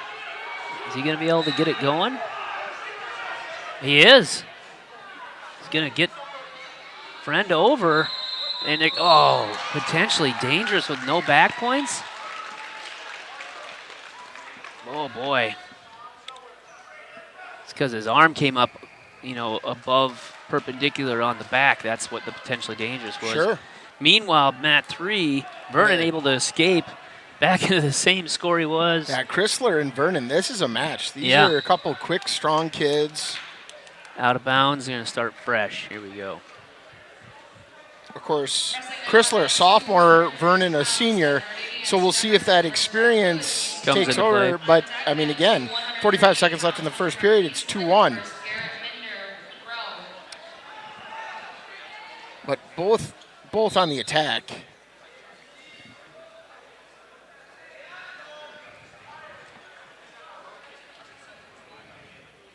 On mat 2. Uh-oh, Vernon just left that leg out just a little bit too far. Chrysler liked it, but he lost it. Vernon able to get that back, but he had to back up to do it. He's going to have to circle back into the mat. Yep. But he's going, nice move. If he can capitalize on it. His hip, did you see I almost lost his hips there? You know, a lot of times when people will get their arm or their leg behind the other wrestler's leg, if you can then thread the needle between with your arm in between the leg to the opposite side, you can get that takedown. Oh, there's the takedown by Vernon in just the last few seconds. Oh, and he back got some swipes. Boy, taking the lead. So he should come away with, 5-2. Wow. Big takedown with back points for Vernon. Who was that? Plutus got it.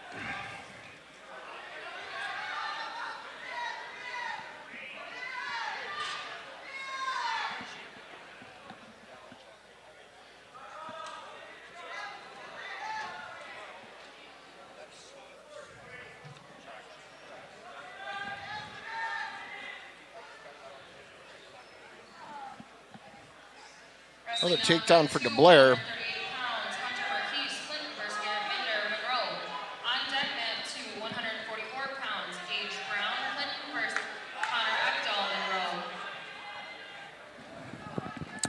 Travis Artisan, great job, you guys. Your friends at the Nocturnal Meat-Eating Bird Tavern are watching. You gotta love it. Of course, we're streaming live at the Night Owl Sports Pub and Eatery, where we will be. Vernon shortly with a fall. Let's get this up here. I'll tell you what. There we go. Hey guys, hey guys, are you guys keeping our seats warm? Because they save no seats, but I feel like we might get some special attention there, especially if I'm coming in and threatening to eat the Tim Lund size prime rib. The Tim Lund cut? The Tim Lund cut, yes. Your friends at the Nocturnal Meat-Eating Bird Tavern are watching. I wonder what that could be. Oh, look at that graphic. There we are. Wait a minute, that says Night Owl, not Nocturnal Meat-Eating Bird. Oh, look at this we'll have cradle. to change that. There's a fall. That was Minder over Marquise at 138.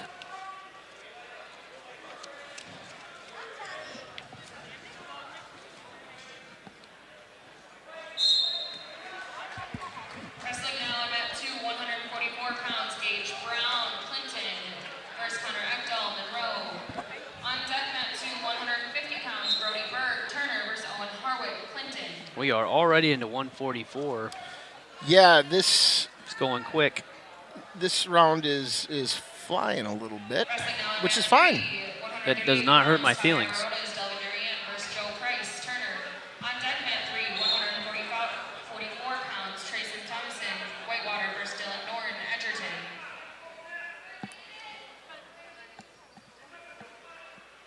Winner at 132 pounds, D'Angelo Vernon, Clinton.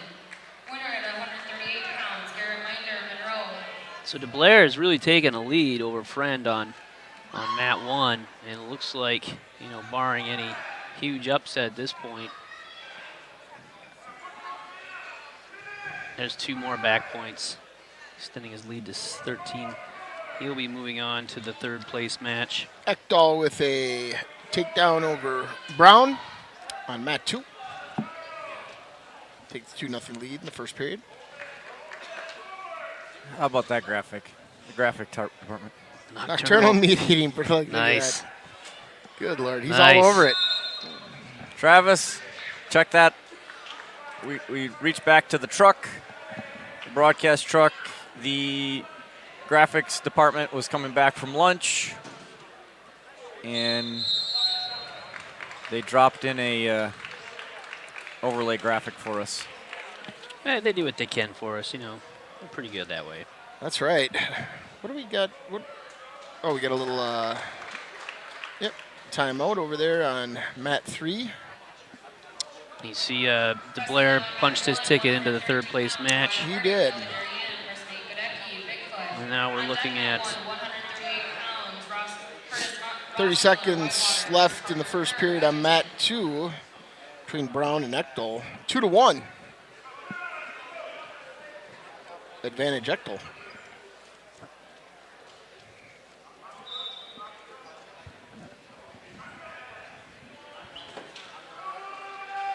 Echtel in with a nice little fireman's for 2. It takes it to 4-1 with 10 seconds left. Probably just coasts this out a little bit. Winner at 126 pounds, Aiden DeBlair, Jefferson. we get the final 132 match that will determine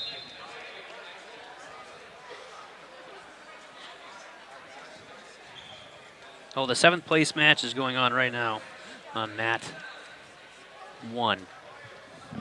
Mat 1. Oh, okay. All right. Well, Travis, it's not really Travis.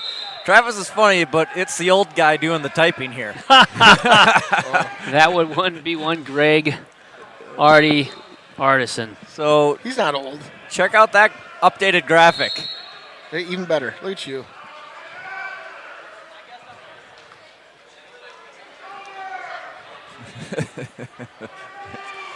It's the old guy typing. It's the seasoned, experience, wise man. Yeah, Yeah. let the prefer let seasoned. let that guy have some fun. That's what I say. That's what I say, huh? You know what they say, never bet youth and enthusiasm over age and treachery. That's right. Never play pool with someone named after a city.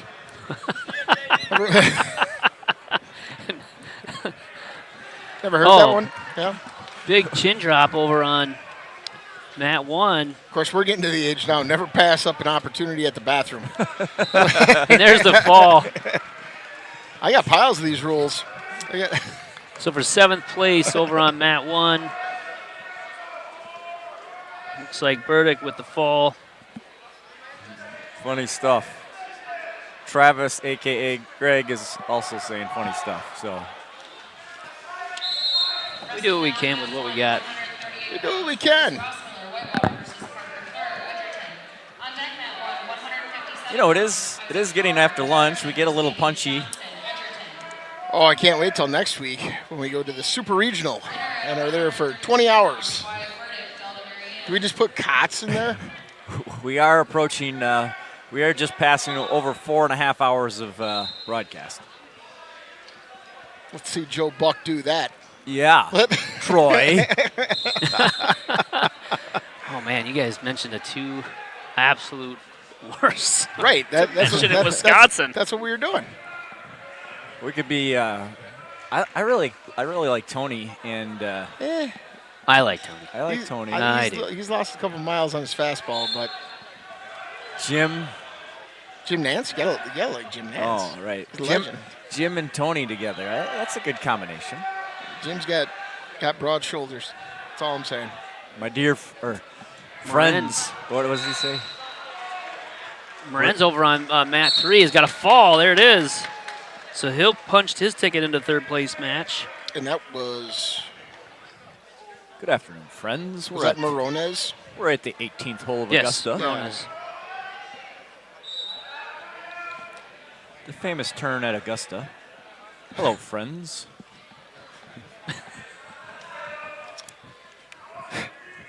So I honestly getting- I turned it's getting- golf on Sundays to fall asleep, to take a nap. So, So back so to it's a much funner game to play. back on mat 1 is a 7th place match again. I think this is where all the 7th place matches are going to be. Well, at least the first 2 are. All right. Oh, here we go. Rosmiller with a good half. And then we got Whitewater Edgerton over on mat 3 as well. And there's the fall. Rosemiller walks away with 7th place. Logan Marshall, Jefferson versus Colton Howard, Edgerton.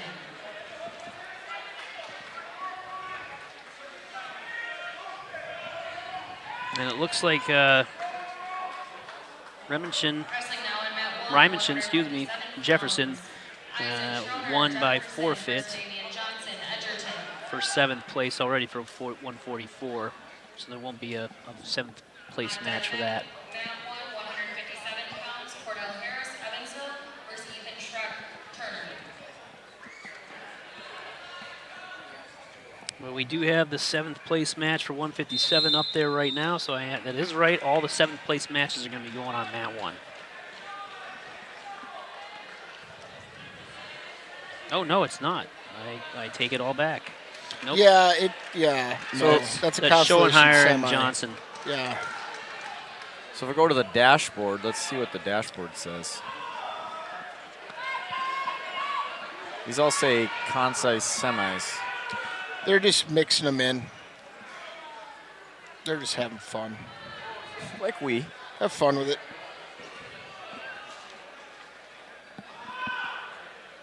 Yeah, so these are all consolation semis. Schoner wants to lift the head there. Yep. He's kind of by holding that arm up. He's kind of. Oh, that's pretty tight. There's the fall. I did miss who won that match at 144 on Mat 2. Where do you need me to look something up? Yes, Which please. one? Okay. What weight class? 144. It was Brown and Ekdahl. I think it was Ekdahl. Ekdahl won. Yep. Row. Hendricks Clinton versus JJ Gonzalez, Whitewater. I got the WW pulled up over here. And we have The interwebs.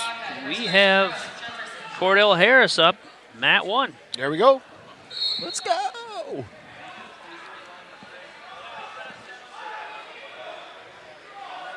Did we skip 150 completely? Yeah, so Mat 1's going to be a 7th place match. Mat 1, 165 pounds, Caleb Cordell Harris, Evansville versus Ethan Schreck. All right. On deck, 165, Caleb Davis Edgerton versus Carlos Ramirez, Turner. So for 7th place, Harris and Schreck. Shirk, I think. I like Schreck better, but I'll go with Sherrick. Yeah.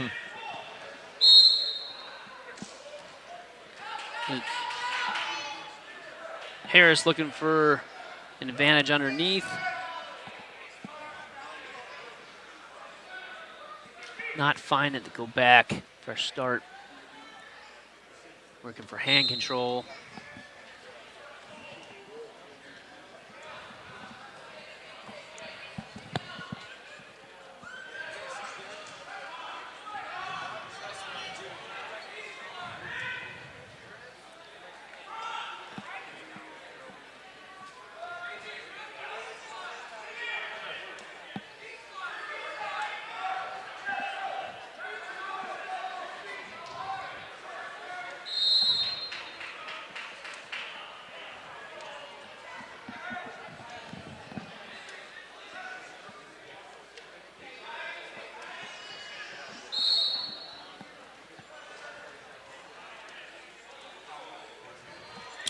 Yeah, they're really feeling each other out. A minute and a half of not a lot, but there comes a shot by Shirk, defended by Harris. Oh, looked like he had a good. The down block there.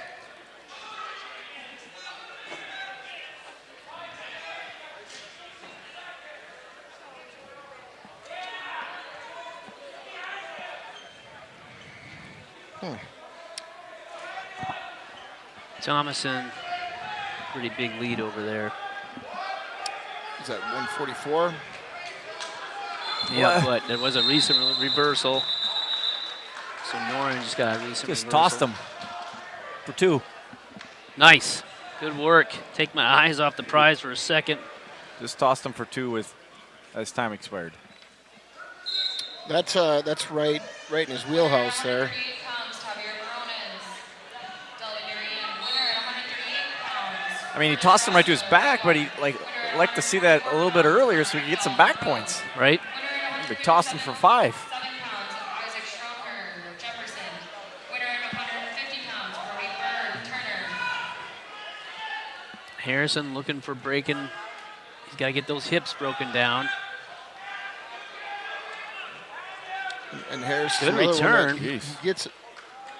Sometimes he gets a little bit of trouble with that overlaying the hands. You know, and the younger wrestlers don't necessarily understand that they don't have to be locked to be called for locked hands. Right, yep.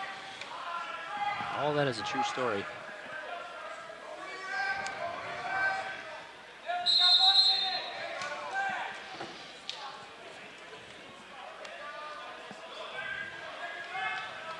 Mat 2 is a semifinal for the consolation third place match. Hendricks and Gonzalez. That's looking like a good match. 4-0, but it's been 4-0 for a while.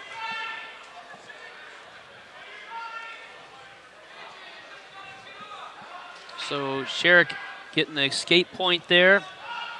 2-1.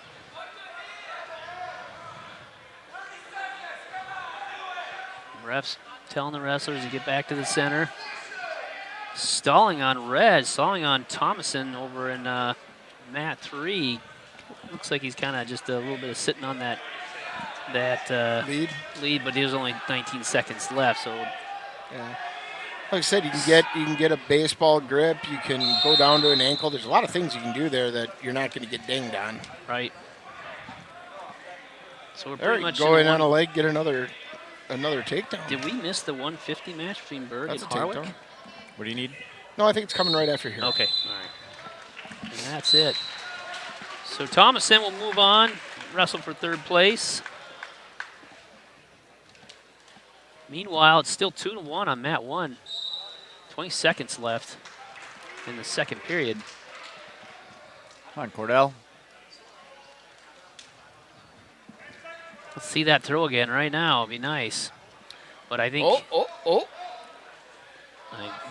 You can tell Sherrick is not interested in that. No. Yep, you're right. That is the next match. So let's go down. Howard versus Let's go Marshall. down and get up. Yes, there we go. I like that decision. Let's go down. Let's get up, get a point. I think that's the best call. We want to, obviously, this is going to be a tight match when every point is going to count. And it becomes more important, so. You just got to keep your head up, Cordell. Oh, right off the bat, a stalling call for not going back into the center on Howard.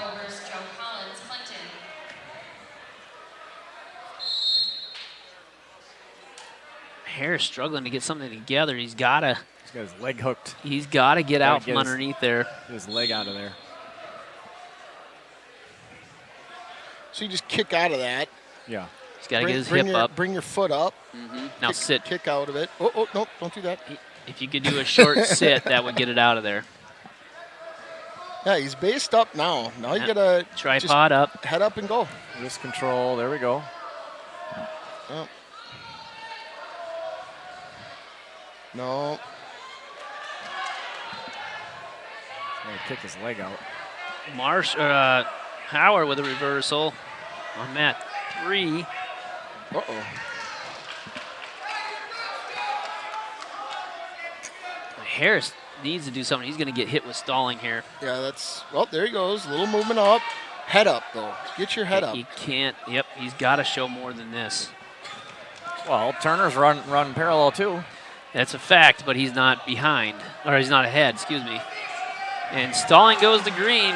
This is what I'm saying. He needs to move now. If he doesn't show some sort of moves or attempt to escape, he's going to get hit again, and it's going to be a tied score. I mean, again, I think if you keep your head up and keep basing up, you shouldn't get called. But there you go. There's a stalling for Halo. Right. Thank you. What's good for the goose is good for the gander. You know, yep. John Fry. Copy all day that. long. Let's go.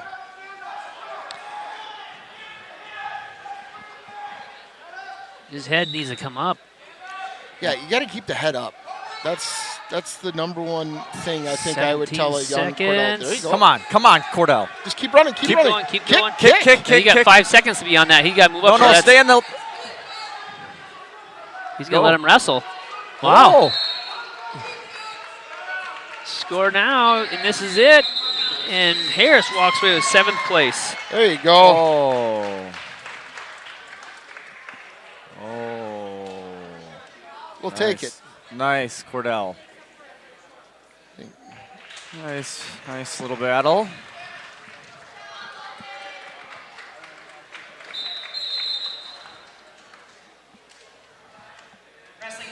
Who just won on What do you want to know? Mat 2. Who just won on Mat 2 there? We missed Hendricks, that. Hendricks. Okay. Yeah. So Hendricks moves on for third place.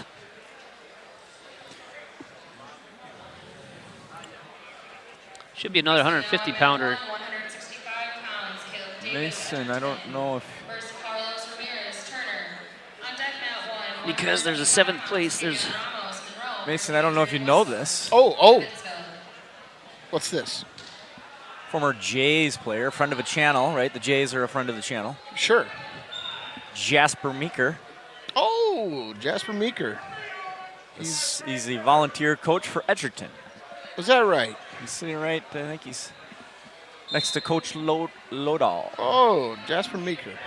Davis with a takedown here.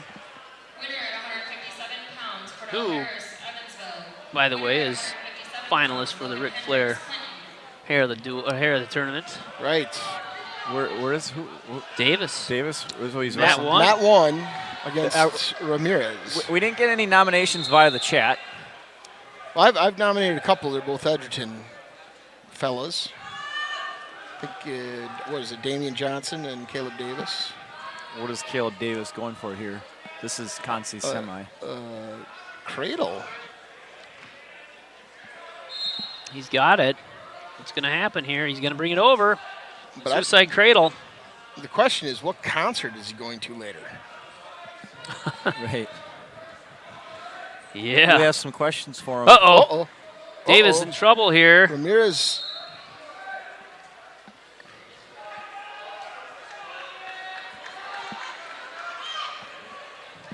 Man, and there's a fall. Ramirez moving on to the right to wrestle for third place. Tough loss for Davis. Uh-oh. Uh-oh. Stoppage with about a minute left on Mat 2. This is a 7th place match. That's Charlie Weiss and Grayson Brusk.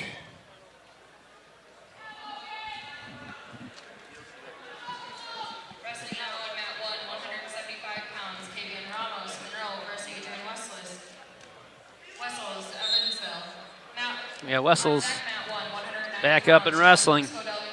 versus Jake DeMarco, Bigfoot. All right, let's go, Adrian. Oh, Cardiac Kid. there's a fall at 150. Oh, who, what, where, when, why? So Was that Marshall at for 150 7th place? wins with a fall.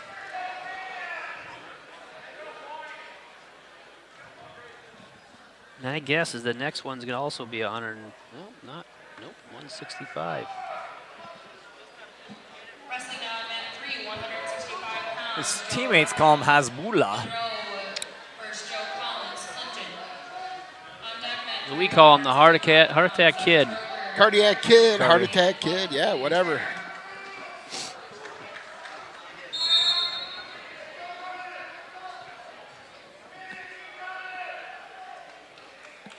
On Mat 2 is a 7th place match. I think we said that already.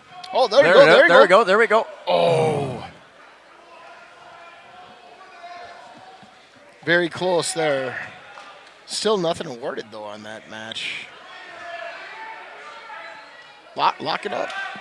No, they're going to go out of bounds. They're into the All right. they're into the Comet, Haley's Comet area. Right, yeah, into the tail of the comet. In the nearby stratosphere.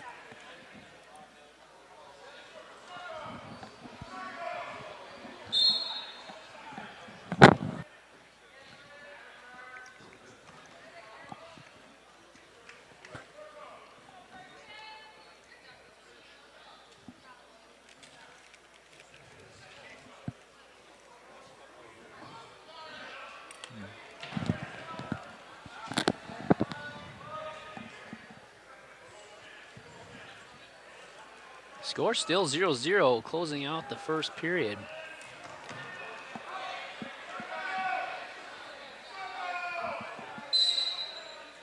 Oh, stalling in red, though. Okay, head up. Adrian, head up. No excuses, let's go. 165 pounds, Carlos Ramirez Turner. Winner at 150 pounds, Owen Harrick Clinton. Winner at 150 pounds, Logan Marshall Jefferson.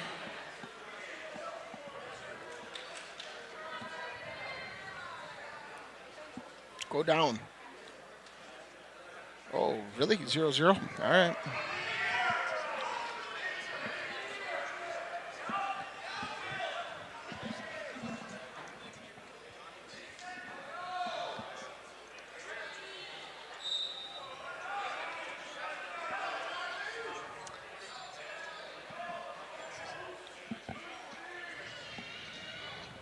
So you want to be pulling that closer to the elbow than the armpit. Yeah, but he's going to get points here.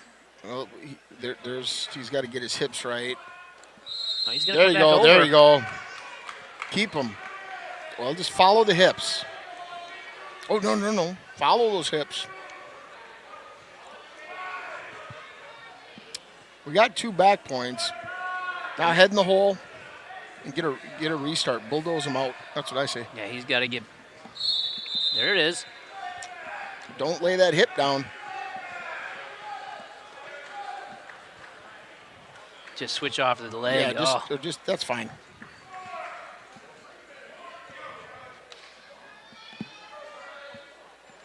So he got 2 2-point near falls, 4-1 lead, and and stalling again. So it's 5-1. Wow. Russell's advantage. Just like that. Well, he's the aggressor out there. Yep. But whoever's scoring it on track is a little bit not right. They got it scored 2-2 right now. But ladies and gentlemen, it's 5-1 with Wessels up. Yeah, it's 5-1.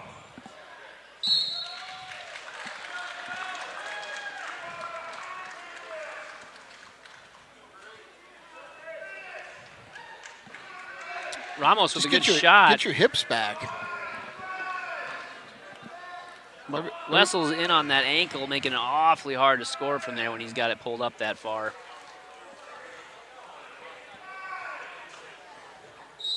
Yeah, you saw that. That was happening.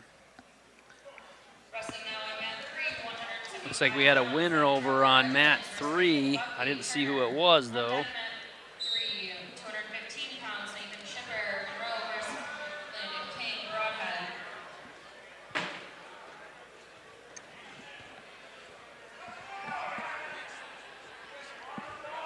He's got him in the. Could be a cowboy. Oh. I did catch him in the cowboy. Slide by, get the point. Pop your head out. Nothing. Oh, that was close. He had the right idea, just couldn't execute it fast enough.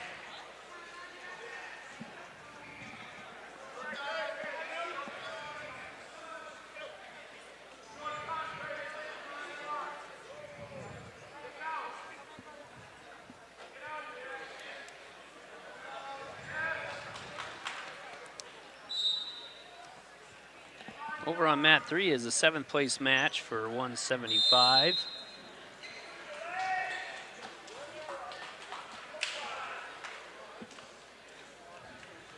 And then we look like Weiss wins at 165. All right. Weiss wins 7th place.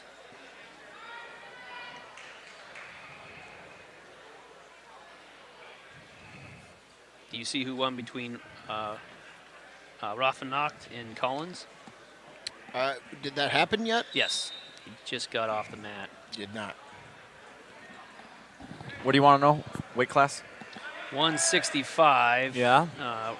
Raffenacht from Monroe versus Collins, Clinton. Who was the winner there? Not updated yet. I'm going to miss some things. I don't have an update yet. Okay. Stand by. Standing. Copy that. Oh, we lost the track feed. Uh-oh. What's this on mat 2? Mat 2.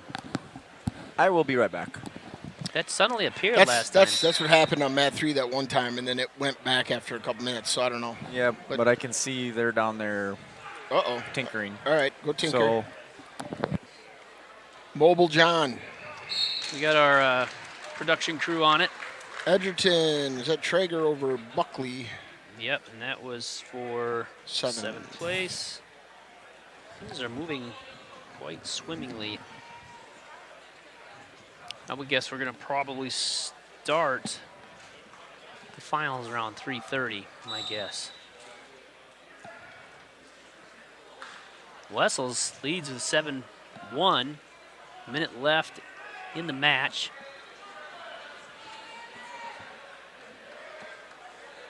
8-1 now after We got the a escape. First 215-pound match. Oof. Jumped to 190.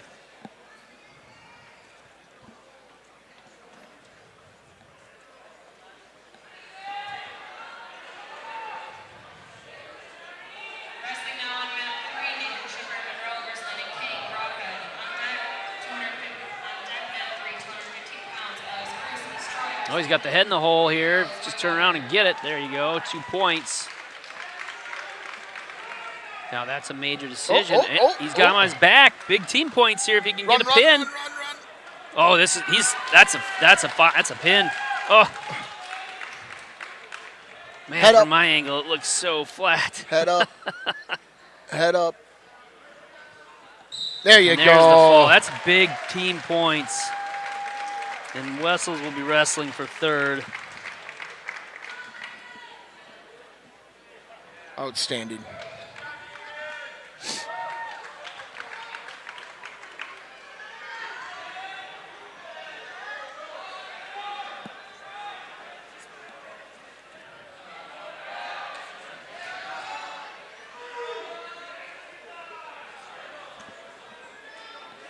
Wrestling now on mat 1, 190 pounds, John Fusco, Delavan versus Jake DeMarco, Bigfoot. Yeah, it's definitely On deck mat 1. not the bout. It's they showing it being Weiss versus Bruce. That was the last match. So they're having troubles getting with some track wrestling issues right now. They're working through it though. I got John's down there. We got the brain trust over there, so I think we're gonna be fine. Winner at 175 pounds, Zach Troger, Edgerton. Winner at So 190-pound weight class is up at mat 1. We're all over the place. Kind of are. Coaches from Jefferson and Broadhead, please come to the head table. Uh-oh. Yeah, they got to get this figured out. I don't think they're the guys that figured it out, do they? I don't know. But DeMarco versus Fusco.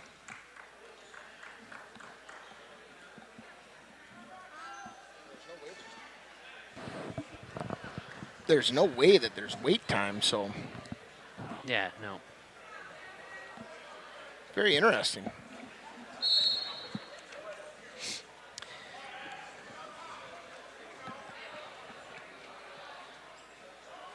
This has got to be a... Yeah, this is supposed to be Barajas versus McHugh. And it looks like they got it figured out. Like I said, they got the brain trust down there. They got it. Now on mat 2, 175 pounds. We're good to go. Kieran McHugh, East Troy. On deck mat 2, 190 pounds, Chase Wilhay, Broadhead versus Luke Bauer, East Troy.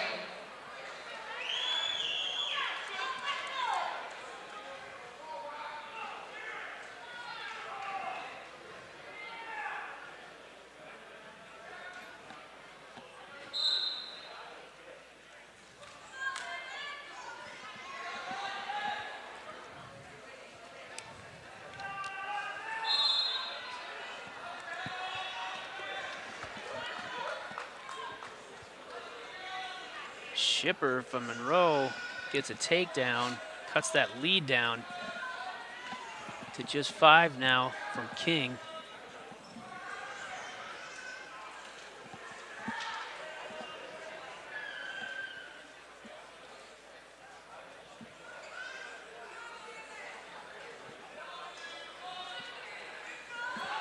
Looks like we have an equipment issue. Got Excuse new me. headgear for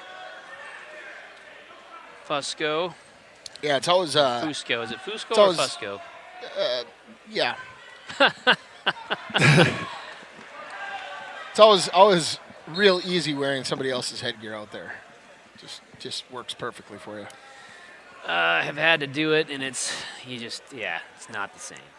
It is It's not. having your own.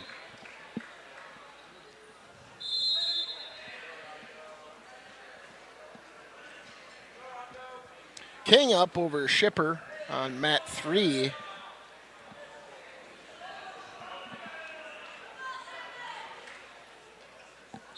We're all over the place with weights. We got 215, 190, 175 all going right now. Yeah, and the funny thing is they went into 215, but there's still 3 other matches at 190 to wrestle. Yeah, there's all sorts of stuff going on. Well, 2 others at least. All right, first score by Fusco. I'm going with Fusco.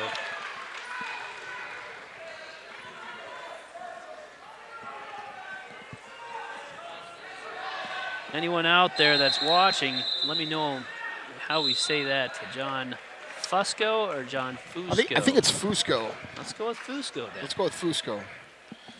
We're in the home gym that no one's complained yet. So. Oh, Shipper trying for a big head toss. Yeah. It was not happening, and he paid the price for that. King able to extend his lead. Is the world normal now? Score on that is incorrect. It's 12-3.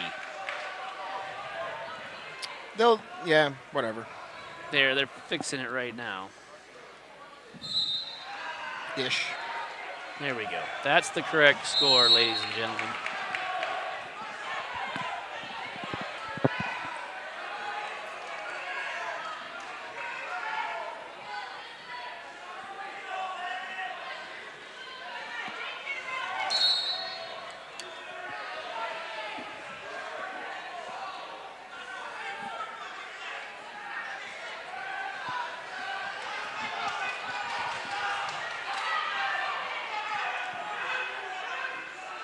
No points scored. Short time on mat 1, 15 seconds, and stalemate with 12 seconds left.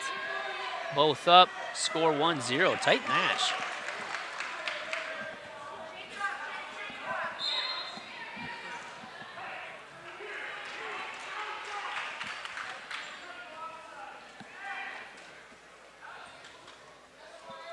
Winner at 165 pounds, Gracie Russ, Jefferson.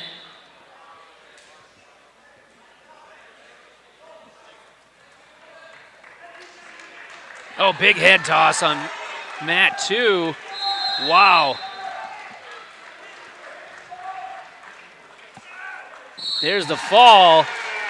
Barajas will face Wessels for 3rd place. Team points on the line right there for the number 1 and 2 team in the team scores right now. That's right. That's a big one to watch next round. Well, it'll be interesting to see the team score after this round because, Evansville, I think, only had 6 kids going in this round. So. 215 pounds, Alex Bruce Troy versus Ethan Harrells, Whitewater. On deck, mat 3, 215 pounds, Israel Mejia. Bigfoot versus Elijah Simplot, Turner.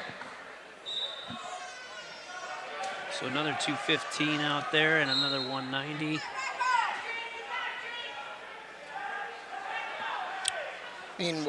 Meanwhile, we got Chase Wilhite and Luke Bauer on mat 2.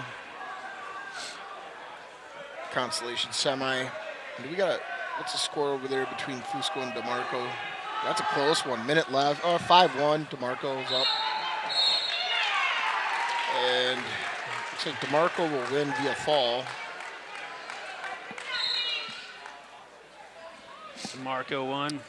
And then He punches his ticket into the 3rd place match. Butts up on mat 1 now? I think so.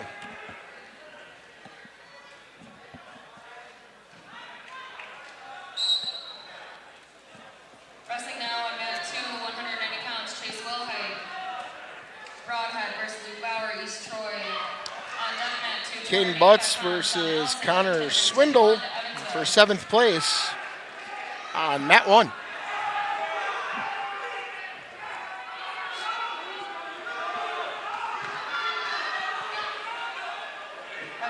Here we go. 190-pound Katie Woods, Evansville versus Connor Swindle, Monroe.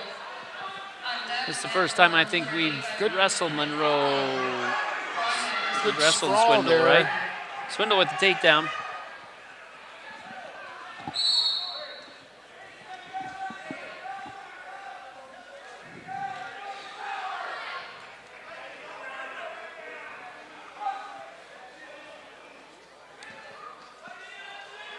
Swindle looking for that cradle.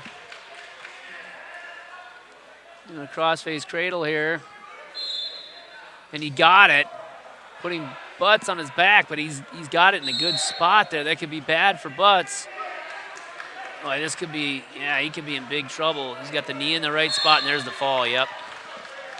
So Swindle takes 7th place, and that'll be in for Butts today. Did score some good team points. coach, will you report to head table, please?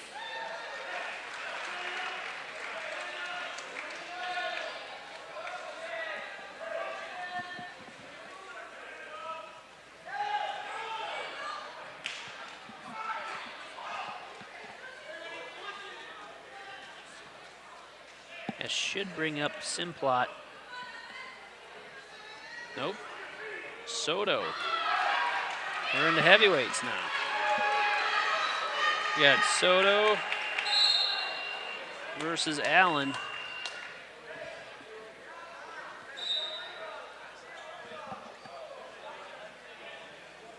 Soto versus Allen for the consolation semis on mat 1.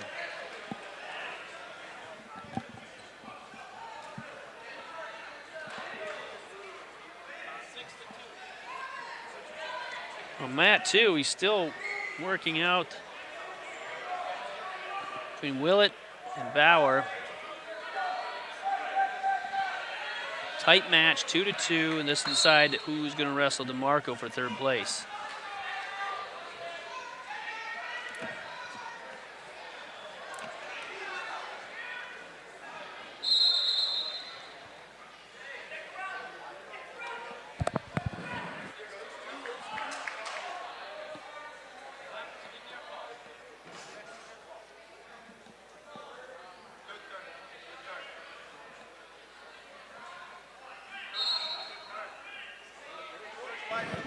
On mat 3, looks like there's a power half coming over. On mat 1, 285 pounds. Uh-oh. This could be bad for Bruce.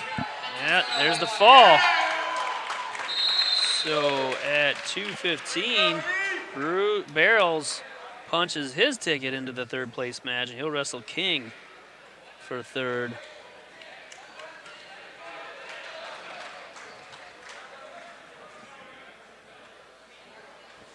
And that should bring up. Wrestling now on mat 3, 200. That should be Simplot and Major Yep. over on mat That's- 3 for 7th place. That's what I'm thinking. No? Oh, yes, it is.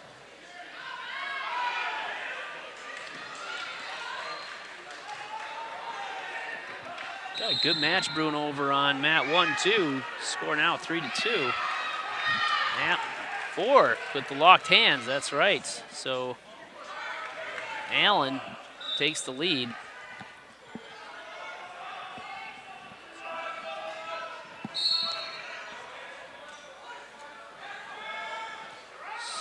Soto tries to do a turn, can't get it. Ooh, Allen lands on top Oh, with it with a that's- head and arm, and this could be it. This is it. That's There's it the right fall. there.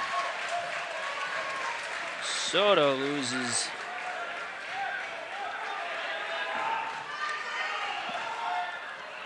So Allen moves on for the 3rd place match.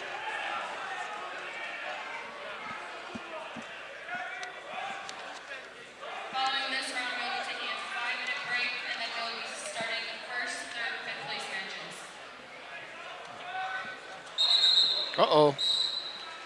So they're going to go all the matches right off the bat, 1st through 5th.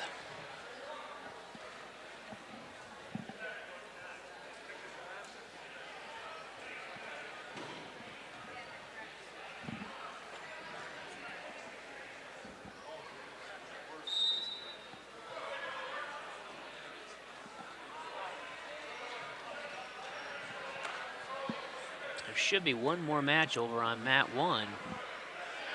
You would think they would just throw those matches over there. You would think. One would think. Boy, we are just moving. We are.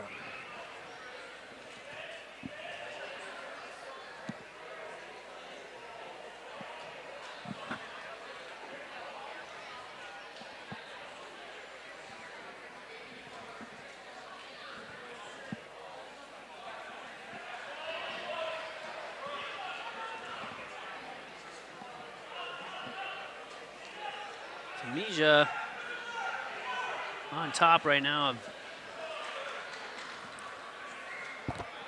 but Simplot escapes, moving the score 2-1 with 10 seconds left in the first period.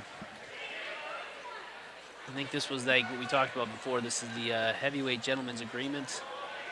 Right, just right, walk right. into the next period. Like, let's just calm down here. Let's just plenty of time for shenanigans in the next period. Let's just not get too crazy here. Oh, boy. So Williott.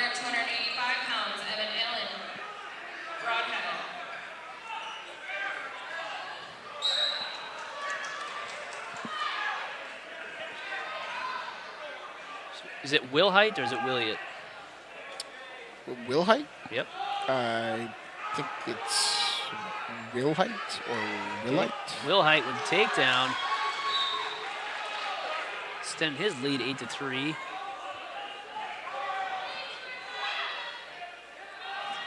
And we're gonna. Oh boy, it's a reversal. Is it 8-3 or 6-5? No, that was a reversal, and he takes the lead. Actually, it's 5-8. It's all, yeah. So, folks back at home, it is the Chase Wilhite and Luke Bauer match is 5-10 right now. That's the score. And Bauer's up? Bauer is up, Okay. yes. And they need to get on top of that. Well, yeah. Nope. Sorry. Wilhite is up 10-5. Wilhite's up 10-5. Okay. Yeah, he's red. There you go. Yep. We'll get there.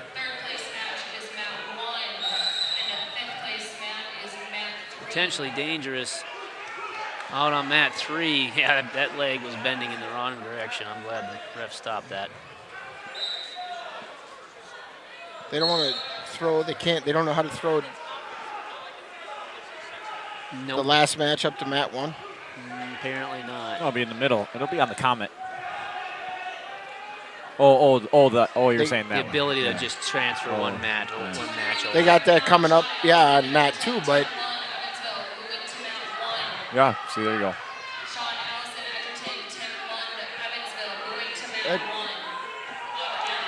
There Right you go. now, What's happening right now?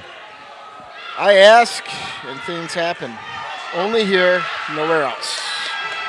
and here we go. Looks like Sean Allison versus Lund. There's a big pin from behind pin by Bauer.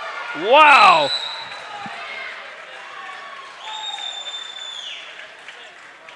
There you go. That's why you wrestle the entire match. You don't blink.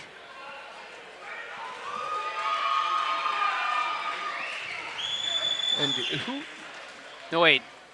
Yep, Bauer. Yep. That's what happened. Bauer won.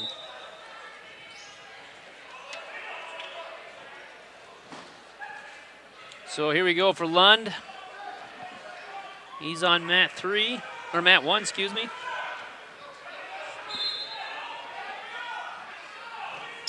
So I believe Lund and Allison wrestled Tuesday. They did. Yep.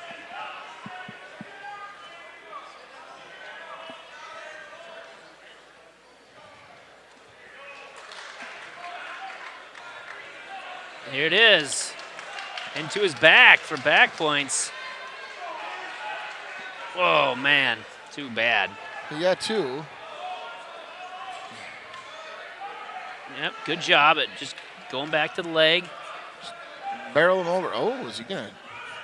He's going to try to. Didn't anchor the. He's going to try cradling him. Oh, boy. Crossface cradle, bringing the head to the knee, as you should. That's right. He's got it locked up. Oh, man. Had it locked up. Go for the butcher He's going here. with the what Evansville calls the bundle, but he switches over, and essentially he's got the cowboy. I love it. That was a good move.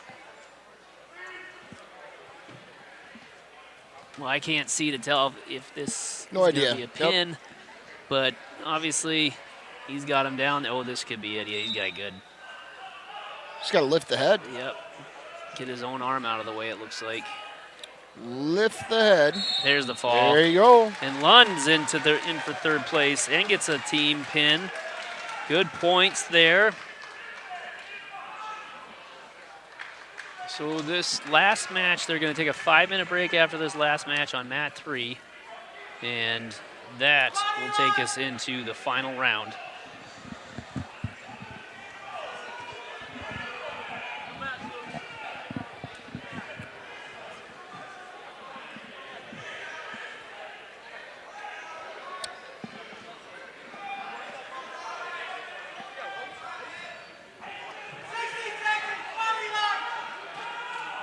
Masia with a 4-2 lead over Simplot. 3-4 lead. 4-3 lead. That too. Yeah. And that's going to be the final score, 4-3. Well, there you go. Maja winning in 7th place. There we go.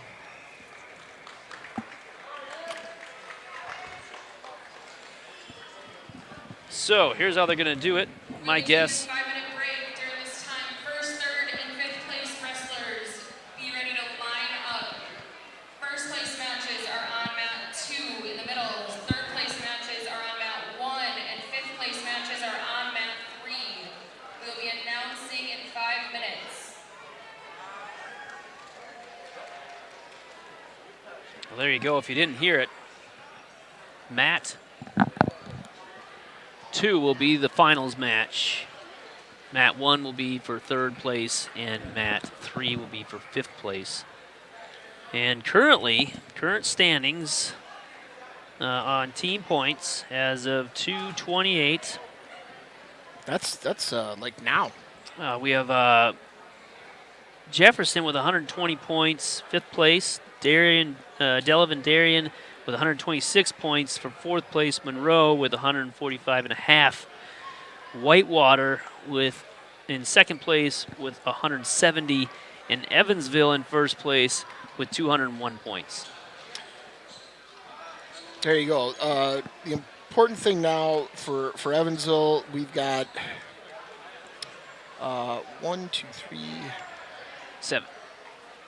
10 wrestlers still wrestling in this round. So that's what you're going. 7 in the 1st place match, 2 in the 3rd place match, and 1 in the 5th place match. Now, whether or not Wyatt wrestles in that 5th place match is to be determined. Test. That was the announcer. And apparently she was testing something. Yes. It doesn't get by us, John. I would say that was a successful test. Not too much gets by us. That was a test if you didn't pick that up. So it sounds like we're going to have the in-house announcer simultaneously announce and broadcast for us with the introduction of the championship Let's see. opponents. I tell you, folks, you How get exciting. all the bells and whistles. We spare no expense. Maybe we should go back to the booth. Come back, can bring it back in. Oh boy! No, I don't know that I'm ready for that. No, yeah, it's been a long Oh, day. makeup. Oh man, really? All right, fine. I'll do this myself. What are you doing yourself? Nothing. Because I'm not technically No, right. knowledgeable enough to switch it back in. So anyway, okay. So going over the finals. Here we go. 106. We got Fry versus Vagley. I think it's going to be a great match. If I had to call it, I'm going to say Fry, not because I'm a homer, But I really think that Fry's is going to beat Vagley. I think they've wrestled before, and I believe Fry's beat them in the past. I think you're going to bring a bunch of homer picks here. Yeah, So, well. and I'm counting on that. My crystal ball says you're about to be a homer. You clearly don't know me well enough there, Mason. We'll what do you know me see. for like 5 seconds? All right, just kidding. 113 Staver versus Brune. What do you got? I'm waiting for your homer pick. Oh no, this is back and forth. Remember we did this last year? Yeah, I guess. I'm taking Staver. I just like the way homer. I like the way he looks You're today. such a homer. Yeah, I get right. All right, 120. We got Collins versus Pucaro. I think Collins going to take it. Not that I just don't want to pick the number 1 seed. Just Collins looks so solid this year. Yeah, he looks really good. 126, Gonzalez and Fry. That's a tough one. Anything can happen. I can tell you on Tuesday, Gonzalez got the better of Blake Fry. Gonzalez is an undefeated 42-0 freshman. Blake's got his work cut out for him. He does. No, Blake didn't wrestle him on Tuesday. Blake wrestled That's right. 32. Yes. Oh, did he? And All I right. think Aiden Went might have been there. Oh, okay. Well, in any event. Any event. But that's okay. I'm not trying to change your pick. Thanks. Yeah. Well, that could. We're hoping for the best for understand. Blake, but he's got a hill to climb. He's got a tall order here. Yep. All right. Menahan versus Friend. I'm going with Menahan. He looks very tough. Connor Friend comes from a strong wrestling family. That's okay. That's your pick. 138. We have Marcus McIntyre and Lincoln Keller. Now, Yeah. listen, this is a match I'm really looking forward to. I got to tell you, in the duel, that was really close. It was. I think Keller's got him. I'm going Keller. We'll see if Keller's got. He's learned from previous mistakes. He's looked at the tape and see if he can get it on. So Huff versus Cather. Man, I'd love to say Cather, but Huff just has been solid all tournament long. Huff looks He's pretty only gotten sound 2 over there. points scored on him the whole tournament so far. I'm going with Huff. But Cather can beat anyone. If you wrestle Cather against the state champ, there is a chance for him to beat him. There's always a chance when Max is on the mat. 150 pounds, we have Joe Lomar Broadhead and Christian Shu Monroe. Both returning state qualifiers. Both really, really good. I got to tell you, at this particular point, I am picking Joe Lomar. He looks like the strongest pound-for-pound kid in this gym. And if I was picking this one, I'd pick the same. All right, Reese versus Nally at 157. Man, I'm going to tell you what, I'm going to go against the conventional pick, and I'm going to go with Nally. Nally's been having an amazing tournament, and he's gotten 2 pins very quick, so I think he's just on a roll. I think he's going to win. I got to tell you, I'd probably pick Carter Reese in this one, but really, really proud of what Braden Nally's done today. Yeah. No matter what. He's wrestling. He's on top of his game. 165 pounds. Well, I think I kind of got the easy one. Danny Heiser, 2-time state champ against Sebastian Kuhler. I'll tell you what, Sebastian's had a great tournament. Wrestled really well. Had a great match against Carlos Ramirez. But I think if you picked against Danny Heiser here, you'd be wrong. Definitely not a homer pick. Yep. He spent 64 seconds on the mat today. You'd be wrong. And he's beat some quality wrestlers already. And by the way, he's given up a bunch of weight. And he's still that good. Yeah. That's crazy. All right. Nichols versus Wojcik. Wojcik has got this grit today about him. I'm going with Wojcik. And I'll tell you what, I saw him in the hall at the lunch break. Yes. And he's got that sort of that rocky face going. He's got the eye of the tiger. And he's kind of been beat up a little bit out see there. that, yep. He's ready to go. He's looking for a street fight. I love your pick there. All right, moving on to 190 pounds, we have Peyton Lyon and Alex Unke Jefferson. I've said it earlier, Peyton Lyon was another kid that really impressed me as far as just the physical difference in him from last year where he was a very, very good wrestler. This year he looks like he can lift this gym up. He may contend with Joe Lomar for strongest pound for pound in in this gym today. But I'm going Peyton Lyon. Yeah, good call there. I'd done the same.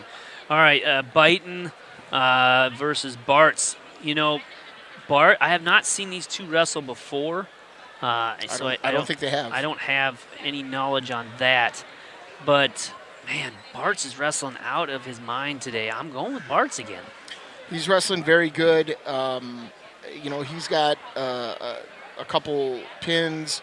Peyton's got a pin and a major. I can't go against your pick there. That's solid. And at 285 pounds, we have Caden Lofi, Delavan Darien, and Tony Hamilton from Turner. Both have very good records, but Caden Lofi is a returning state placer. And I'll tell you what, I think we end the day with Caden Lofi on top of that podium. I think so, too. And I think Grandpa Lofi likes my pick.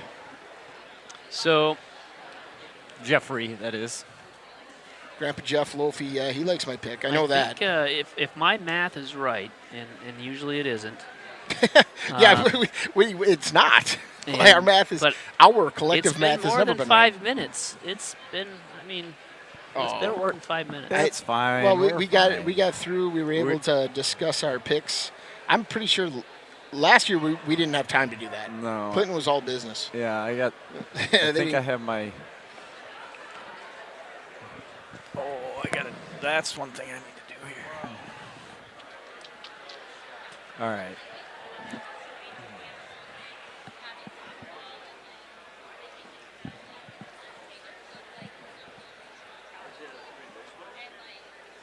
You can see they are lining up, essentially kind of getting in place to do the introductions.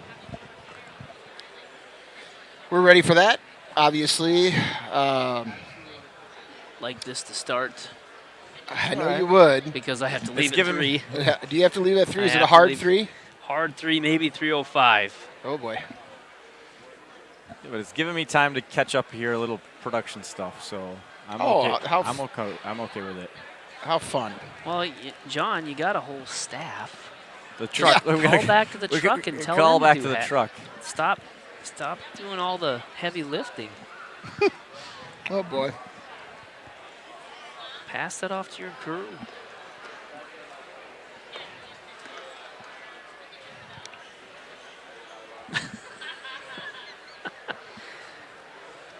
That's right.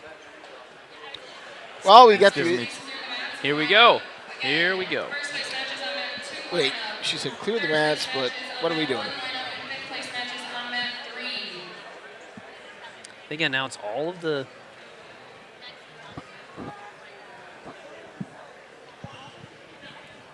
Where was third place over on Matt? Matt 3 or Matt 2 or Matt 1. Jesus. Holy smokes! Matt 1. Matt 2 is first. Yes. Matt 1 is third. Yes. And Matt 3 is fifth. And what Mason said. That's right. I wrote it down. I wrote schematic. See? Schematic. Schematically. He's got it. I put it in front of me because I'm never going to remember that. 106 pound Oh, here we first place match, Rock Valley Conference Championship. Colin Fry of Evansville versus Owen Vaguely. Vagelli of Monroe.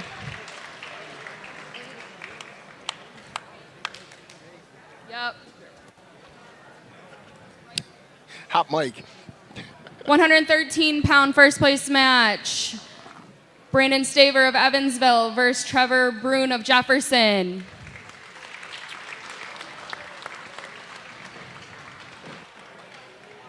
£120 first place match. Brady Collins of East Troy versus Jarvis Picaro of Whitewater. That'd be a fun match, too. 126 pound first place match. Max Gonzalez of East Troy versus Blake Fry of Evansville.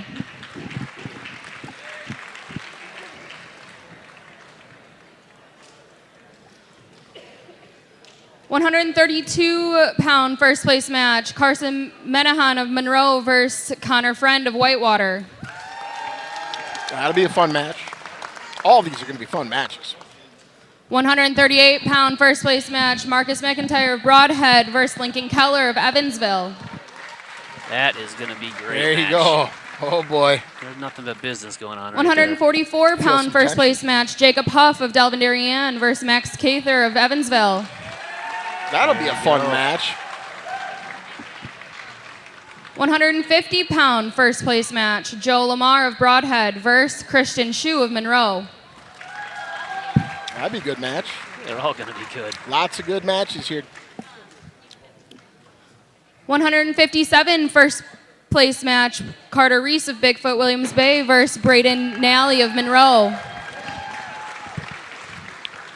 Looking forward to that. 165-pound first place match, Danny Heiser of Evansville versus Sebastian Queller of Whitewater.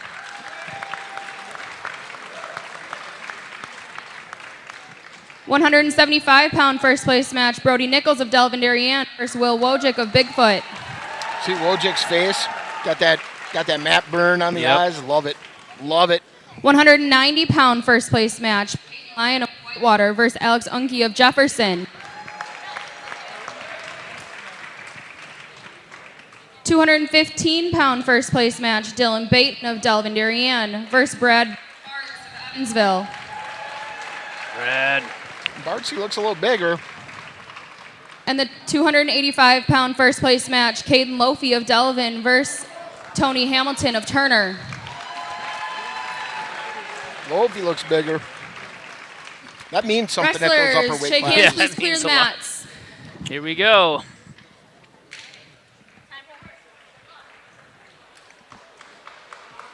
And away we go.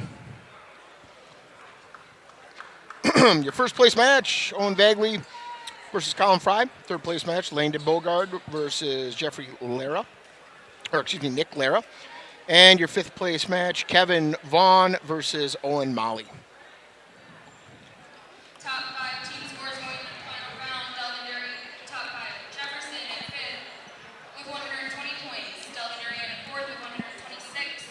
Monroe at 3rd, 145. Here we go. Whitewater 2nd, 170 points. And Evansville at 1st with 201 points. And the first place match is not off. Just kidding, they said. And now we're ready, I think. Here we go. Wrestling now for first place on mat 2, 106 pounds. Owen Vagley, Monroe. So Fry and Vagley. Fry in on a low single. Good job. And he's going to get that takedown. Oh, maybe.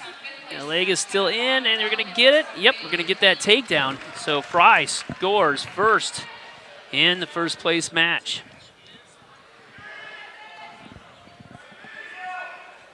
I got you some relief, don't worry.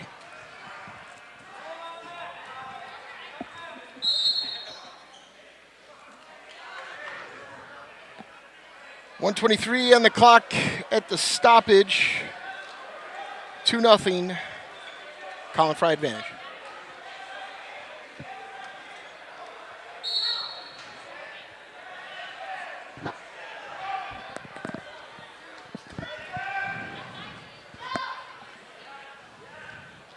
And this looks like it's going to be a reversal unless Fry can. He's got that leg. Yep, unless he can fish this out. We're going to see it. Well, or potentially dangerous. Yep. So he's got that ankle. He needs to keep that up.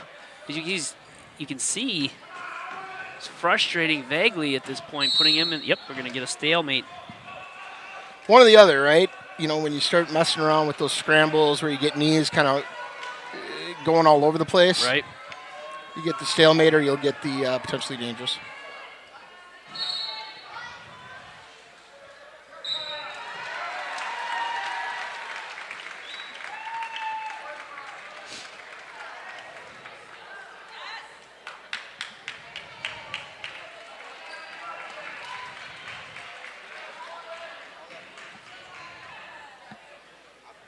That should be escape. Yep, you got it. Short time, 27 seconds. Fry back in on a leg, but turns the wrong way with it. No, he's kept it. Oh, man. Short time, 19 seconds left in the first period. Fry leads 2-1.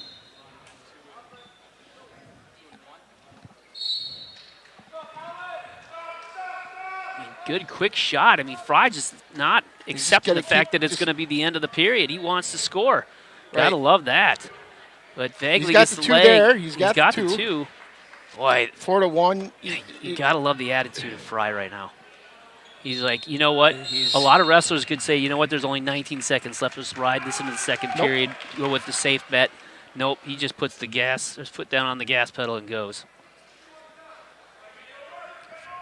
Fry takes down. 100-pound fifth place match winner Kevin Vaughn, Delavan Dairy.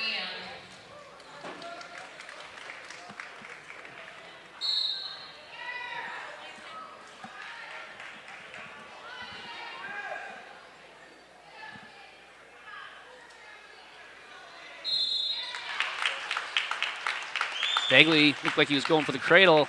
He's got it. That's the one issue with the tripod, right? And then you just got to flatten out and just keep going. Right. But you hope to get them out of position by the time you work it up. Yeah. Hand control is everything right here. Yep. All you really need to do is get one of them. So he's got to clear his leg that Bagley's got trapped right now between his, and that's going to allow him some separation. There's the turn. He can hip him over, and there you go. This could be a switch. Not going to get it. Not going to get it. Got to move that hip a little bit quicker. This is the only match left. The other first or third and fifth place match are already done, and they're just waiting on this one. Man, you got to hand it to those guys on the production truck. They're on it.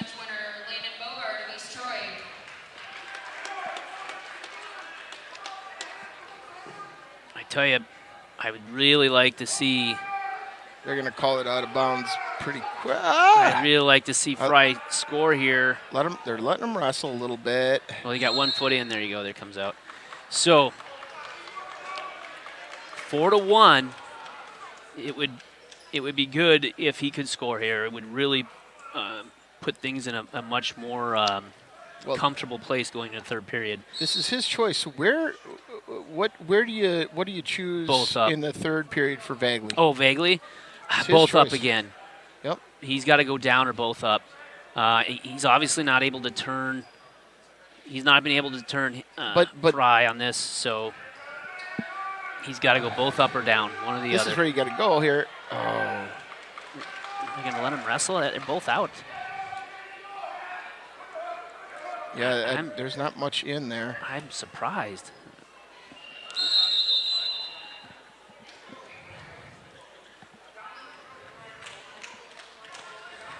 Down or both up.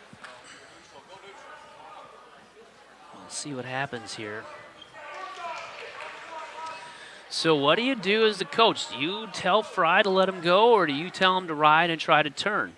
Well, if you're in a bad position, it's 1, not 2, right? Right, and what makes Vagley dangerous on the bottom. He can score. But I've seen him score from the bottom many times. Right. And he right now is looking So for a Granby. Right now, you want to stay behind the arms, follow. If he does throw a Granby roll and you're not able to follow, you just let him go.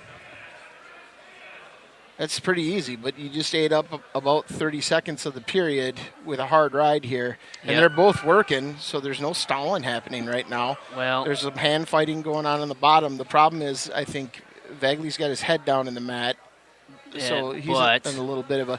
But Colin is parallel right now. Well, he's got to break him down. Yep, he's got to break him down. He's going to get dinged for stalling because he's ahead. Well, but he's working the hands. He's trying to get hand control. Vagley's balled up too. I agree, but he's not ahead. Biased there. No. And again, at this point, they've let a minute pass. I think the refs like the action. Nobody's not doing something. I mean, again, isn't that the criteria? If you're not trying to improve your position, you're stalling. And they're both. In my estimation, they are both attempting to improve their position. There goes the stalling. He's too parallel. There goes the stalling. So. Yep. You can't be parallel when you're Right there, it gave you an opportunity with him flat to get perpendicular. He's got to get out to the side. If he doesn't, he's going to He's got to get that leg out from behind. And he hasn't changed at all. Do it right now. Just run out there. Now you're getting, 14 seconds. He's got to get out to the side. He's going to get hit before the end of the period. Well, and again, it really doesn't matter. It's the third period. That's true. So he's got the hammer lock. He's got the hammer. And it's there it is. There's a championship for Evansville. Colin Fry, the freshman, overcoming the junior. Man, he's been impressive all season long, and he impressed me again today. By the way, I picked that as the win. Just want to make sure that you all knew that. There you go. Not because I was a homer, just because I knew it was going to happen. Very good. All right, 5th place match, Jacob Roth Broadhead, Jonah Henningfield, Bigfoot. 3rd place match, Sean Raymond Edgerton, Jason Porras, Whitewater. And your championship match at 113 would be Trevor Brunn, Jefferson, and Brandon Staver, Evansville. So Brunn upset by a score 8-7. The number 2 seed Henningfeld. So we'll see how he can fare here against Staver, being the number 1 seed. They're both kind of lanky. Staver with a solid takedown. Right to a cradle. Right to the cradle. I love it. And here we go for back points.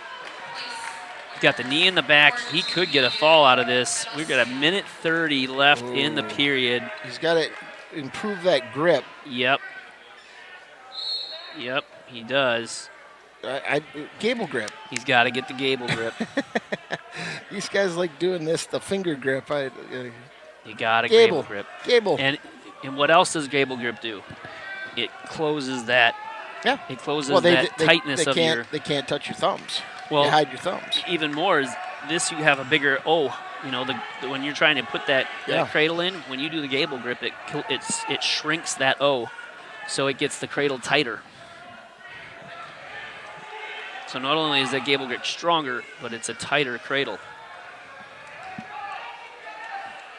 Another cradle. Lots of time. I would like to see him grab that far leg with his leg. He's going to let it go and break it. Yeah.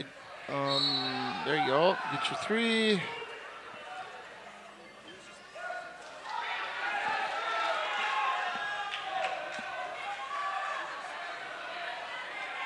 Another cradle.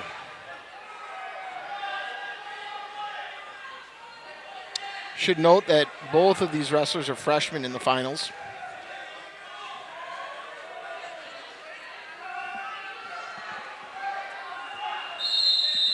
At the end of the first period, 8-0, commanding lead.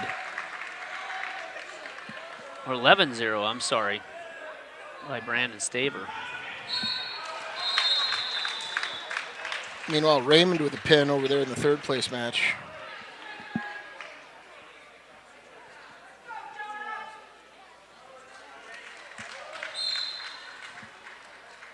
Staver with an escape.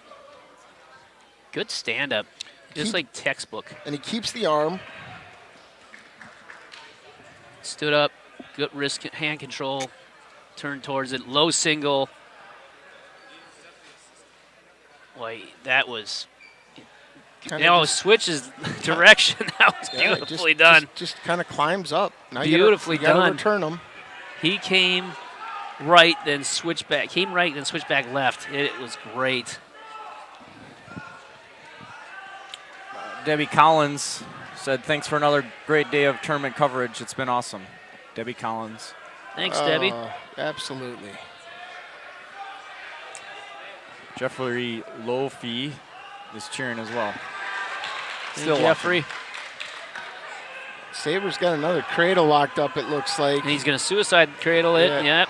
He'll take that. He just, this one, though, is not where I don't think he can get a fall out of it. Yeah, but you'll have a tech. Mac Walters is watching from Evansville, cheering on our Evansville guys. Mac Walters, thank you. And Brett Gill from Janesville cheering on too.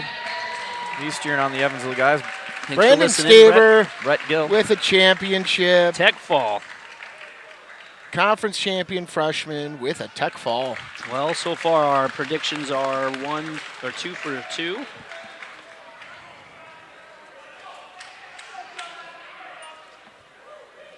Now we move on to, well, we still have, what do we have? What's happening we got the here? 5th place match going on right now. Mat 3?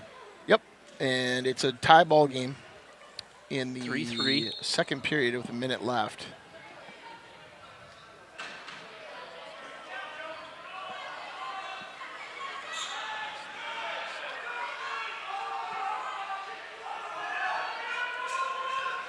Hennenfield originally was the number 2 seed.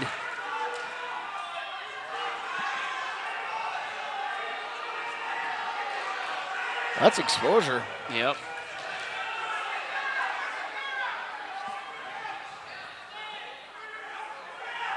Just gonna switch that over to a half. If he's, at least he can do a leg half here. There's the half, and you get the wrist. Now you want to pull him across your body. Yep.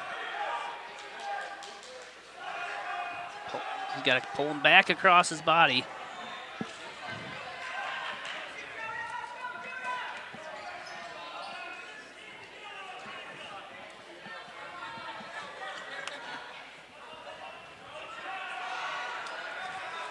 Uh-oh. Michelle Staver. Oh, wow. She's cheering. Big turn of events here with Roth getting Henningfield on his back. Oh, had a chance to pin him, and it didn't happen. Score now. Yeah, so 8-6. Roth goes up 8-6 going into the third period. And it's going to be Henningfield's choice. He's going to go down.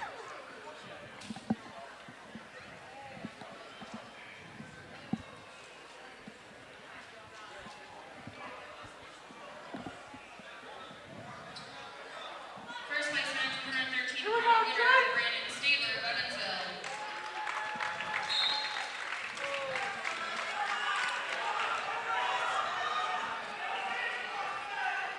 Roth trying to lock up a cradle on top there. Henningfield trying to get the reversal. He's getting just his. Yeah, There he's climbing. He's climbing up. He gets the reversal. He's got a bail here. Yeah, Gets to his belly. or get to a leg. Yep, And there just you start go. scrambling. There you go. Get your hips in the right place, and see now, Henningfield crowding Roth's hips. Uh-oh, I'm not. not good That's interesting. for a Granby. Switch off to the head and arm. He's got to switch his hips. Hips are the wrong way. Oh, this is going to be a fall right here. There it is. So kind of back and forth on that one, and Henningfield Very, shows up when he very needs to. back and forth. Awards for 106 pounds. In 6th place, Owen Malley of Clinton. Oh, there we go. 5th place, Kevin Vaughn of Delavan. You got a 4th place, Nick Lara of Jefferson. 3rd place, Landon Bogard, East Troy. 2nd place, Owen Bailey, Monroe. where are all these wrestlers And at? your Rock Valley Conference champion, 1st place, Colin Fry, Evansville. Supposed to be going to the podium. Did they not explain that? I don't think so, but it looks like they're all showing up now, and there's Fry Guy. Now wrestling 120-pound champion matches on mat 2. There you go. First place match, Brady Collins, East Troy versus Jarvis Pajaro, Whitewater. On mat 1, 3rd place match. You got Race Howlett on mat 1. Evansville versus Braden Collins, Clinton. On mat 3, 5th place match, Anthony Salinas, Bigfoot versus Dominic Ritter, Jefferson.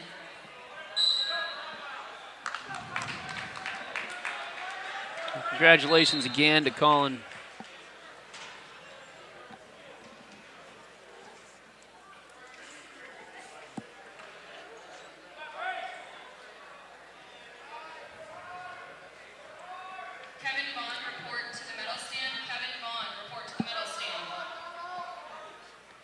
Howlett with the takedown. Yep, I thought he had it earlier, but I was wrong. And takes the lead. Goes directly after that wrist. Oh, good switch. Good switch by Collins. Let's see how Race responds. He's right back up on his feet, and he's going to... Oh, he's in a bad spot there. Keep working up. Matches, all first through sixth place winners report to the medal stand. Brady Collins on the first match from East Troy looks like he got an injury on his thumb. See how that affects the rest of his match. Get into American roll here. Is he going to pull it back and get points? Oh, man, I was hoping to see him go back. He's just going to let him go.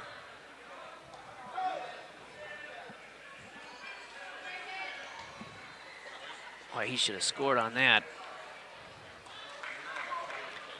Race Howlett with the reversal and takes the lead back.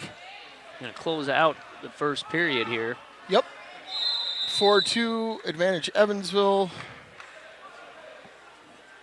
after one.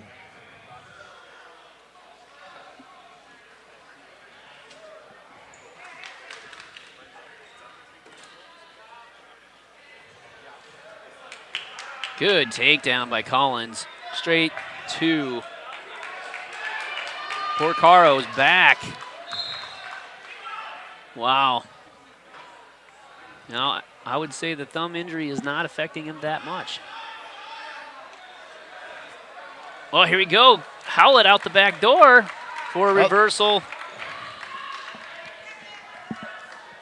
And a 6-2 lead. More back points for Collins. Boy, this could be it right here.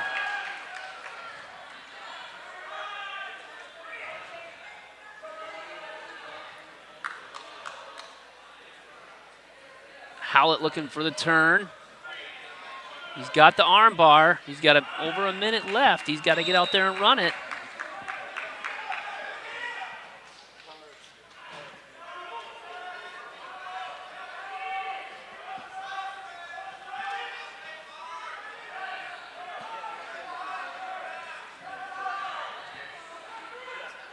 He's got to get a turnover there. Well, he's got a half. He's got an armbar on the opposite side, but where he wants to go is going to be out of bounds. So that would give Collins a restart, and I'm not sure he's prepared to give him that.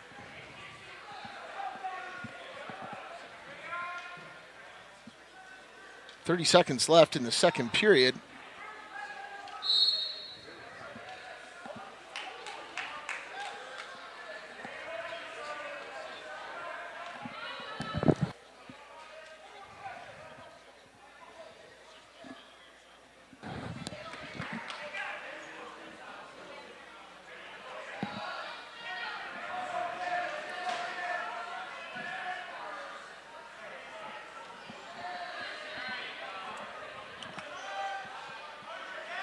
Oh, getting some swipes.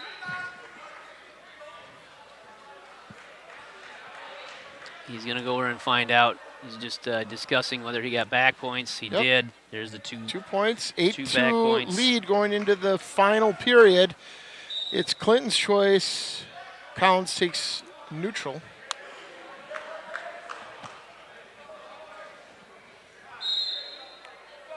And it looks like Matt 2, Brady Collins will have tuck fall as soon as he turns over. So Collins winner by tuck fall in the championship match. We are 3 for 3 on our picks. Howlett's got a takedown. He's up 10-2. All 113-pound place winners, please report to the medal stand. All 113-pound place winners, please report to the medal stand.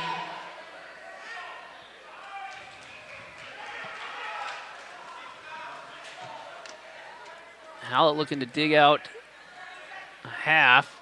Looking for it. Can't quite get his arm in there all the way. He does get wrist control on the near side. Looking for a tilt. Minute left in that match. 10-2 lead, so Race has the major.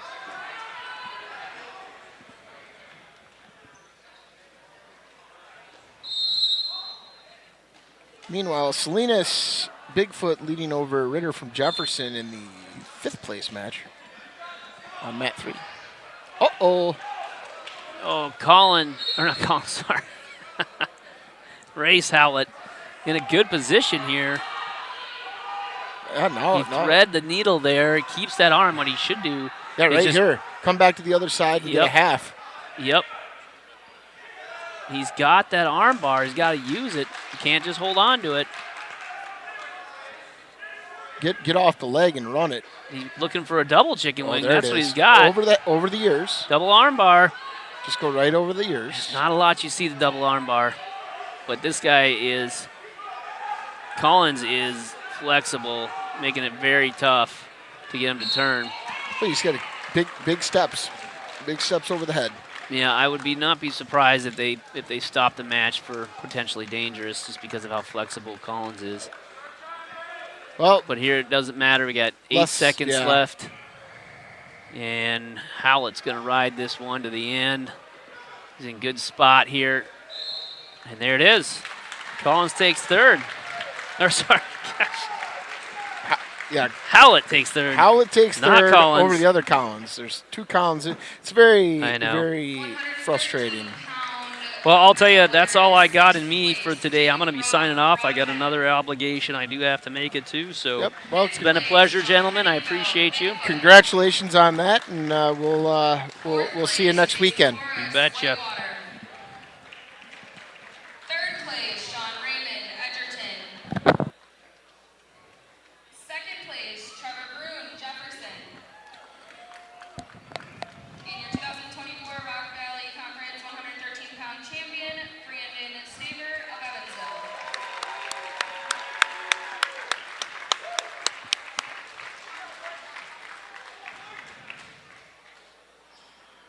Is Brandon going to smile? My guess is no.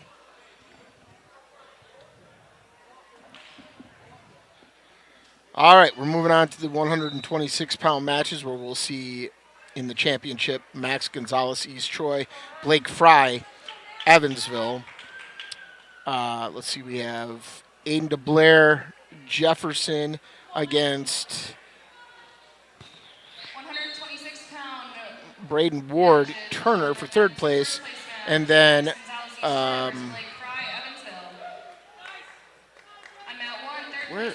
Brady Friend and Joe Ketterhagen in the 5th place match. And they are away.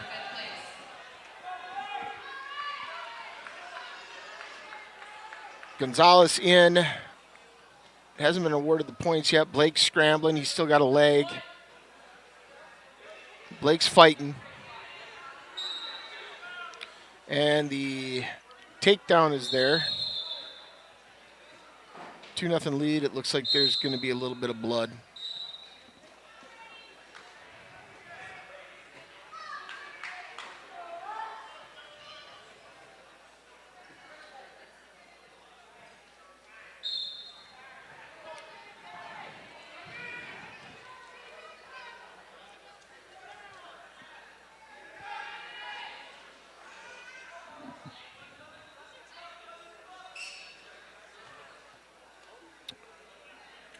The 3rd place match, DeBlair's got an early 4-0 lead over Ward. She didn't see the cut blood time.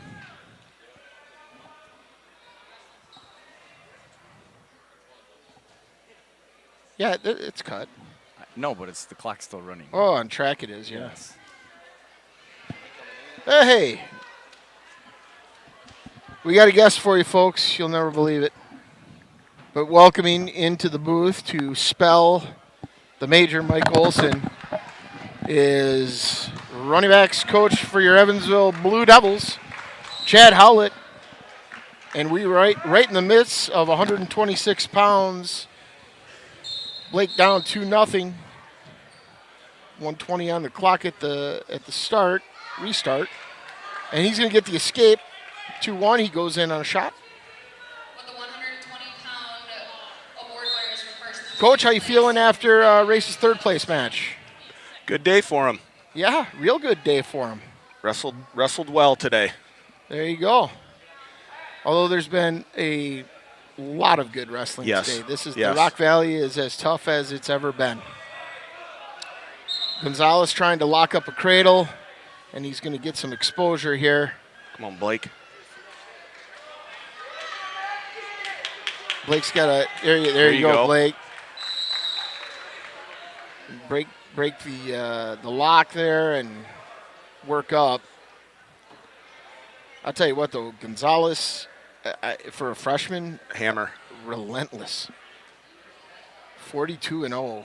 I mean, that is awesomely impressive. Yeah.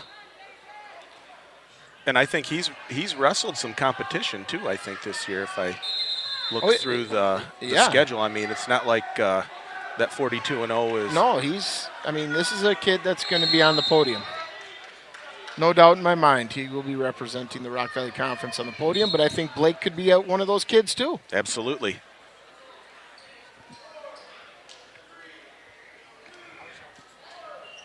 But you look at the records here in the 126-pound weight class at the Rock Valley Conference. I mean, it is impressive. A lot of 20-win wrestlers on the bracket. There's more than a couple 30 winners. I mean, it's good stuff. Yeah. So, Ward just got a reversal onto Blair over in the third place match. Gonzalez with the 7-1 lead at the beginning of the second period.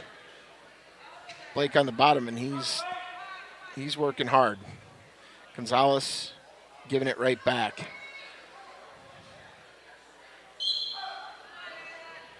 There you go. Get some hand control, Blake. Gonzalez goes into that over-the-top tilt.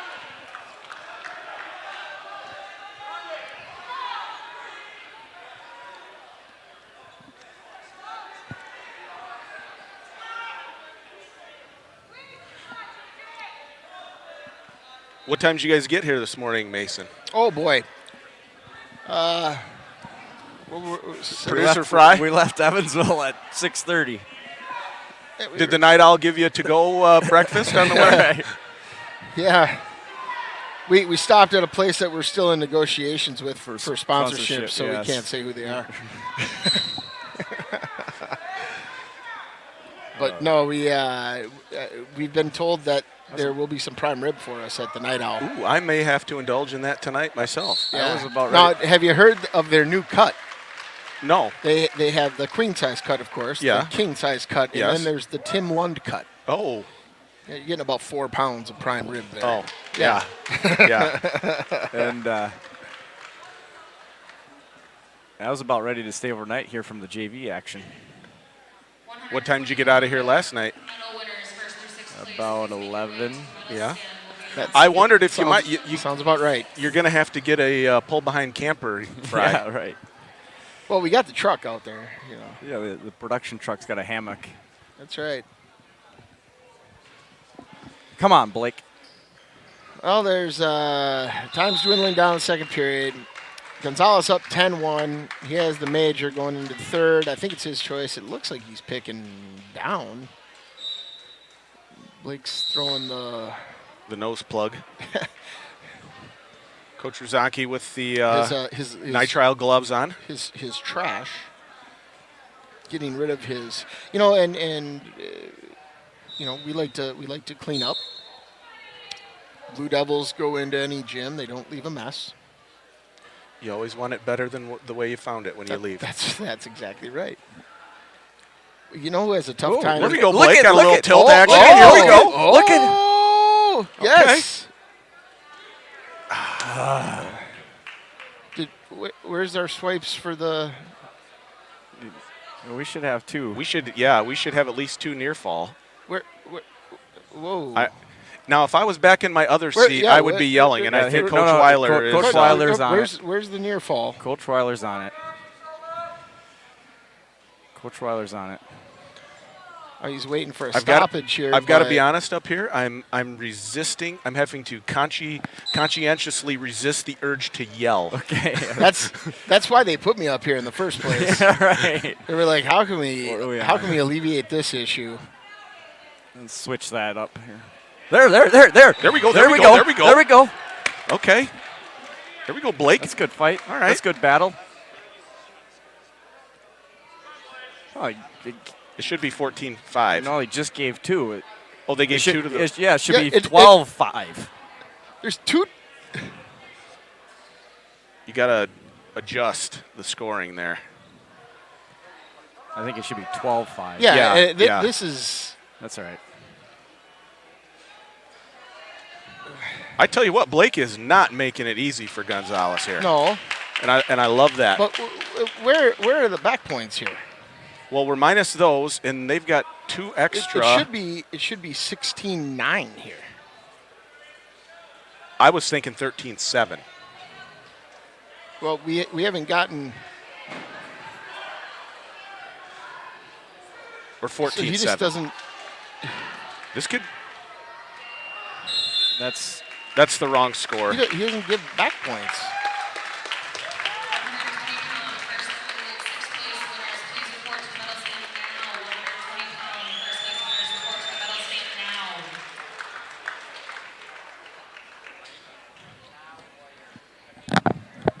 They'll straighten it out. Oh yeah, it'll be perfectly straight. I guarantee. Okay, here we go. So I don't know that's going to change the outcome, but if we could direct your attention to the go. award stand, 120 pound winners. 6th place, Dominic Ritter of Jefferson. 5th place, Anthony Salinas of Bigfoot, Williams Bay. 4th place, Braden Collins, Clinton. 3rd place, Grace Howlett, Evansville. 2nd place, Jarvis Picaro, Whitewater.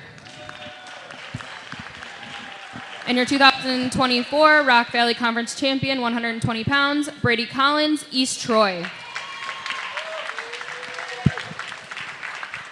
All right, 132 pounds. We've got Carson Menahan and Connor Friend in the championship, Mat 2.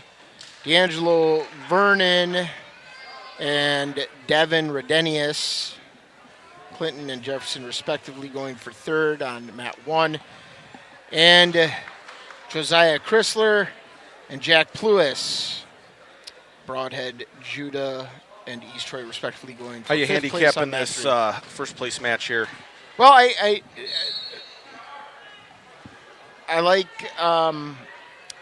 like both of these wrestlers. I think Friend comes from a very good wrestling family.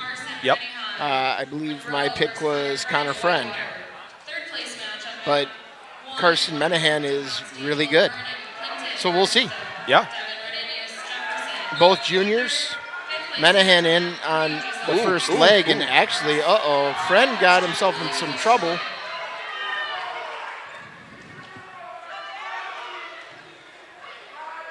Looks like he's got 2 near fall coming.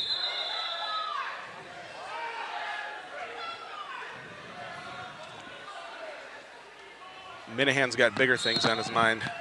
Following the conclusion of the 132-pound matches. Yes, indeed. 6-pound first through 6th place winners report to the medal stand. Friends are doing a good job of fighting it off, though. Oh, that's tight. Oh, that's there, it. And there you go. Wow, Menahan came on a mission. Looks like you're buying me prime rib at the Night Owl, Mason. I don't think that was a bad. Oh, I didn't hear that part? I feel like you agreed with me. There was no, I did not capitulate. I was just straight. Like, yep. That's like, good, good wrestling family. Yeah. Well, we were trying not to take chalk. Yeah. So we did make some picks, but I think let's see, 30. Actually, I didn't pick 32. That was Mike's pick. We went every other one. Oh, did you? So I picked Lincoln Keller over McIntyre in 38. I like that. Yep. So that's next, but we got a lot of wrestling still going on here. We're down to Yes, two we do. mats. We got Vernon and Pluis, or no? Vernon with a big lead over Redenius. Redenius, okay. And then Chrysler up 2-0 over Pluis. There we go.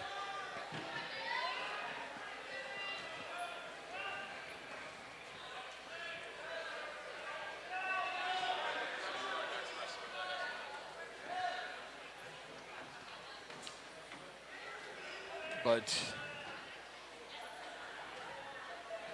Vernon down there with a nice, he ran out of time, but he had a nice little just drop down to a outside single. Just so effortless, so quick. He is very, very quick. He had a brother that was a senior last year, wasn't he? DJ Vernon, yeah. Nice wrestler. Very good wrestler. Him and Charlie wrestled quite a bit. Yeah. Over the years. Nice double there by Vernon. Look at this guy coming off the bleachers, dropping facts out here. Yeah. Hey. Just picking them up. Hey, if you've been around, a little bit of history will get you everywhere. Yeah.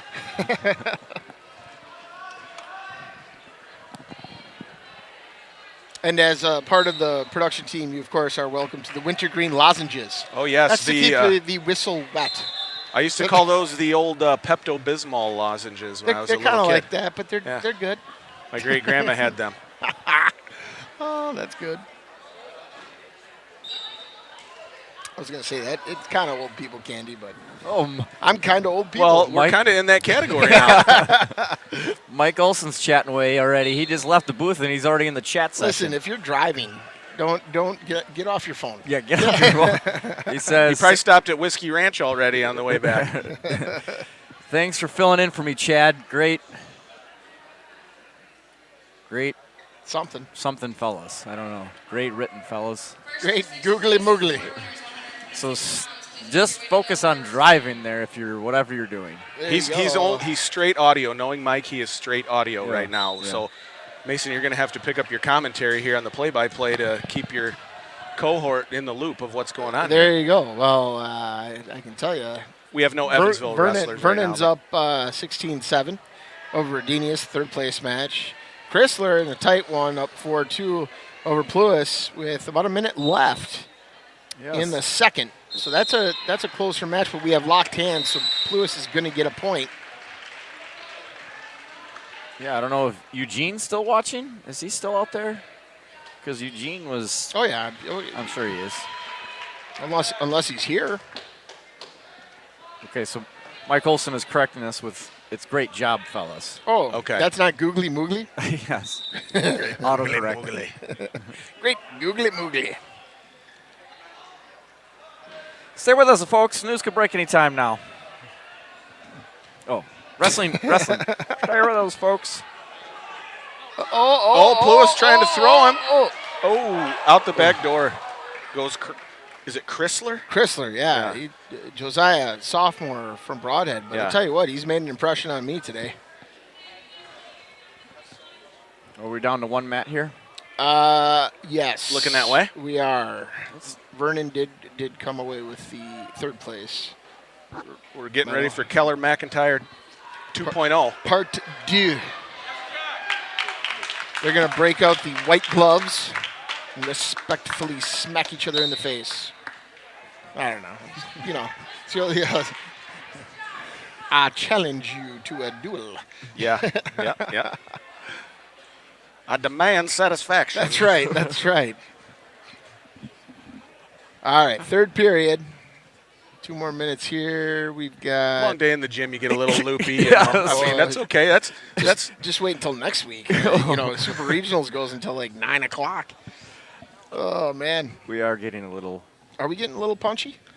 That's fine. That's fine. It's fun. We're having fun. It's all right. There's no negative commentary coming across the chat. No. Okay. No bad apples. Are we live at the Night Owl right now? I would hope so. Yeah. at the Night Owl Sports Pub and Eatery, where I'll be after this tournament enjoying one of their many delicious offerings. Tonight, of course, special, the award-winning prime rib. I'm looking forward to that Tim Lund cut. Now you got me thinking. The Queen cut, King cut, and the Tim Lund cut. Just ask for it by name.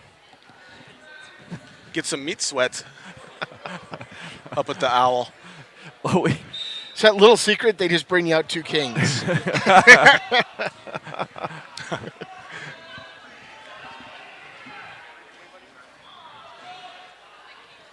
Plus took the lead here, huh? Trouble Chrysler. Though. And he's gonna get some swipes. Chrysler 300. So he got the reversal, and he's also got Plus in a not great position. Oh man. So I think he's got his 3. He does. But he's still got the half in, right? Okay, he's awarded the 3. It's 9-5. Chrysler's got to like that, but you got to keep your hips up.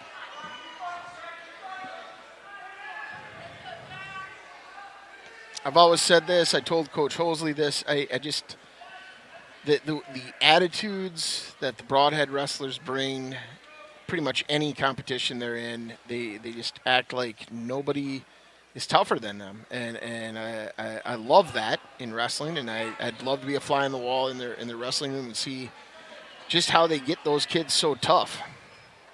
So they do a good job over there. Coach Hosley's doing a great job. For sure. Good dude, too. Yeah, real nice dude. Uh-oh. Looks like we got a little injury time.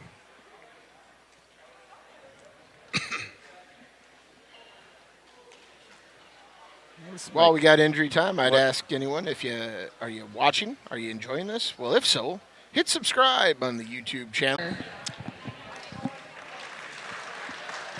Fifth place, Joe Pennerhagen, Delavan Darien. Fourth place. Looks like we're up here. Turner. Third place, Aiden DeBlair, Jefferson. I think we're on. Somebody. Second place. All right, we just. Evansville. So we just had. We got Lincoln going here. We got him on there. Computer restart.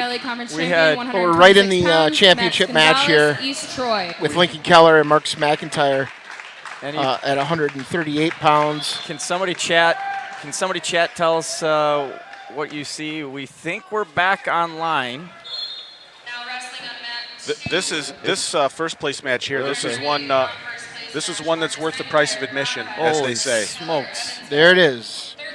And Garrett Minder and Taviar Morones wrestling for third. And, of course, Hunter Marquise and John Price Joe Price, for fifth place. No score yet in the championship match. 2. There's for 2. McIntyre. Right when I say it. We're good now. Holy cats, that was. Did you get a comment? Oh yeah. All of a sudden, folks, I don't know what happened, but we had a full restart of our system. No power loss, no anything. Full restart of our system. Nobody demanded any money for. Yeah. No, nobody demanded their money back on this. We were cyber attacked. Yeah, no, I was thinking along the lines Mason was there, like we were held hostage on a cyber attack. Holy cow. All right, 51 seconds left.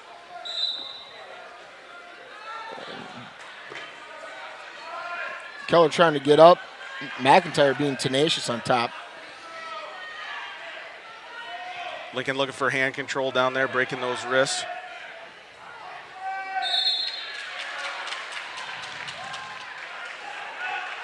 Uh-oh. Holy.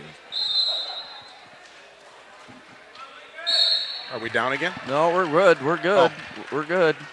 John just does weird stuff over there. I couldn't. I didn't understand the mannerisms there. I thought it was a whole.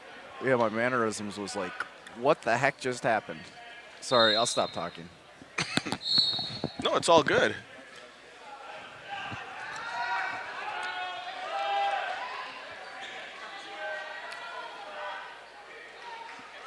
Well, the first period, we've seen a takedown by McIntyre. He's tried numerous things to turn Lincoln, hasn't been able to. Lincoln fighting back on the bottom. Although I'm not sure we see a lot of moving off to the side there, but we'll see. Yeah. McIntyre defers. Lincoln is going to take down. So, Coach obviously liked his attitude and effort on the bottom, so let's go. Let's get it. Up and out here.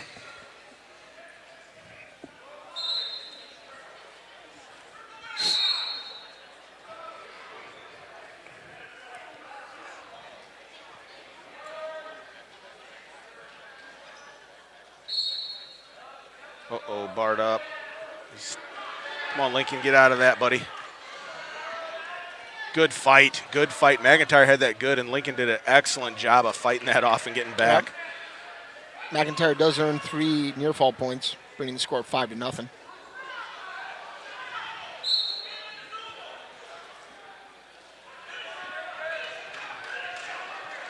Uh-oh. Coach Weiler must have saw something that he's questioning.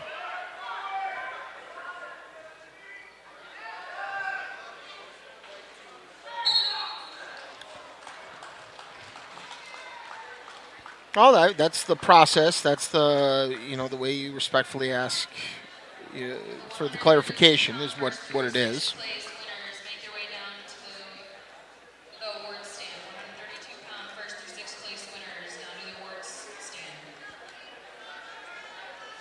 Found something in the Comet's tail that they didn't like, so yes, they'll get going on cleanup. Some element not known to this planet, I suspect.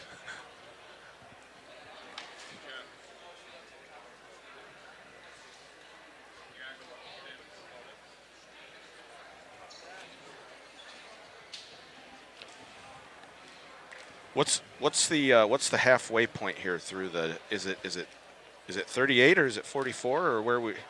Maybe. 50. I never thought about it. 50. So we're not quite 50, halfway. 50, 57. That's 7 and 8. Yep. Okay.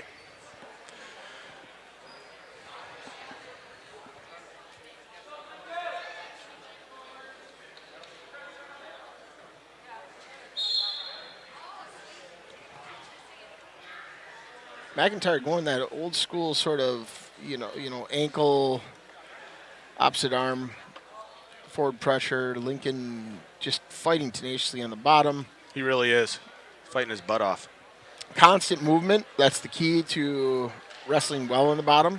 There's no time to camp. You got to constantly be moving. McIntyre's got the legs in.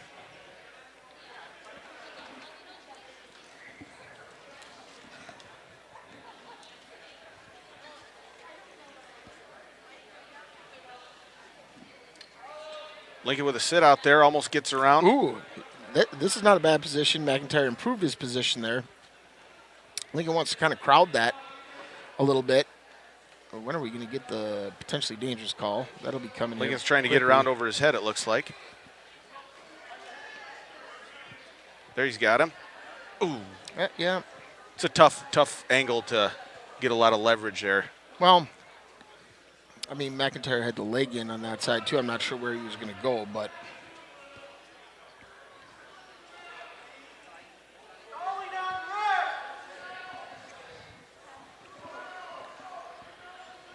Crowd's getting into this a little bit. Oh, yeah.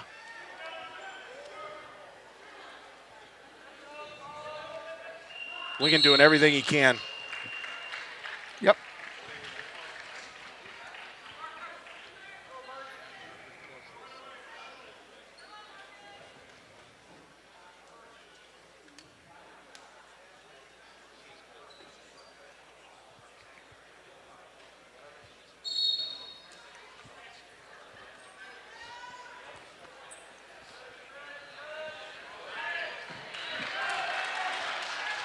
There's a reversal.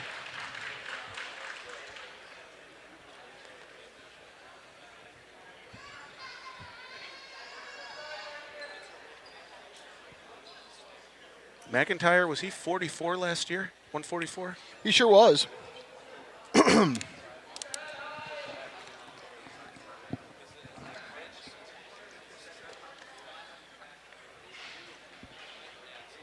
about a minute and a half, a little less than a minute and a half left in the match here.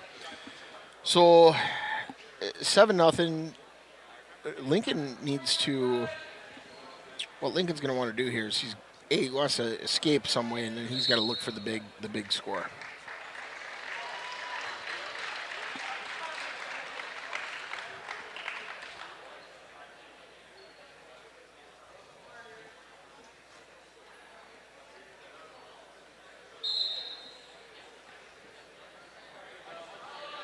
There you go, Lincoln. There you go. Now we're just push that knee back.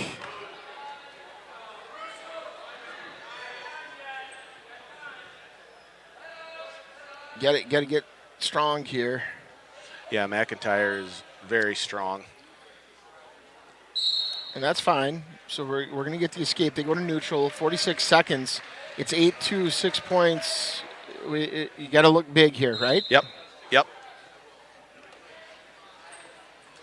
Ooh, that's a good snap down. To a single, to a dump, that's 2.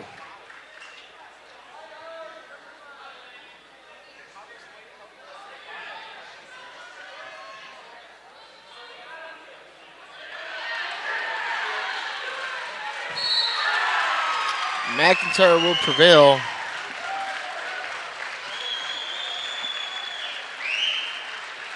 And a heck of a fight by Keller, McIntyre, the senior. Yeah, it sure was. Nothing to be ashamed of in that effort.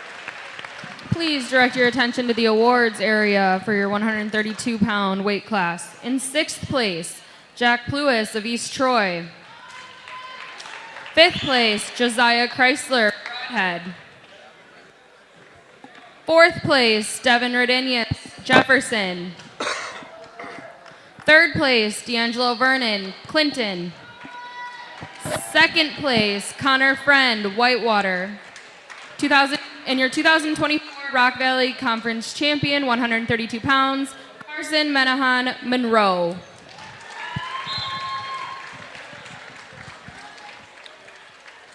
There they are, 132-pounders on the podium. Tough group. Here we go. Jacob Huff, Delavan Darien in the white singlet. Max Cather in the blue singlet for your championship. 3rd place match, Tryson Thomason and Connor Ekdahl. And 5th place match, Dylan Norn and Gage Brown. And they're away in the championship match.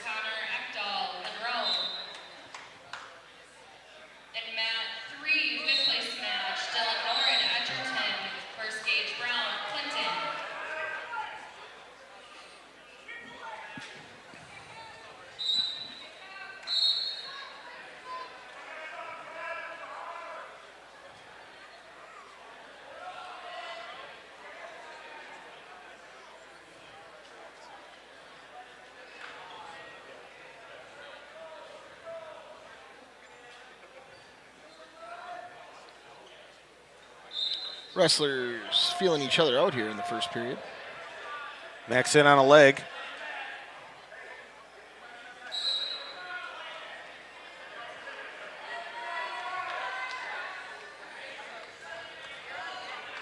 We check back with the truck maybe after this match and kind of see where we're at team score wise. That was the point of me asking what the halfway point was, actually. Look at this guy. It's like he's old pro. Old pro. Yeah, we'll make a call into the stats department. There we go.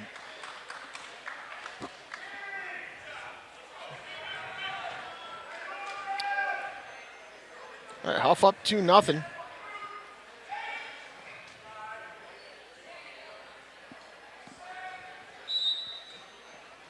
You want to hear top 4, or what do you want? Sure, 4-3-2-1. 4-3-2-1, Delavan Darien. 134, Monroe. 155.5, Whitewater. 170, Evansville. 213.5. There we go. Okay.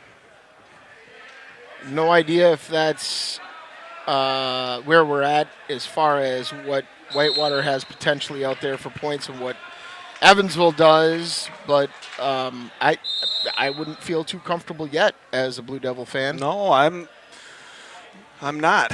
We need everything we can get. We need some more wins.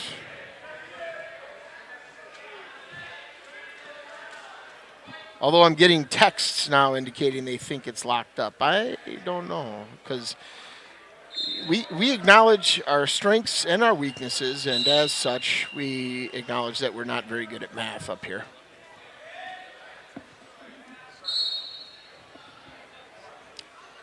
And that's even with Chad taking Mike's place.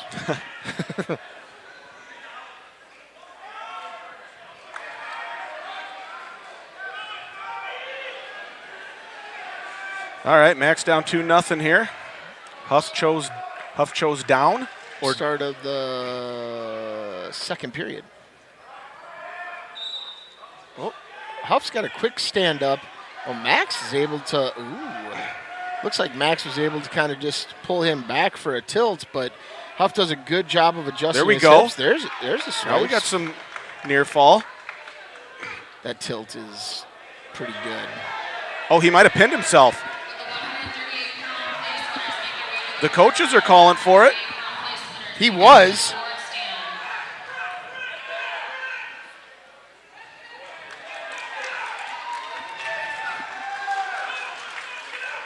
So Max will take a 3-2 lead now.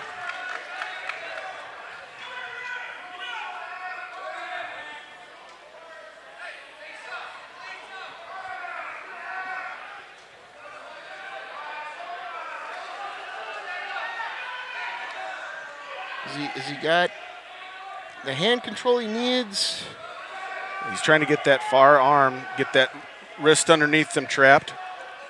He's got kind of sort of, he's not inside the thigh. He's trying to do a spiral ride, but working that out. Got to have pressure here. Yes. Yep. Keep forward. Stalling on green. What?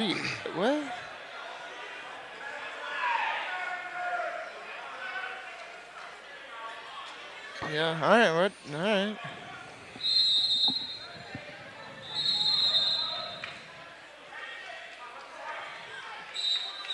Yep, caution. Just get your head on straight, kid. Yep. Here Come we on, go. Max. Focus here.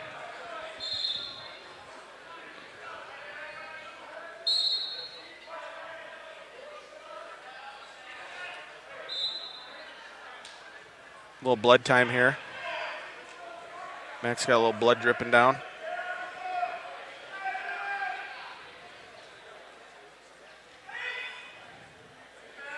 Well, there's good times and bad times for that. This might be a good time for that. Yeah. Yes. Yep.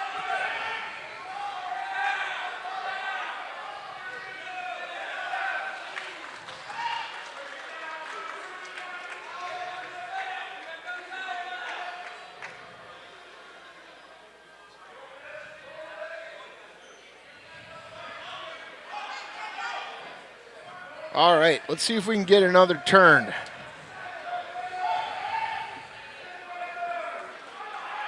Meanwhile, Echtel's up 8-4 over Thomason, and Brown up 9-4 over Noren, respectively.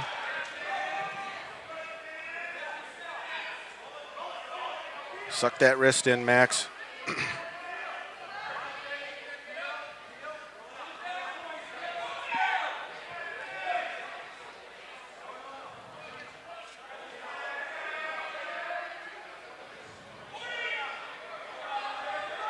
Hips, good hips, good hips. There you go. Turk, there you go.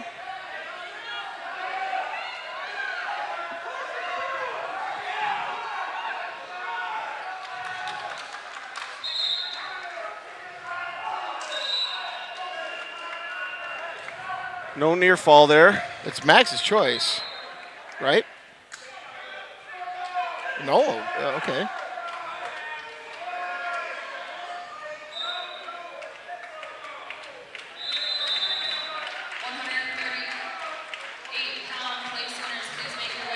Okay.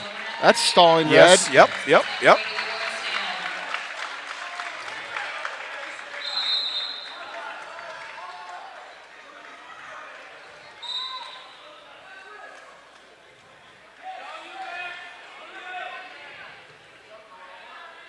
Smart hand fight. Got a 2-on-1, it looks like, with he's got a. Well, they both do. Yeah.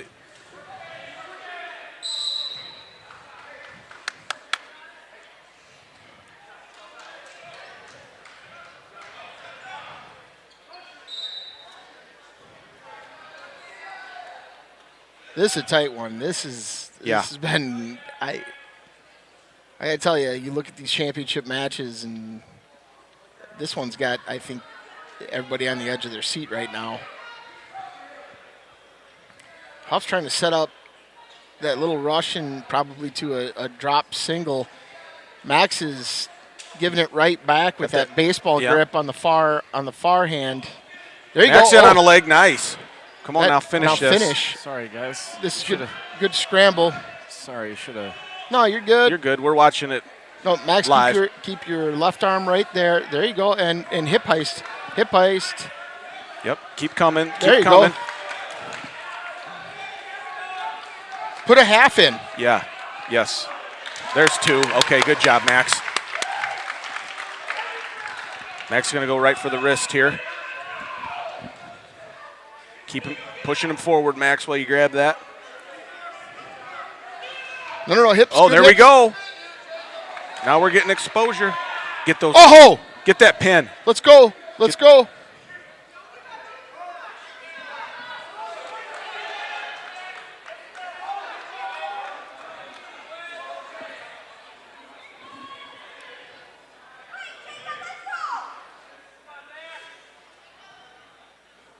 Cather going to come Short away. time. And there is your 144-pound champion, Max Cather Sr. I'm an blood dripping down and everything. How poetic. I am an unapologetic fan of Max Cather's, have been since he's been a little kid. This is such a great moment for me. Into the award stand. Probably more so than Max. In 6th place, 138 pounds, Joe Price, Turner. Good for 5th Max. place, Hunter Marquise, Clinton. 4th place, Tavia 138's on the Morones, podium all you gotta say is Coach Bollig. You know what I said about him. 3rd place, Garrett Minder, Monroe. 2nd place, Lincoln Keller, Evansville. There we go, Lincoln. And your 2024 Rock Valley Conference champion, 138 pounds, Marcus McIntyre, Broadhead.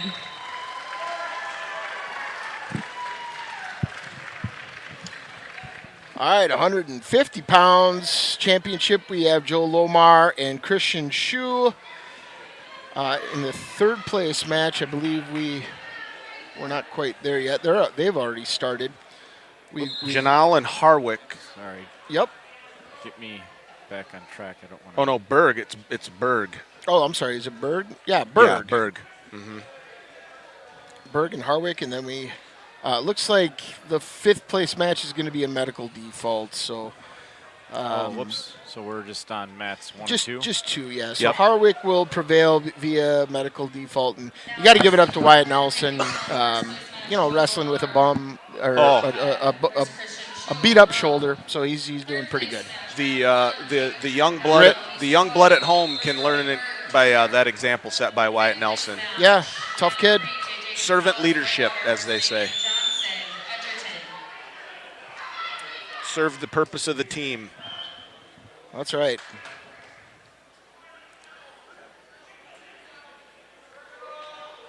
And I believe this was my pick. I had picked Joe Lomar.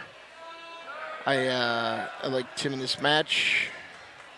I'd take Lomar too, but Schuh, he's both tough. very They're strong kids. Yeah, they're tough. Schuh from a wrestling family. Lomar, I think the oldest in a wrestling family. So. Got a middle school brother wrestling I seen the other day. Tommy, I think his name is. Tommy Lomar, I think. I don't know. Benny's friends with him. He's friends with everybody. It's kind of how race was at that age. Yeah, right.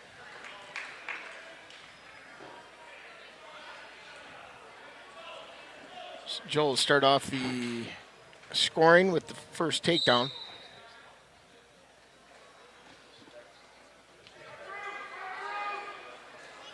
Schuh with the escape. Yep. And for a split second, he had Joe in a bad position. Yeah, he and did. Joe ducked down and did a good job of changing levels. We'll go neutral with 25.7 left.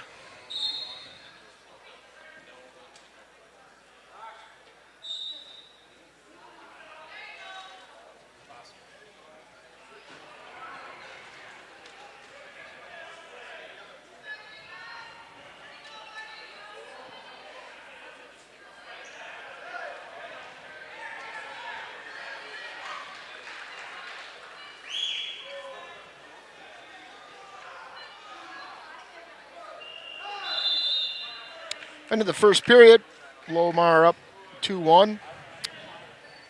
The flip, Lomar wins, going to defer. Shoe takes down.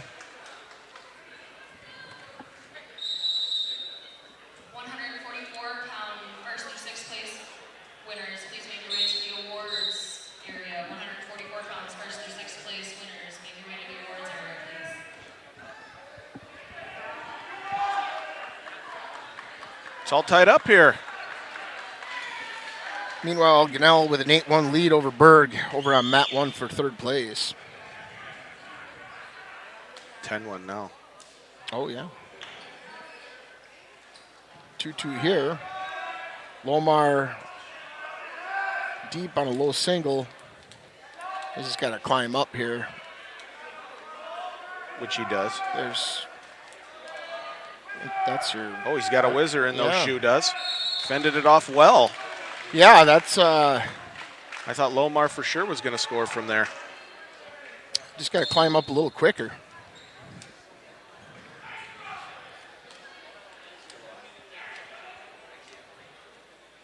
A couple of good football players here too, I might add. Oh, yeah. Why don't you go ahead and reintroduce our guest announcer? Oh, yeah. Coach Howlett here, Blue Devils football coach. Father to Race, who got third earlier. Had a hell of a day. And a Night Owl Sports Club and Eatery enthusiast. Isn't that right, Coach Howlett? Looking for the Tim Lund cut. That joke's not ever going to die. Wait, it's a joke? Oh! What? I told you, they'll give you 2 kings. Yeah. Here I got some chats. Can I get in on the chats here? Eugene, so this is Eugene Chrysler. Yeah. He was cheering on, and he said, I've been here for a couple hours now and have enjoyed the atmosphere and the sportsmanship. Great. Thanks, Eugene. Thanks for that. Yep, Shane Miller. We know Shane. Oh, yeah. Oh, yeah. Jacob Lomar graduated same year as Caleb and Ricky. Oh, yeah, that's right. Thomas is in 8th grade. Yep. Shane's already planning for State Fair, I'm sure. 144-pound first through sixth place. A lot of people don't know this about Shane Miller, but he is the heart and soul of the State Fair Livestock Show. No doubt, huh? Yeah. Holy Yep. smokes. Yep. Wow. I didn't know this. Does Yeah. he know anything about the Tim Lunton cut? I don't know I don't know. I don't know. That's right. Oh, yeah, when we roll into State Fair about midnight, 1 o'clock in the morning, Shane's there leading the show, man, making sure everything gets in. And, oh, yeah. Well, So thank you, Shane. We got a 4-3 lead by Lomar. He's on the bottom, Shoes on top. I mean, you're at a minute and a half. When do you think about perhaps cutting if you're not getting any points there? Plus, Lomar's in a pretty good position. He's extending his hips back, creating a little space. Yep, if he can pop his head out, it's going to. Yeah, so Shane says next month. Next month. Oh, there you go. Yeah. Like, must be getting ready next month. Maybe Okay. Starting it, yeah. Another fun fact for you. Go ahead. Oh, my. Shane Miller's grandparents and my grandparents were best friends. Oh, my gosh. There you go. There you go. Hugh and Betty and Maynard and Marge Parker. Hugh and Betty Miller. Small world. Yep. Look at this guy. Yep. Coming in, filling in the broadcast booth. I'm telling you, I'm full of all sorts of information. Most of it, like George went on Cheers, but that's okay. Yeah, right? I I think that was Cliff Clavin. Cliff wasn't it? Clavin, there you go. Cliff Yeah, Clavin, there you go. yeah. I got some cheers stuff for you. Miss Kristen Miller. Less than a minute. He wants to also give credit to Mrs. Kristen Miller, who is often there helping him as well, right? So there you go. Give her credit as well. Yeah. There's the escape for Lomar.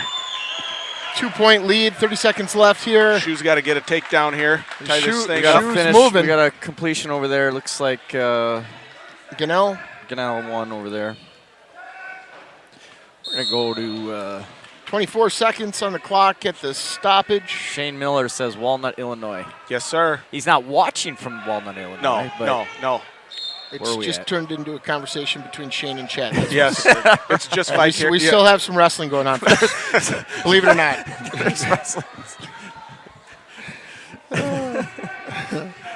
We're engaging with our viewership. Yes. Lomar on a low single, 7 seconds.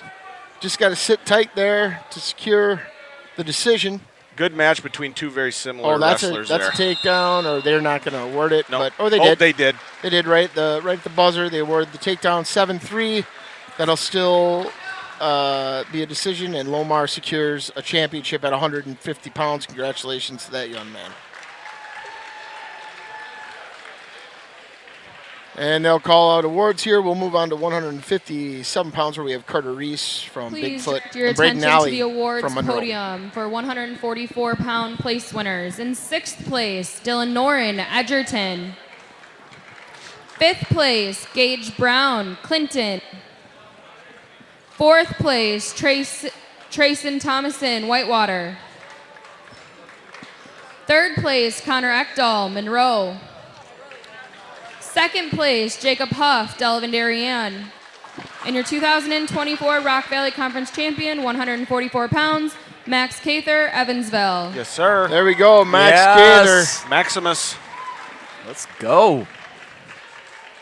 I can't even believe Joe Cather's down there taking pictures. Yeah, right. Do you think he's happy? Oh. He's out there. He's fist pumping. This is a day for the Cathers. Let me tell you. Yes, back to back nights of first place wrestlers in the Cather family.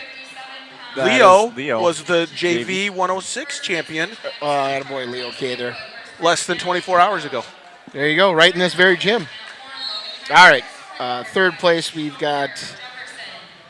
Who do we got? Logan Hendricks, Clinton, and Isaac Schoner, Jefferson, Shane Hare. Yep. And in the 5th place match, we have J.J. Gonzalez, Whitewater, and Damian Johnson, Edgerton. So back to the conversation between Shane and Chad. Blue Raiders, question mark? Oh, yeah, for sure. Oh, my God. I'm going to nip this conversation in the bud. Back to wrestling. Back to the action.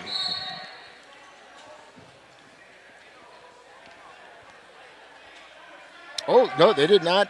No, they did not stop the clock there. No score yet in the championship match. Carter Reese, a sophomore, Nally, a junior. Carter Reese is only a sophomore? Yeah. Oh, my goodness. Yep. Big kid. Yeah.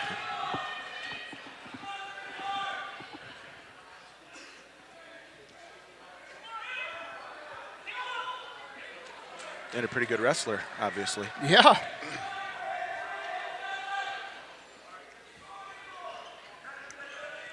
What happened on the 3rd place match? That's over already? Apparently. I missed that. That was pretty quick over there.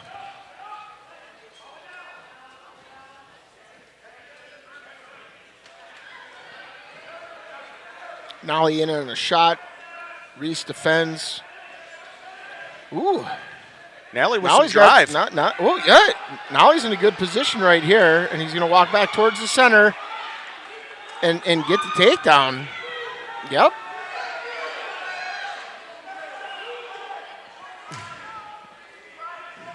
Bigfoot coaching staff not happy with the call.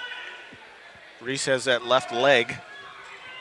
Yeah, but yeah, he had an underhook and under Yep. the arm, so the official is absolutely correct there. Yeah.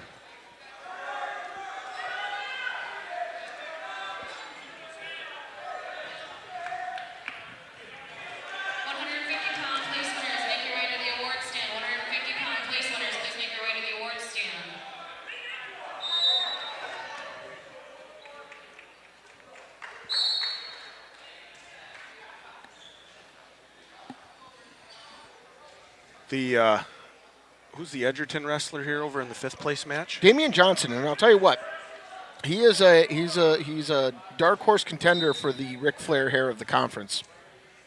Edgerton, I would say, has probably the leading number of candidates. They clearly do. Obviously, Caleb Davis, who's bringing all of the metal feel, right? Yes.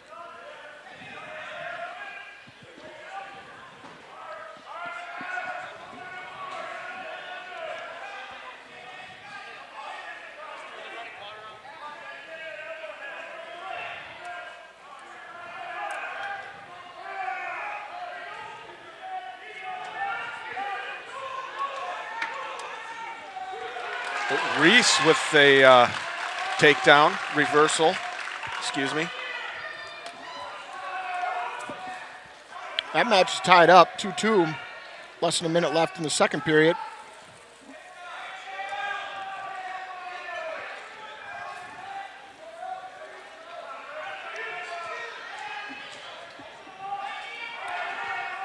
Gonzalez attempting a pinning combination with the arm bar and a wrist over on Johnson, over on mat 3.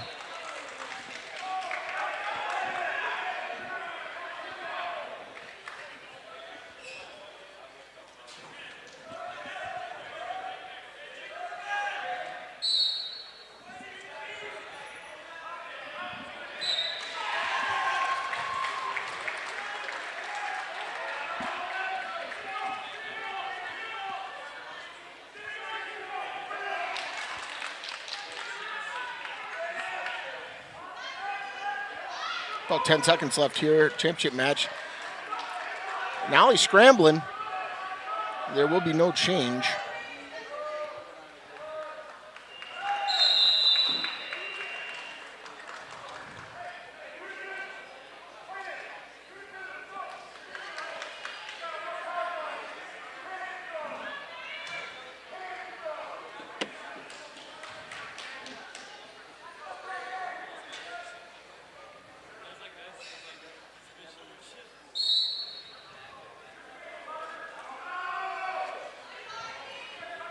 Carter looked like he was setting up a tilt there. Yep.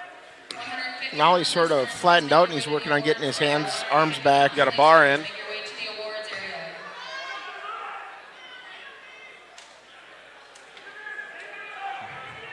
Uh-oh.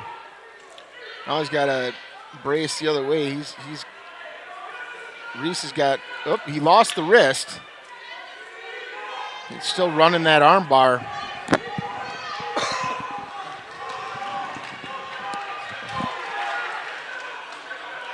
Reese did a good job. Oh, I was just going to say he did a good job of not letting him roll through, but Nally fought it off.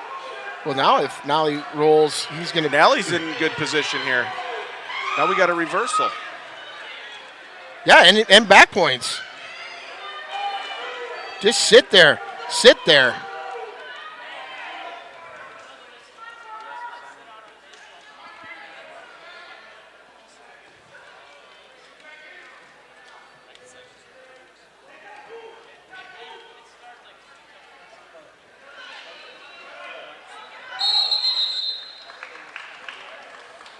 Going to be 7-4.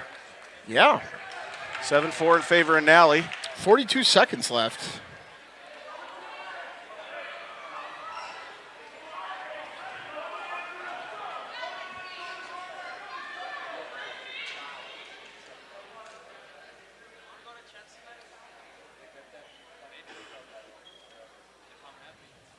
More stuff in the comment trail. I think that's the comet's tail, as they refer to it, yeah. Right? Yeah.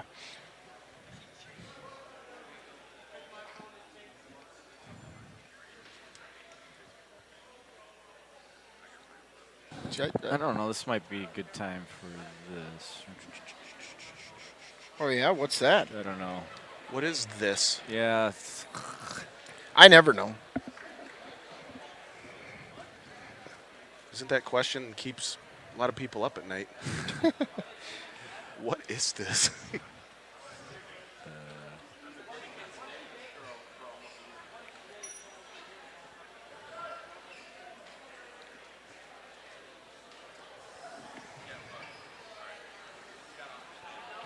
I would say if you enjoyed this broadcast, this is our service to you. And we have a lot of fun doing it, as you can tell. We're volunteers here. We're trying our best. Just trying to grow the sport of wrestling here in the area. And just passing the offering plate. If you so inclined, see value in what we're doing here, go ahead and make we'd welcome a donation. Again, this is our service to you, but no obligation. Just thought if you enjoyed this and maybe you wanted to donate, this is your way to do it. Click in the description for ways to donate. Thank you. Well, thank you for that, John. And back to the action on mat 2. Encroaching the 30-second mark. Now he's got a leg in. He wants to be really careful with his hips there. Yeah, he's got a 3-point lead. And he gets him there. Now you want to work on a power half. There you go. There you go. Exactly what he's Meanwhile, trying to do. Reese has got to work up and just get out of there and try to get a takedown to tie this up. Uh-oh. Oh, that's exactly. Now he didn't panic, and he still got that leg, and there's only a second left. And there you go. Braden Ollie, and that's clearly an upset. Carter Reese is an excellent wrestler. Braden Ollie just had a day. I mean, just that's all you can say about that. Congratulations to that young man. Have a day. Please direct your attention to the awards area. 150-pound place winners. 6th place, Wyatt Nelson, Evansville. Wyatt Nelson on 5th place, Owen Harwick, Clinton. 4th place, Brody Berg, Turner. 3rd place, Jacob Geinel, East Troy. 2nd place, Christian Shu, Monroe. And your 2024 Rock Valley Conference champion, 150 pounds, Joe Lomar, Broadhead. We need Wyatt in there. Where's our Wyatt guy? He's abstaining. Probably taking a shower. So that's the problem, is they catch him during shower time.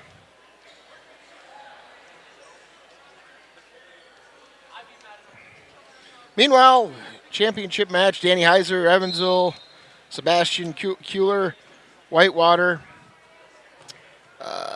Joe Rufenacht, and Carlos Ramirez in the 3rd place match. And we've got Joe Collins and Caleb Davis in the 5th place match. Danny quick with the takedown, and he's got just won the match. So we can go to the 3rd and 5th place matches. Danny wins in 22 seconds.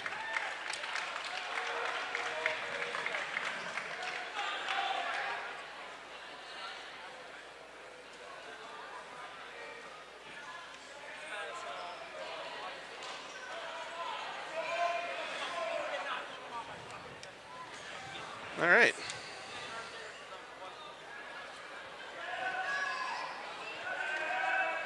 Hope you didn't sneeze. You would have missed that one. I did kind of miss it. That's okay. You can always rewatch it on our broadcast, which we archive on our YouTube Evansville Wrestling page. You can watch that a few times and still have time to watch the entire Lord of the Rings trilogy. So, never seen one of them. Never seen a one. That's like Ferris Bueller with never had one lesson. There you go. I'm getting punchy. Caleb Davis, I'm telling you, that's my pick. Hair of the duel. John, are you objecting? Do I have an objection? I don't know how you can beat that. Caleb Davis is the Rock Valley Conference hair of the conference winner. It's Caleb Davis. Where is he at? He's right over there. He just won the 5th place match. We went to the Price Waterhouse people, and he is the winner That is the hair of the conference. Okay, let's get that filled out.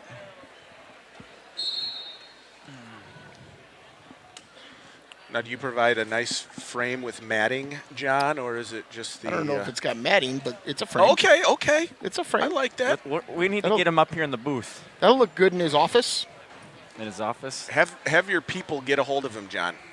Don't you have people? I got people yelling at me.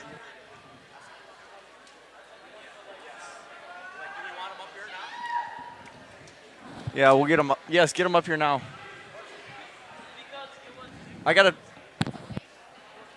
There's a lot of moving parts here, Coach Howlett. It is.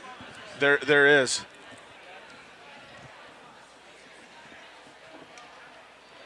What's it? What? Hang out here. Congratulations. You're going to be We're gonna put you on there. Put those on him. You take care of that.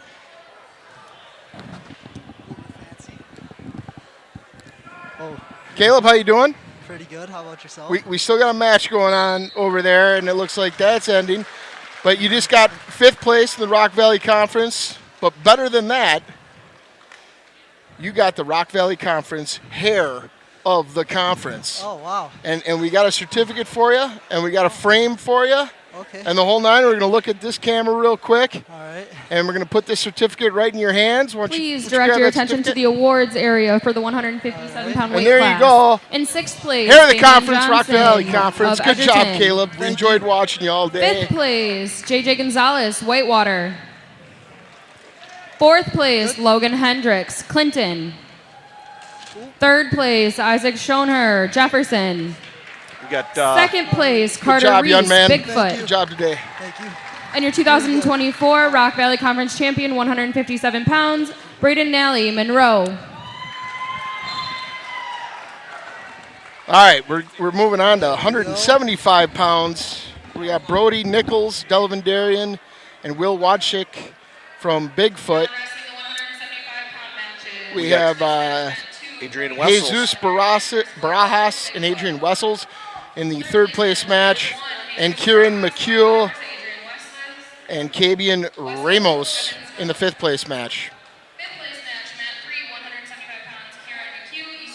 And I don't know that we didn't duel Whitewater this year, No. so I'm not sure that No. we've really seen any of the Whitewater guys. No. We dueled them last year. Yes. And obviously we're in the conference last year. Yes.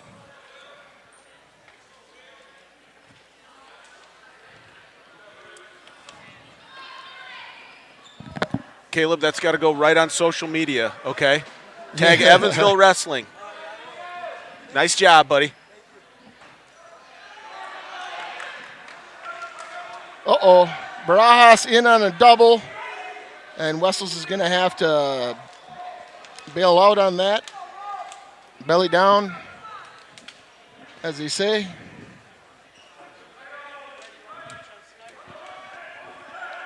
John, you want to get us on? We need coverage over here on Mat 1. John, like wrestling. Yeah. We got Get us out there. There we go. Perfect. Oh, but then we got to have. We got to get the camera turned. Oh, there you go. Fry's on it. He's on Yep. it. He's on it. And there's a takedown for Nichols in the championship match. Wessels, meanwhile, down 2-0. He's only got less than 10 seconds left to do something here. But again, you know, Adrian Wessels, or as we commonly refer to him up here in the booth, the cardiac kid. For sure. That first period score does not confound him in any way. No. Not at all. It's 0-0 at every period for Adrian there with his approach. Yeah, I mean, it's just we're gonna find something, we're gonna catch it, and we're gonna go.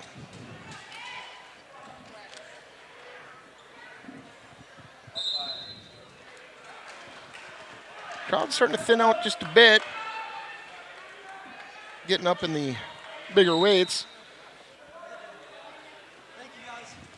Thanks, Caleb. Thanks, Caleb. Gotta love that Edgerton program. They're a lot of fun.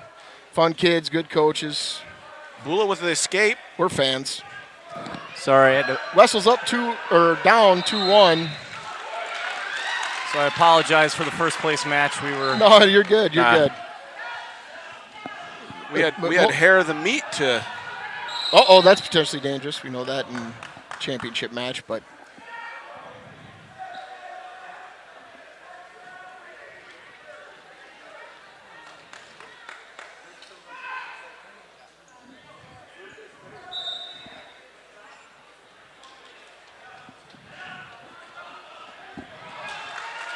Wessels wants to circle in. Place winners in the 165-pound weight class, please make your way to the awards area. Place winners in the 165. Oh, Adrian's got him. There you go. There's two. Adrian's looking to. Happy mom over there. Look at them. They're all smiling. Oh, shoot. Like. There's mom. Look at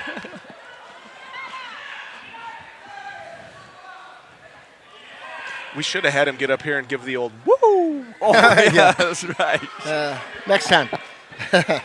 We're all knotted up at 3 over here. He's with a junior, so Adrian. he could be back next year for the award. It could be even better. Back to back. It could be called the Caleb Johnson hair of the meet. Caleb Davis. Caleb Davis hair. All right, so we got 3-3. What do we have 14 here? seconds. Mats 1 and 2. Yep. Yes.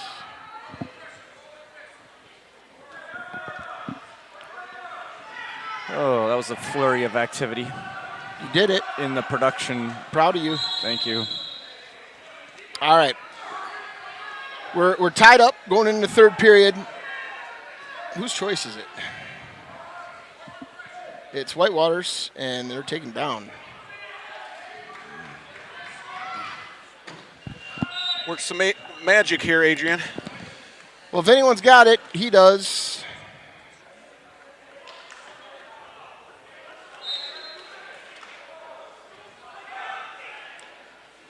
Uh-oh. He's getting a little high. Yeah, he is.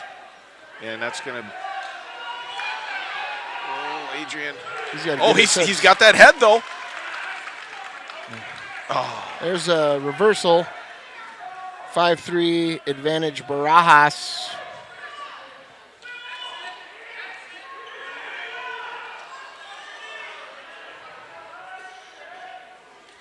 Adrian, though, a kid that stepped up in weight class time after time this year. Well, we talked about that earlier. Adrian has wrestled 3 weight classes and could probably make 157. So yeah, he's really worked across the gamut for this team.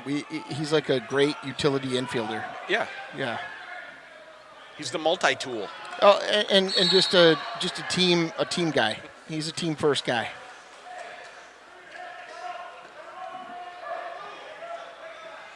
All right, got about a minute left, so we need Wessels to do what he does. And he's pretty good at... Ooh, if he had a little more room, I could see what he was doing there.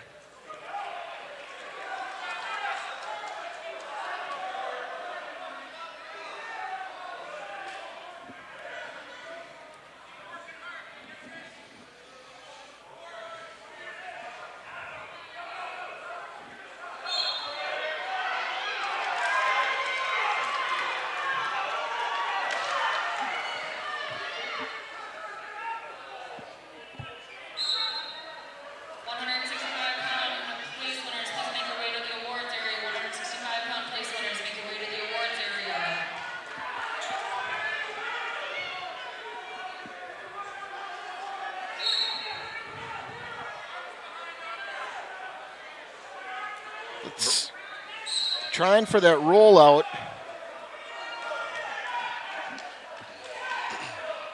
Barajas has that arm bar, but he's on the wrong side. Yep. So here, if Wessels extends that right arm over the hips, he's going to be able to toss him down. He's got to kind of wriggle his, that you don't want to be in that position. But Wessels has to move now. Oh, there was swipes? I was not aware of swipes. I was not either. He gave him... There's the escape, 9 seconds. Oh, Kent's Coach Weiler has some. I didn't. Yeah, the swiping. I didn't see any swipes. I didn't either. Certainly not 5 swipes. No? I didn't think there was anywhere near 5 swipes in there.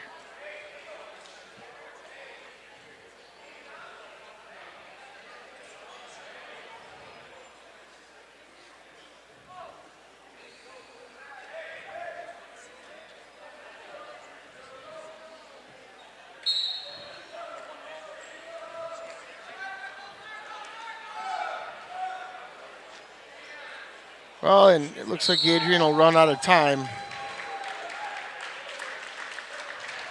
But Nice day for Adrian. He'll take 4th place. Good job, Adrian. Absolutely. And we will move on to 190 pounds, where we'll see Peyton Lyon and Alex Unke from Jefferson in the championship. Luke Bauer and Jake DeMarco in the 3rd place match. And then please draw attention to the award stand for the 165-pound weight class. In 6th place, Joe Collins, Clinton. 5th place, Caleb Davis, Edgerton. 4th place, Carlos Ramirez, Turner. 3rd place, Joe Rufanct, Monroe. 2nd place, Sebastian Queller, Whitewater. 2024 Rock Valley Conference champion, 165 pounds, Danny Heiser, Evansville.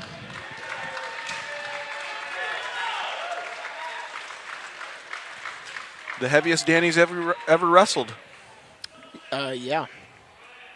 Although he wrestled, I think he wrestled 165 at... He might have earlier this year. At Random Lake Duel. You're right. Yep. So anyway, in the 5th place match, we have Chase Wilhide and John Fusco.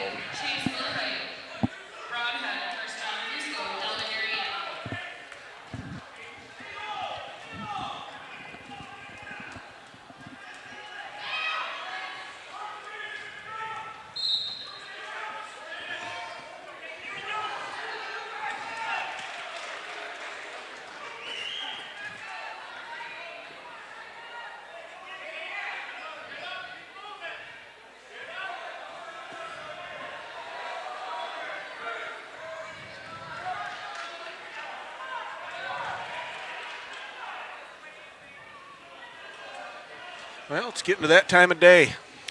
Tis.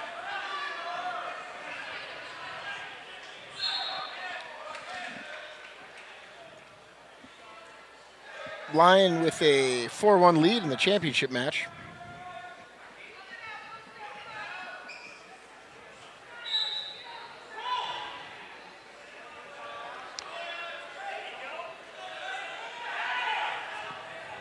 He's got to get chest to chest.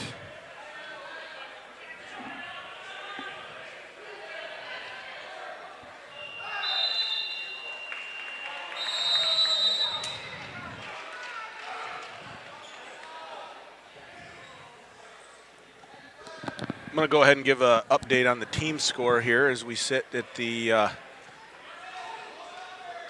Sure. At this point in time. We usually go 4-3-2-1. 4th, Delavan Darien at 138. 3rd, Monroe, 169.5. 2nd, Whitewater at 175. And in 1st place, Evansville with 223.5. So I believe mathematically Evansville has locked up another conference championship. It's looking that way with 2 strong wrestlers left to go. Bart's in the 215 first place match and Timmy Lund in the 3rd place match. Yes, indeed.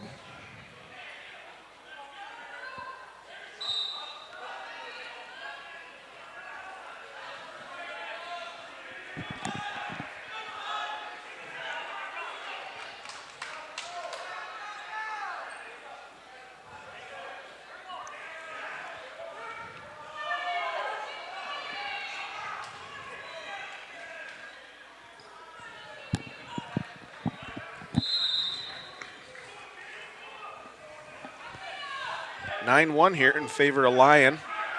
Halfway through the second period.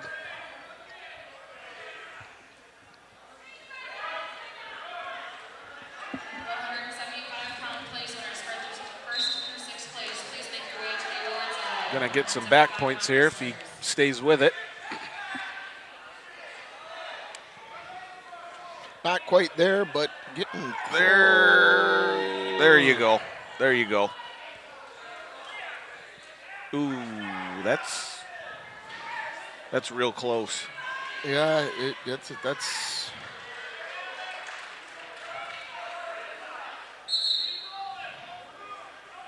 Now you want to lift the elbow there. There you go.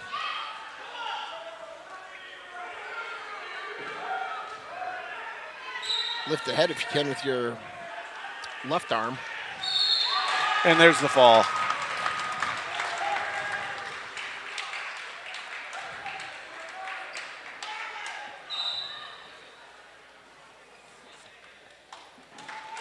So Peyton Lyon, a senior, is your 190-pound Rock Valley champion.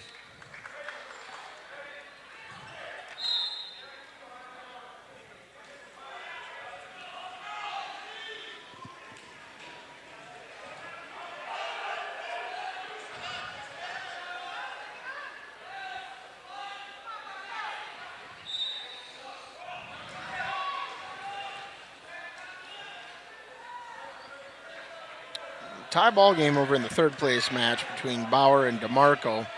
And then Wilhite is up 4-0 over Fusco at the moment.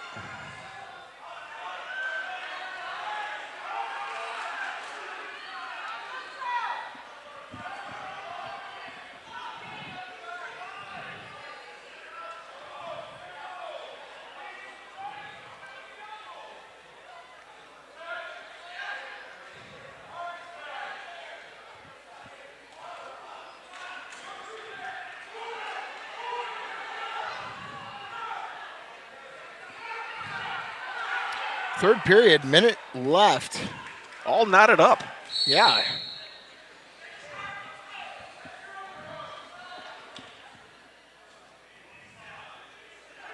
What are you thinking in this point, Mason, here, if you're a wrestler in this situation, tied up 3-3 with? Well, 190 pounds, so they're a little. First of all, I can tell you that these guys don't want to go in overtime. Yes. But they're also not, we're starting to get to those weight classes where just dropping down and shooting isn't exactly a thing. So, I mean, the first one that shoots here is going to be in a good position, but I can tell you with this much time left, unless I see something very quickly here, it is looking like we're hand fighting right into overtime, and then I don't know what changes then when they throw a minute on the clock for the fourth period. Because it doesn't look like neither one of them wants to bend their knees too much right now. No. I mean, they're pounding away at that core, but first match we're seeing in OT here in the championship round.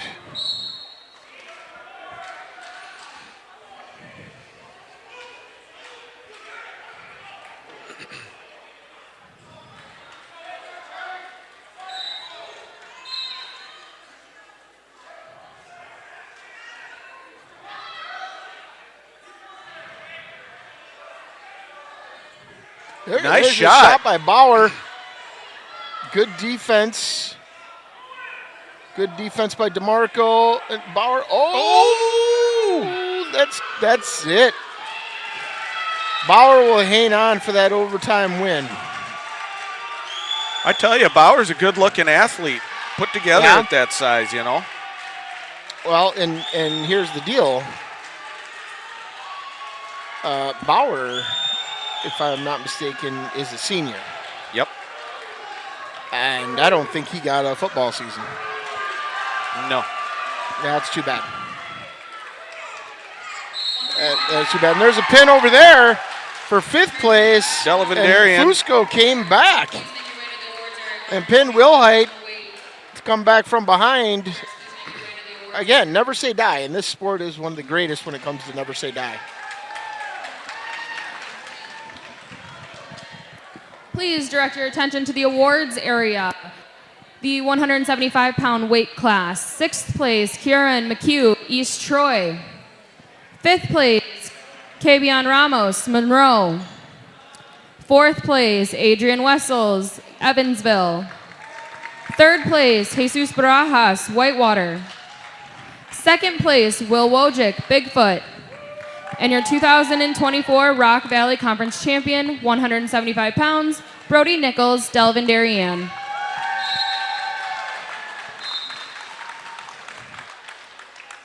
There you go, and we're away in the championship match. Bartsy. The officials are not waiting for our celebrations. Now wrestling 215-pound matches. First place match, mat 2, Dylan Fate, Delavan Darien versus Brad Bartz, Evansville. This is 3rd place match, mat 1. This is one of the matches I had circled on the day. Yeah, this one I was pretty excited about too. Both big, strong kids. Amers from the 608. Guess who she's cheering for? Oh, she's all about Brad. There's a takedown for Bartsy. Yes, sir. Uh-oh. Bartsy getting some exposure. Uh-oh. Get your head up. Oh, that's it is, yes. Attaboy Bradley. Brad Bartz with the championship. He's a 2-time Rock Valley champion. Congratulations Good to that job, young Bartsy. man.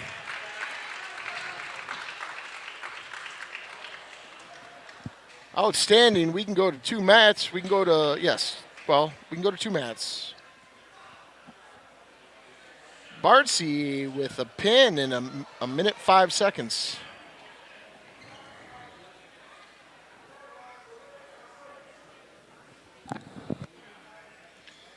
And Evansville will have 5 champions today.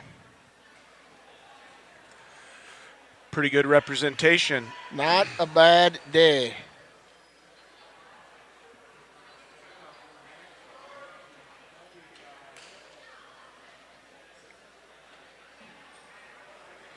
Not a bad day at all.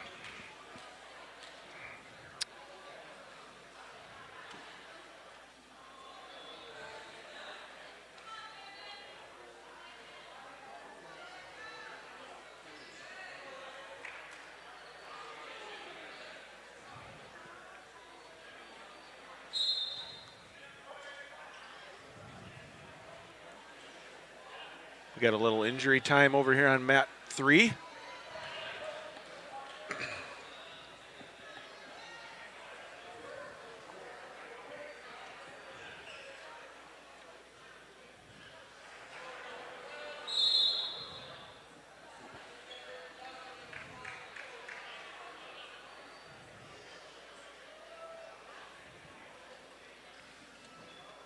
There's smoke coming out of your head, Mason. What are you thinking about? I'm thinking a little bit too much, probably, but let's see.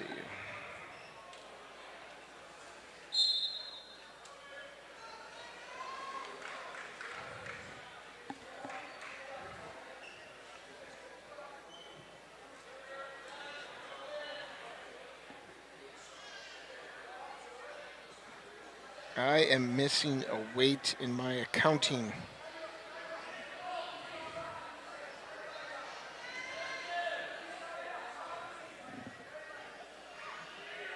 Whitewater had 12. Is that what you're thinking? Nope, I'm thinking, what Evansville weight am I missing?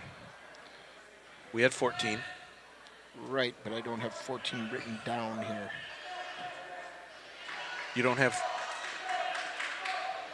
Oh.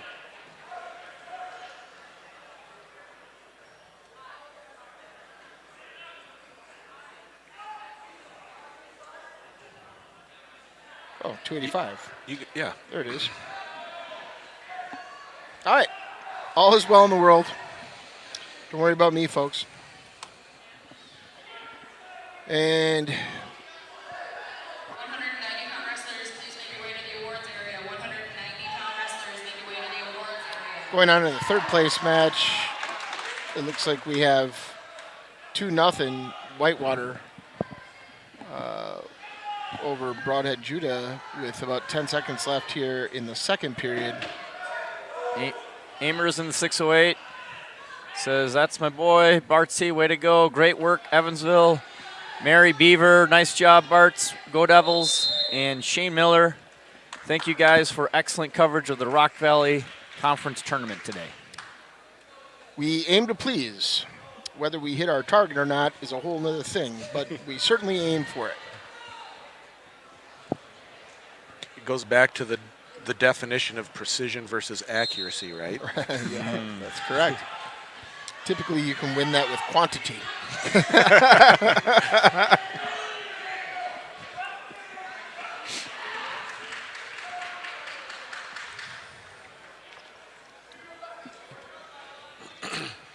You miss every shot you don't take, right? Right, Chad? Amen. Yep, there you go.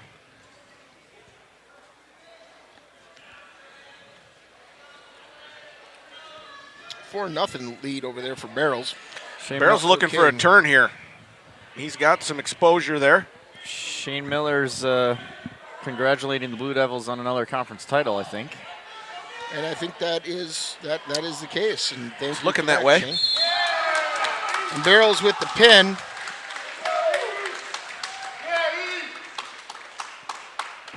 Ask how many in a row is that? And it looks like we'll have a medical default over between Shipper and Bruce. Tim Colden enjoyed the broadcast today. Tim Colden. Thank you, Tim. Please turn your attention to the awards. Former coach. 190-pound awards. Sixth place, Chase Wilhite, Broadhead. Fifth place, John Fusco, Delavan Darien. Fourth place, Jake DeMarco, Bigfoot.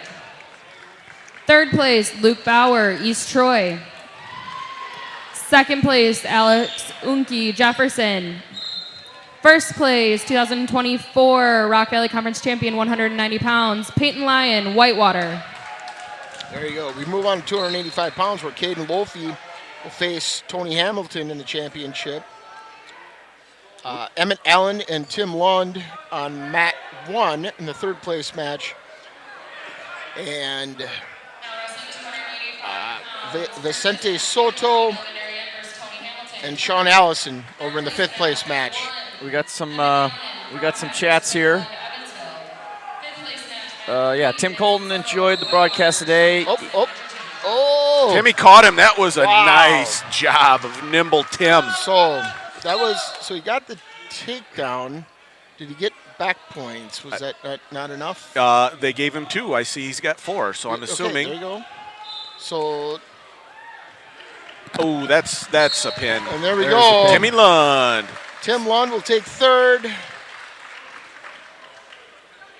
And some more chats here. Everson Adventure says the fire trucks are warming up. There we go.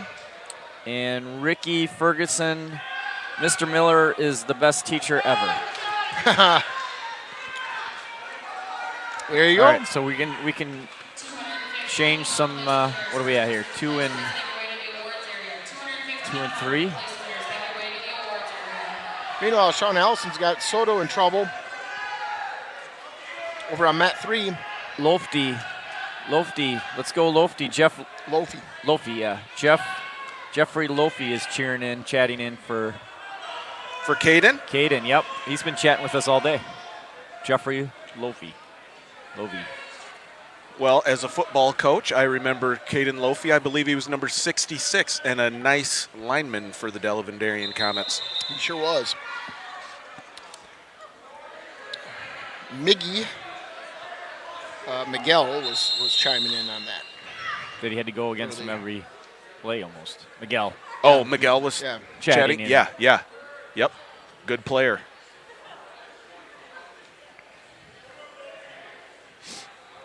Glad he's a senior.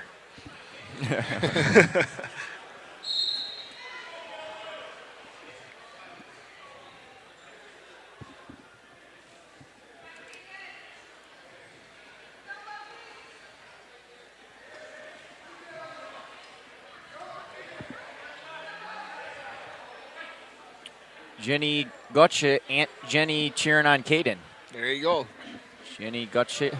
Caden's got a lot of family watching him today, a lot of support. And then he got a little takedown for him there. Way to go, Aunt Jenny. Bringing the good karma, Aunt Jenny. Looking for some exposure here, and he's got him turned on his back. Yeah, this could. Well, oh, yeah. you want to be Mike? You don't want to be Mike. This could be it. Tony Hamilton, he's kind of a flexible dude.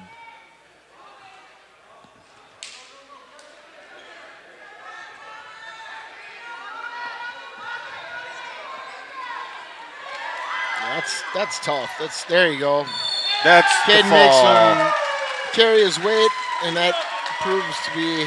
Mickey says he was my homeboy during that game. I'll tell you what. Yeah, he was, Miggy.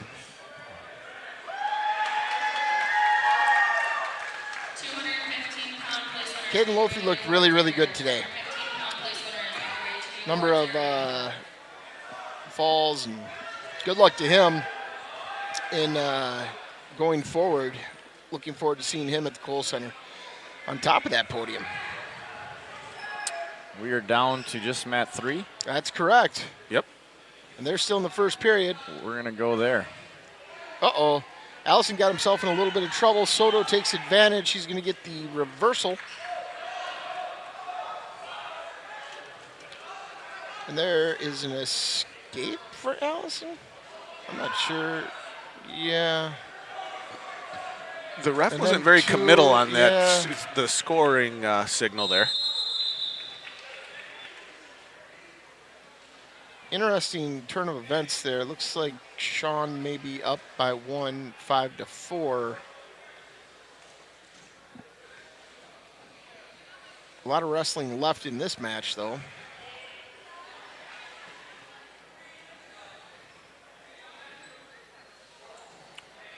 Aunt Jenny's cheering, yay, Caden. Ricky Ferguson, top 4 goes on. Oh, so maybe not here, Ricky Ferguson. That would be. That's next week. Next week. Yeah. Yep. Yeah.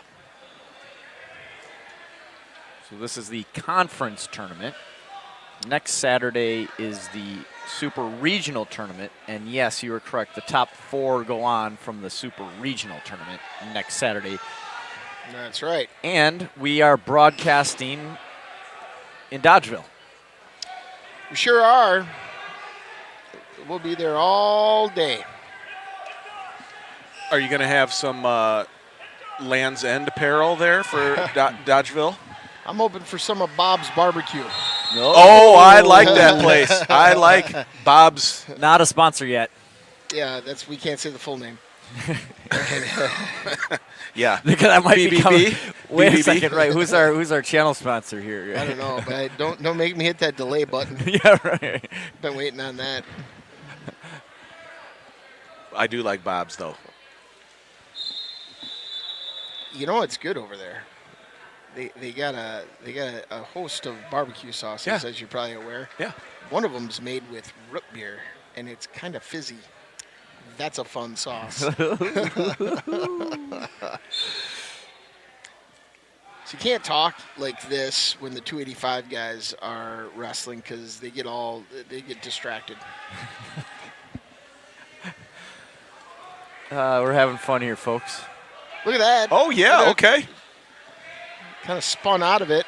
Oh. So what do we got going on here? They're very close to gym floor, and that makes any official blow that whistle very quickly.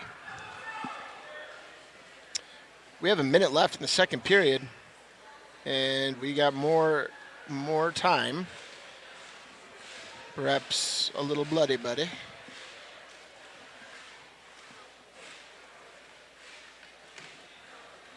Meanwhile, the Delavan kids are working and taking off the tape on the other mats. They're going to be cleaning up. I certainly hope that we have enlisted plenty of help to get this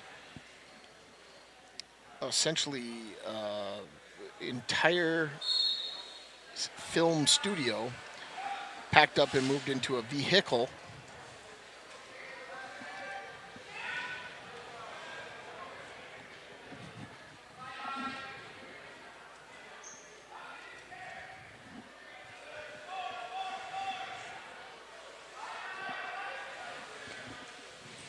we're going to bring it in to wrap this thing up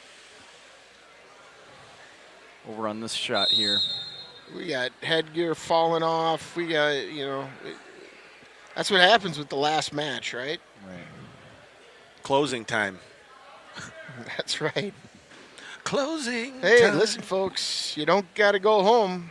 But you can't stay here.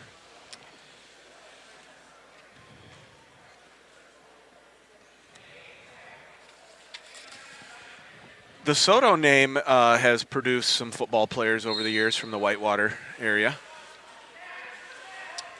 Yes, absolutely.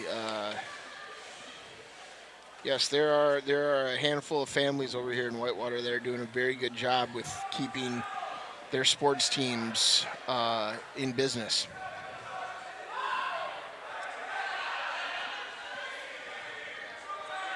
That's going to wrap it up, folks, at the fifth place match. No, that's second period. Oh, my. Really? Yeah. I was looking up there. It said period 3. No. I need to look at the master.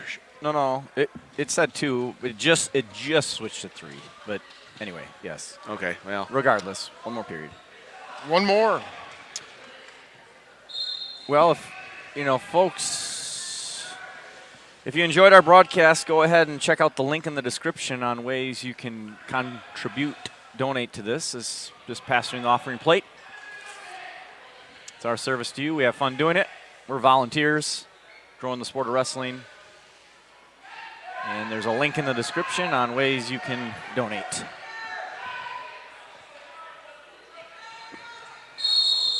Oof. Awfully close. A lot of inertia. Edge. Yeah.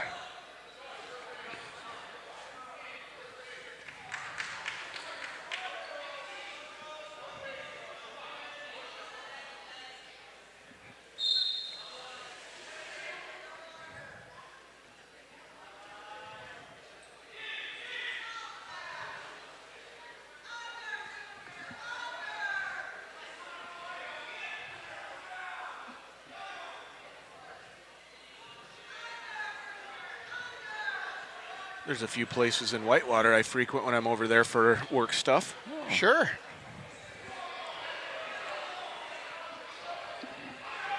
Rick's Eastside Tap is definitely a good place over there. Okay. I don't know that I've ever been there. Not a sponsor yet. Yeah. 9-4. Allison advantage, 40 seconds left. Soto's got to be thinking big throw.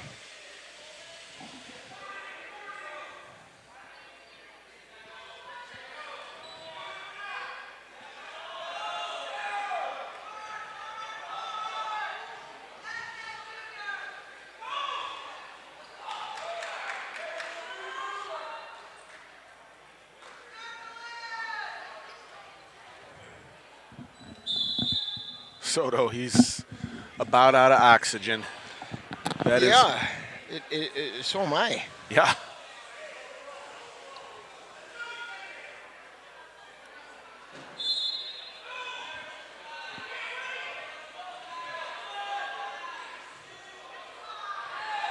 Oh, Allison's still scoring. There you go.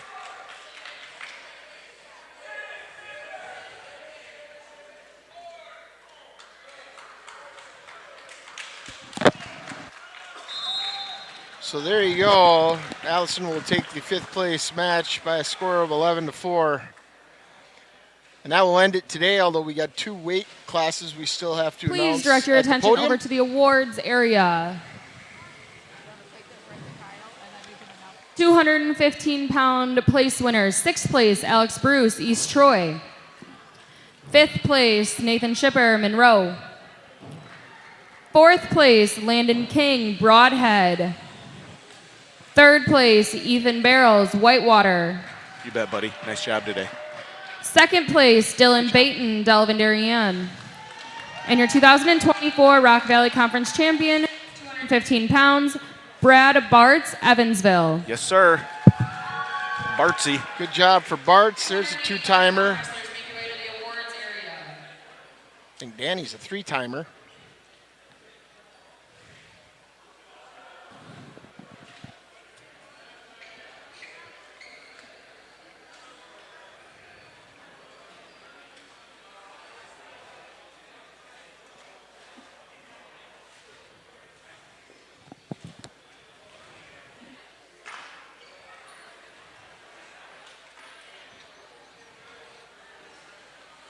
get the 285-pounders up there. 285-pound wrestlers make their way to the awards area. And then after they do that, I would imagine they'll be announcing the conference championship team. Yeah, place winners for 285 pounds. We'll bring it into the place, booth, Vincent in a Soto, different angle Whitewater. here when we're done here, but 5th place, Sean Allison, Edgerton. Chad. 4th place, Emmett Allen, Broadhead. 3rd place, Tim Lund, Evansville. 2nd place, Tony Hamilton, Turner. And your 2024 Rock Valley Conference champion, 285 pounds, Caden Lofi, Delavan Darien. There you go, Caden. He had a great day. So let's see if I might try to get a shot of if a trophy presentation Team is coming. scores following the 285-pound brackets. 11th place, Edgerton with 77 points. 10th, Turner, 91 points. 9th, Bigfoot, 93 points. 8th, Clinton, 100 points. 7th, Broadhead, 109.5 points. 6th, Jefferson, 127 points. 5th, East Troy, 132 points. 4th, Delavan Darien, 148 points. 3rd, Monroe, 173.5 points. 2nd, Whitewater, 185 points. And your tournament champion, Evansville, with 233.5 points. There we go. Evansville with another conference championship. And your Rock Valley Conference Rock Division champion goes to Evansville. If a member of their team could come up and accept their trophy. They're fighting not to get the trophy, it seems like. Okay, so let me see if I can get a.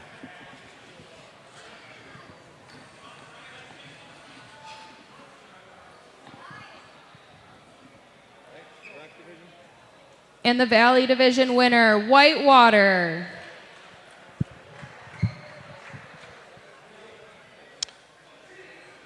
If a member of their team could come up and accept their trophy. Okay, so was there somebody? That was it. Pretty much it. Okay, so let me do hold on here once. Let him do some stuff. Let me do some stuff here. We're gonna bring it into the booth here. And how was that? It's fantastic. All right. Yeah, Yeah, sure. We can all see. Yeah. All right. Well, I'll tell you what. We're in the booth. Typically, our guest announcer, as you watch these broadcasts, we have our little down and dirty recap. I'll ask you what were the things that surprised you today? What did you like to see? Well, I mean, nothing really surprised me, I would say, but just another nice team effort by Evansville. I mean, we mission accomplished. I'll say, first of all, Evansville, 7 in the finals, outstanding. We love that. Max Cather with a championship over a highly ranked kid. That was a favored match. And as far as matches from some of the other schools, really impressed with Braden Nolly and his win in the championship match. That was outstanding for that Monroe kid, junior, I think, and so good job for him. I really wanted to point that out. Obviously, Caden Lofi was fun to watch all day. They're getting a shot of all the champs over there now. And at 106. Oh, 106 Monroe was fantastic. Yeah, and with Bogart and Vagley match. That semifinals match was great. Semifinals was very good. That was incredible. So piles of great matches. We want to wish all of the luck to all the Rock Valley wrestlers that are moving on to the regionals next week, whether they're in the Dodgeville regional or in another one on the eastern side of the state. Good luck to all Rock Valley wrestlers next week as they go on to move into the tournament and all of that. But as I say, on behalf of my partner who was here earlier, the Major Mike Olson, and my guest partner, Coach Howlett, and John Fry, our director and producer, and the person that brings us all of these wonderful toys, I just want to say Also, on behalf of our broadcast partner, the Night Owl Sports Pub and Eatery, where we will be shortly, I'm Mason Braunschweig, and we thank you for joining us today for the top-notch wrestling action. And remember, keep your head up on and off the mat. Thanks, folks.